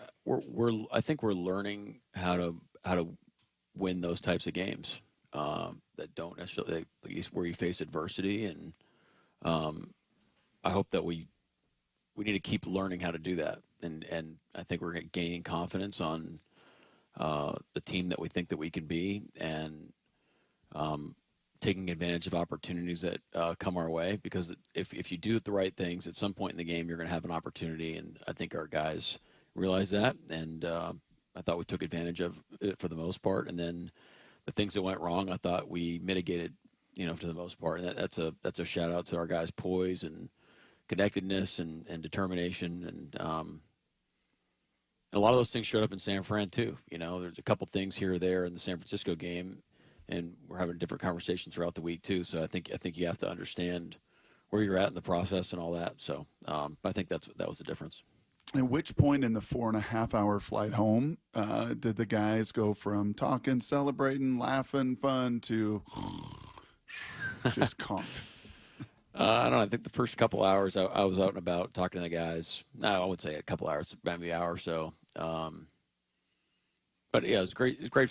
Look, it's a great flight home. I mean, the guys have been working incredibly hard. So to get a win, especially on the road and coming back is you earn those times as a team. Your guys, they deserve that time to be with each other and celebrate and have a good time. And then when we land, we all kind of know it. All right, it's back to work. We're back at it. But it was a great flight. When you walk around for an hour or so chatting with the guys, is that football talk or is it just kind of hanging out talk? No, What do you learn? No, it's talking about the game. That one's talking about the game. Yeah, you're just with defensive guys, you're talking about calls and different things and how guys played and all that. Offense, it's more like big picture and where we're at, and just kind of getting a feel for what they thought about the game and giving each other crap. Anyone particularly exuberant or anything after a game like yesterday? Ernest. Yeah. Well played. Good call, Brock. Yeah, well, you kind of see that on the field. I mean, he is – we saw it in the second half of last year. I like the fact he's not having to wear that big elbow brace. And he talked about his knee, not really being 100% last year. And we talk about the D-line. We can talk about Spoon. We talk about all these guys. But, man, what's it like to have that voice in the middle of that defense, really owning all of it? Well, I told him after the game, just his leadership is a big part of us having success on defense and our football team. And I think with Ernest, he's being himself, and I love seeing that coming out. I think it's very raw. It's very it means a lot to him. He has, and our team has put in a ton of work, great work together, and we have goals and standards, and he's going to hold us to account on that. He's going to hold us to that standard, and we need guys like that. I heard you mention in the postgame yesterday that it was a tough week for Riq Woolen, and then came out and played a phenomenal game. Some questions throughout the week about whether he would start or what that would look like. When you say it was a tough week and he responded well, can you take me through that a little bit? What did that mean? What happened over the course of the week leading to a really great day? Yeah, I don't think you need to overplay it. I think it's also symbolic of our team. We don't get the result we want. Well, okay, was our process the right way? We're always going to tweak. Learn that from my dad, his golf swing. We're going to tweak stuff all the time, and we did that last week. There's some things we changed up, and I think Riq's the same way. Just let's focus on our process. Overall, we felt it was good, but let's stick with it, try to make it better, and let's get a good process, good result this time, and try to focus on that every week. And I think if Riq keeps doing that, he's going to keep stacking good performances. And our leadership on our team is really important too. It's not just me shouting orders from a balcony. I mean, we're in this thing together, and our players are, they have a relationship where we can kind of scrimmage things out with each other and make sure we're doing the right things all the time. How about the guy on the other side, Josh Jobe, who, again, Brock said, what'd you say, Brock? One of your favorite players on the field yesterday was Josh Jobe? Yep. Yeah, I saw the same thing that you guys did. He had a tremendous game. He's tough, physical. He's played the ball well late in the down. Played a tremendous game. He really did. Deserves a lot of credit, and I'm happy for him. This guy, all this guy does is work and try try to be attention to detail and prepare, and doesn't have a lot to say for it, which is cool. I mean, that's his personality, and he's playing really good football right now. I remember, speaking of plane rides, Mike, back in the day, we would take a plane ride in college, and we would get handed tests, paper tests, right? The linemen on their protections. No, on the way to the games, right? That was usually kind of the last exam. And, I think that was an old Don James into Jim Lambright. And, guys would take tests and then have to turn it in to their position coaches and in the different schemes and stuff. Do you guys, obviously not on paper anymore, if you were to ever do it, it's probably on the iPads. Do you guys ever quiz or test guys on scheme and rules and such? Yeah, we do. I mean, we basically leave it up to the position coaches and the coordinators on how they want to handle it. It's kind of a methods, principles things. You want to make sure the guys are confident and clear on what they're supposed to do. But how you get it done, it's really up to the coach. But we have coaches that do tests. We have coaches that do reminders. We have coaches that do it in person. It's kind of all over the place, but we're getting the same thing done. So I kind of asked that to frame the question because we failed as a show unit. Just full transparency in our process. The four of us did not know the rule off yesterday. I love hearing that, by the way. Yep, whether the ball was touched or not, it was going to be still live in the end zone. If you were to have tested the 70 guys on your roster, everyone on practice squad, on the active roster, do you think 70 guys knew that rule yesterday? If I gave you a number, I would be making something up. I mean, I know this. I know Jay does a great job at teaching the rules. I know Brian. I mean, talk about like, hey, we totally planned this. Literally, Brian's plays of the week presentation on Saturday. Literally, we did it on Saturday this week to the team.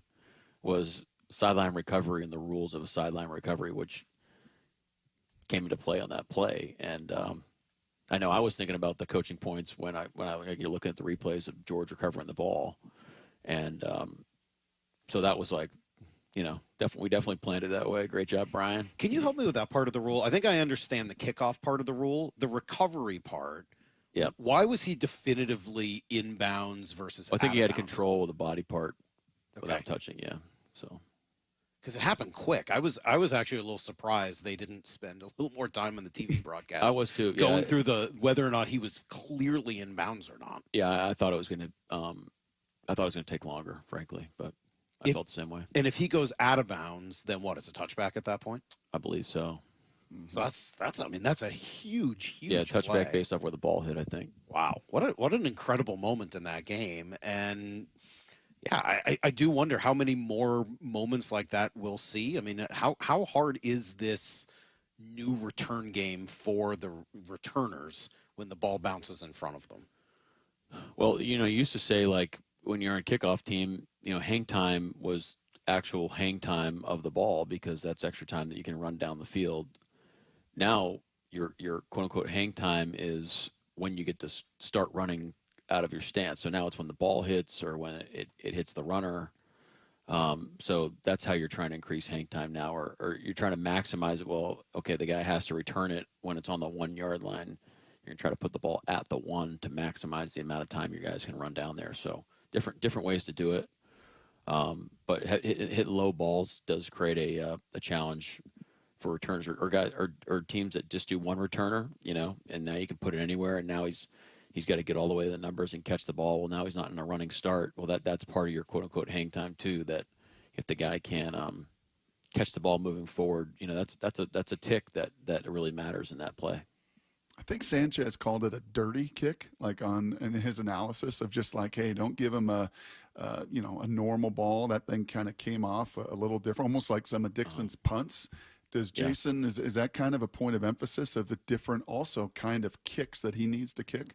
Yeah, it's a great point. It used to be just that the punters would be the ones that hit all the different types of. Sam Cook in Baltimore for the longest time had like 17,000 different punts that I was always amazed that he could pull off.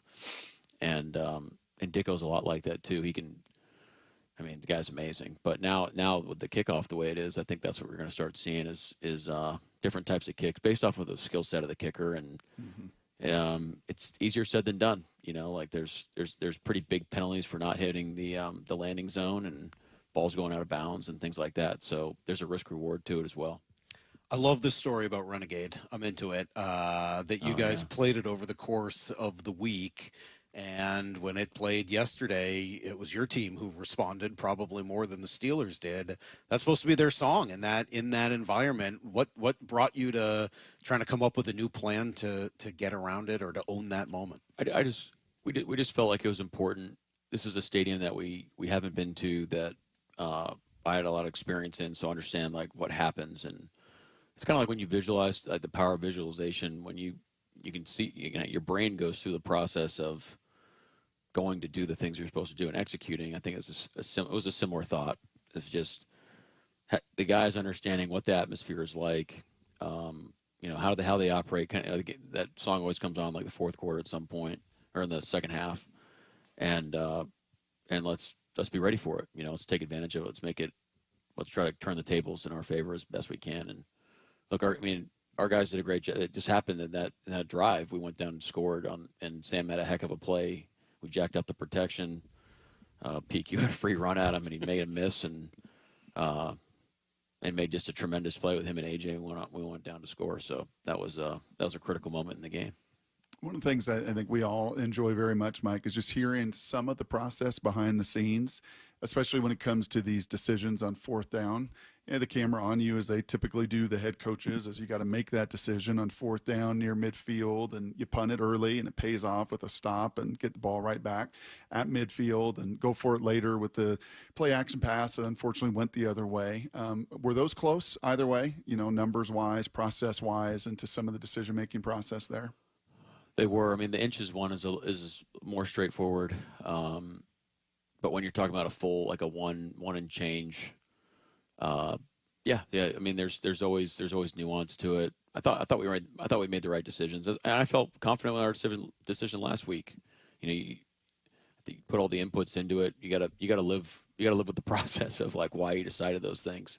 You gotta live with the consequences, and it's easy to kind of kick yourself when it doesn't work. And same thing this week. We're going to be aggressive on fourth down. We have to be. That's the way the NFL is going. You got to take advantage of these drives. You got once you get the ball in plus territory, you got to figure out ways to maximize points, and that's a great way to do it. And one time, sometimes it is to maximize points. It is to punt them deep, and to try to get another, a 3 and out or two first downs and out. And we ended up, regaining possession at dang near the same spot where we ended up punting it, and that's really that's one of the most optimum results you can get. So that worked out in our favor, and AJ's sneak that worked out in our favor, and obviously the 4th and 1 with the movement play. We're going to keep being aggressive. It was a play we liked going into the game, and probably against that look, we probably want to get out of it, but. That's something we'll go back and go to the drawing board and come up with a better play next time. What are we watching right now with JSN and his growth from last year even to this year? I'm a broken record with the process thing, but it's like this is the guy that we were looking at. We saw the whole offseason, and we're trying to tell everybody, but I don't know if everybody was listening. But I think now you're seeing the things that we've been seeing really for 2 years. Since we've been here. The things we've seen of him being able to do, but there's a lot of nuance and detail that I think that he's gained to his game and in the routes, and a lot of it's from the system that we're running. I know Coop and Frizz and Pete's have been just a tremendous help to him, and there's just the chemistry he has with the rest of the offense, especially Sam. I think is showing up as well. Just an unbelievable body control. From my perspective, Mike, of just watching it and watching receivers that just have a total sense of tracking the ball, even the deep ball, right? It's a beautiful throw, but he just knows when to lean into that DB at just the right moment to create just that amount of separation. And as you said, you call it nuance. Some ways you can coach it, in some ways, don't you feel these receivers you see that just have that innate sense and innate ability with their body to do things others can't? Yeah, well, you're right, Brock, but I think it's both.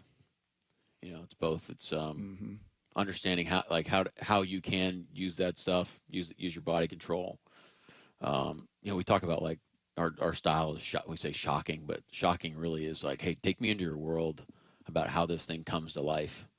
Everyone just sees a great receiver, but like what I think is fascinating and what I think that we take pride in here is, hey, if you're a fan, wouldn't you want Jax to kind of take you into his role about how he runs a certain route and all the things that go into it, all the little details and all the little reps that have been stacked and how guys play him and what DB he's going against, or what coverage he reads it and how he needs to speed his route up and how many steps is it, how that marries with the pass protection and what Sam's seeing. I mean, all that stuff is just it's so cool when it comes together, man. It's really powerful. The running back spot we spent a lot of time on last week, and last week Charbonnet seemed like he was the guy who was able to fit a little bit better. This week, obviously Ken has just an unbelievable game. Is that why would one running back have a good week and then the other one would have a better? Like, where does that come from? Is it fit? Is it matchup? Is it dumb luck? Like, where does all that come from? It's interesting. I mean, look, it's this is why you don't make crazy decisions after one observation. Like after the first OTA, you change quarterbacks. That's why you don't do that. All right. But look, we got two great backs, and you've seen Sharps at his best. And look, frankly, there wasn't a lot of space for Sharps yesterday. He didn't have a great out. We got to do a better job at giving him more space and opportunity to do his thing. As was K9 in the first game, and why that happens, I don't know. I mean, there's a lot of things at play. It's how they're playing it. Did the defensive structure we played for the Steelers. Now going into the game, if you would have told me that it would have worked out the way it would have, I probably wouldn't have believed you. I didn't. It wasn't like, hey, K9 is going to be way better against this defensive structure than Sharps. It doesn't really work like that, I don't think. But what's important is that these guys get ample opportunity, and they're going to be great backs for us the whole year. And it's important that you share the workload as well. And I'm happy for both guys. Sharps has the capability of playing every snap the whole game, as does K9. But that's probably not the best for the team right now. And but happy for K9 in his game. He's been working really hard. He's been working through his foot, obviously, and he had a lot of success yesterday and iced the game there on that run. But Sharps is doing a lot of great, even though the pressure wasn't there, like the pass protection stuff, third down stuff, getting the run forward as much as it possibly can, whether or not we block it the right way. I mean, that's important stuff to keep the ball moving forward, taking care of it. I mean, those are all good plays as well. Well, just since we're talking running back room, we talked about Helani's great play on special teams. You got your two running backs. Can we talk about Robbie Oots and the bowling ball block and what he brought to the table yesterday as well? Yeah. I mean, I know that particular position, like that particular block, KP, Kennedy Palomalo, our running back coach, has been working with him since day one. And the art of contact is really important, and how he reads it, and all those reps that we've stacked throughout the offseason of, how you're reading the flow of the play and really seeing it like the runner is really important. And on that particular play, it that's how it played out versus that front and that run. And it was just really cool. It's great to run. Great good old fashioned lead plays.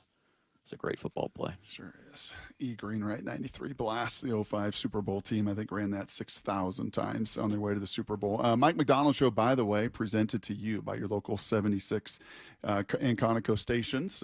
Fuel this show each and every week, and we appreciate that. Hey, a quick little football 101 just for me. Sanchez was on last hour kind of replaying the game and reviewing it, and just talked about the stick-to-itiveness of Clint. Because this is now back-to-back weeks, Mike, just, where these linebackers you're playing against, whether it was Queen or D. Winters or Warner, are so fast to trigger, and have hit some of that outside zone with all of their fast flow. What does it take for a Clint to continue to stick to that, knowing that, okay, you know what, they're going to win some of these battles, but ultimately we may win the war, to help them run out of gas sideline to sideline or set up some of that play action and movement? How difficult is that to do as a play caller, to just have that patience and stick-to-itiveness? Yeah, it's a great point. I think it's critical. If you can't hang your hat on anything, if we're not going to be able to hang our hat on wide zone, then we're going to be in trouble. And so I think when you watch the tape too, I mean, it's gonna be fun today to go over with the guys. And really, there's a lot of plays out there for us that we need to play better. as an offensive front and runners and all those types of things. And, when you do coach your linebackers, it's not easy for them to, you do understand the risk of playing it really fast. And there's a lot of movements off the back door. There's cutback lanes, so to pull the trigger, you do have to read it the right way. And there's been some plays where you got to give those guys credit as well. That they're really fast, talented players on the backside that made plays. And there's some of them that we can execute better and get them blocked and spring runs as well. So there's a give and take to it, but you're right. There's going to be some plays where, it's not going to look the right way all the time, and we want to minimize those to the best. We're not in the business of letting defensive make plays on us, but we are in the business of running our offense, and there are opportunities to set plays up as well.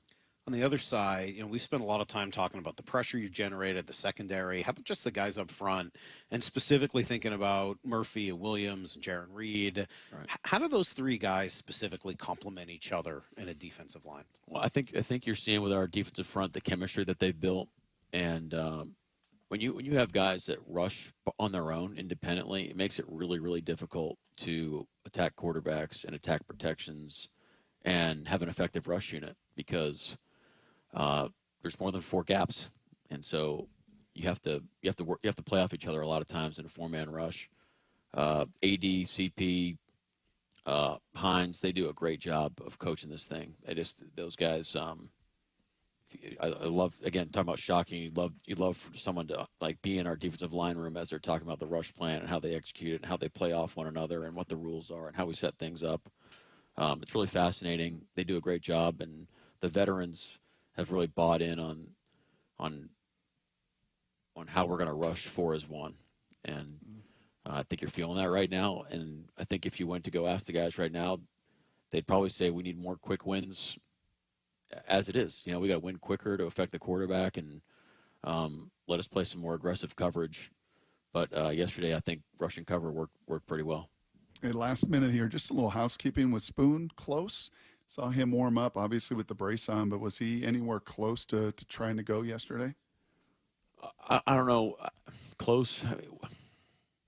I know this. If he could have played, he definitely would have. I know he really wants to be out there. What's the best for him and the team definitely wasn't. It became clear probably on Saturday that unless he took a turn on Sunday, which wasn't out of the realm of possibility, then he probably wouldn't go. So it just, when he went out there and worked out, just didn't turn. Does that at least make it a possibility he could go this week? Yeah, I think so. I think hopefully he'll practice. Going into 2 weeks now, hopefully he'll practice at some point. But I think he's probably still a guy that you could take all the way to the game. But it's not really a great model to abide by. And with Eamon Worry, good news, right? That he doesn't go on IR. Yeah, incredibly good news. Another guy that you'd like to see practice, especially being a rookie.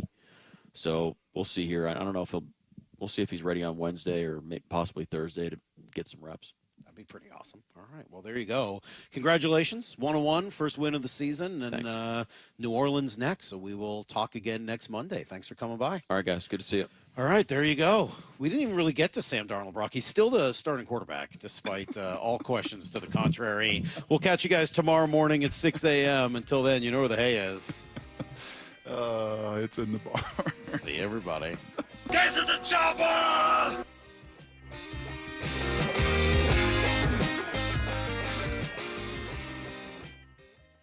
For Down Territory, going inside the game with former Cougs and Seahawks wide receiver Michael Bumpus. How can the Seahawks get other pass catchers involved in the run game? They're going to get them involved because of the run. The play action rollout like the naked boot is not something that's designed for a specific player. It's your influence in the defense, and you're just going through your progression. A lot of the plays that JSN made last week, those plays where he was the first read. For Down Territory, every day at 11:15 and 1:15 on Bump and Stacy. David, honey, this is your Seahawks intervention. I don't have a problem. David, you painted the entire house action green. So? You wanted to name our daughter the 12s. Listen, download the Fuel Forward app. Every 8+ gallon fill up at 76 and Conoco stations gives you a chance to win a VIP game day experience. I can fuel my car and my Seahawks obsession? In moderation, David. In moderation. Terms and conditions apply. See official rules at 76.com/Seahawks-rules. In today's competitive world, standing out isn't optional anymore. I'm Rusty George, and my agency helps builders, manufacturers, and material suppliers get louder and get noticed in order to bring in new customers. From effective brand strategies to websites and marketing campaigns that drive business, Rusty George is for builders just like you. No fluff, just results. You can build the future. We'll help you build your new business pipeline. Visit rustygeorge.com today. rustygeorge.com. With football season comes colder weather, so if you need new windows and doors, don't drop the ball.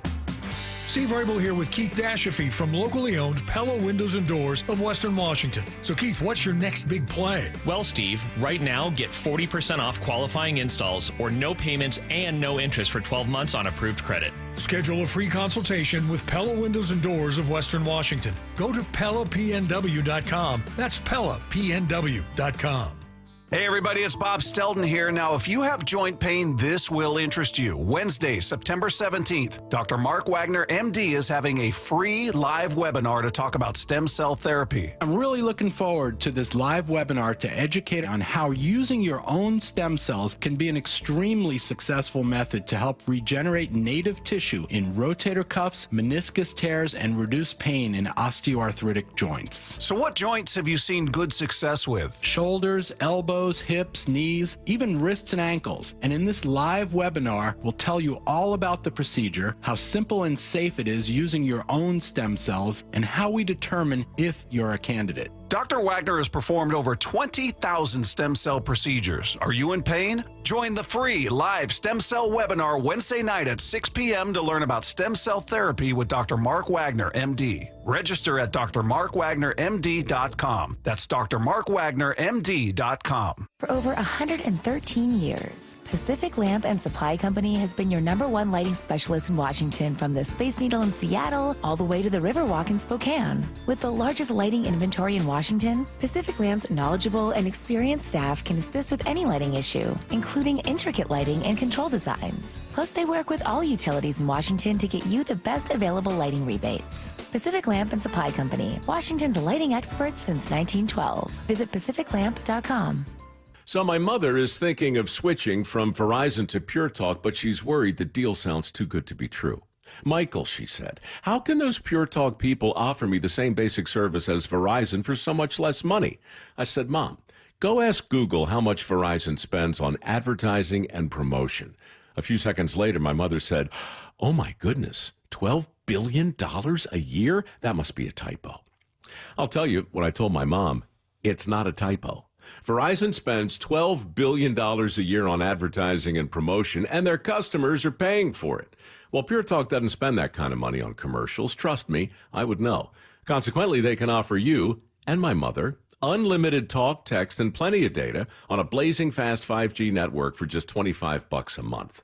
Dial pound 250 and say the words Mike Rowe, and you'll get an additional 50% off your first month. That's pound 250 Mike Rowe. Pure Talk. Everything you need and nothing you don't. Get in the zone, AutoZone. Welcome to the end of summer sale at AutoZone. We're celebrating the end of long days and short nights with big deals for a short time, like car wash. Right now, you can save 20% on the Armor All Complete Car Wash Kit. Need new brakes? Duralast brake pads are free with the purchase of Duralast rotors. We've also got oil deals and more. We're ending the summer right with the end of summer sale at AutoZone.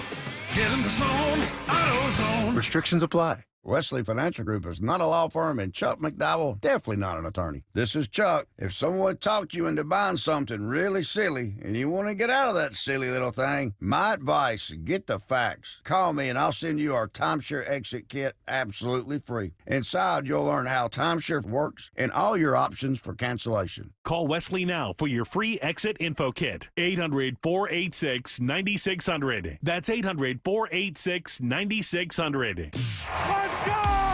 This is Seattle Sports. Streaming through the Seattle Sports app. KIRO AM Seattle. KIRO FM HD2 Tacoma. Home of the Seahawks, Mariners, and everything Seattle sports.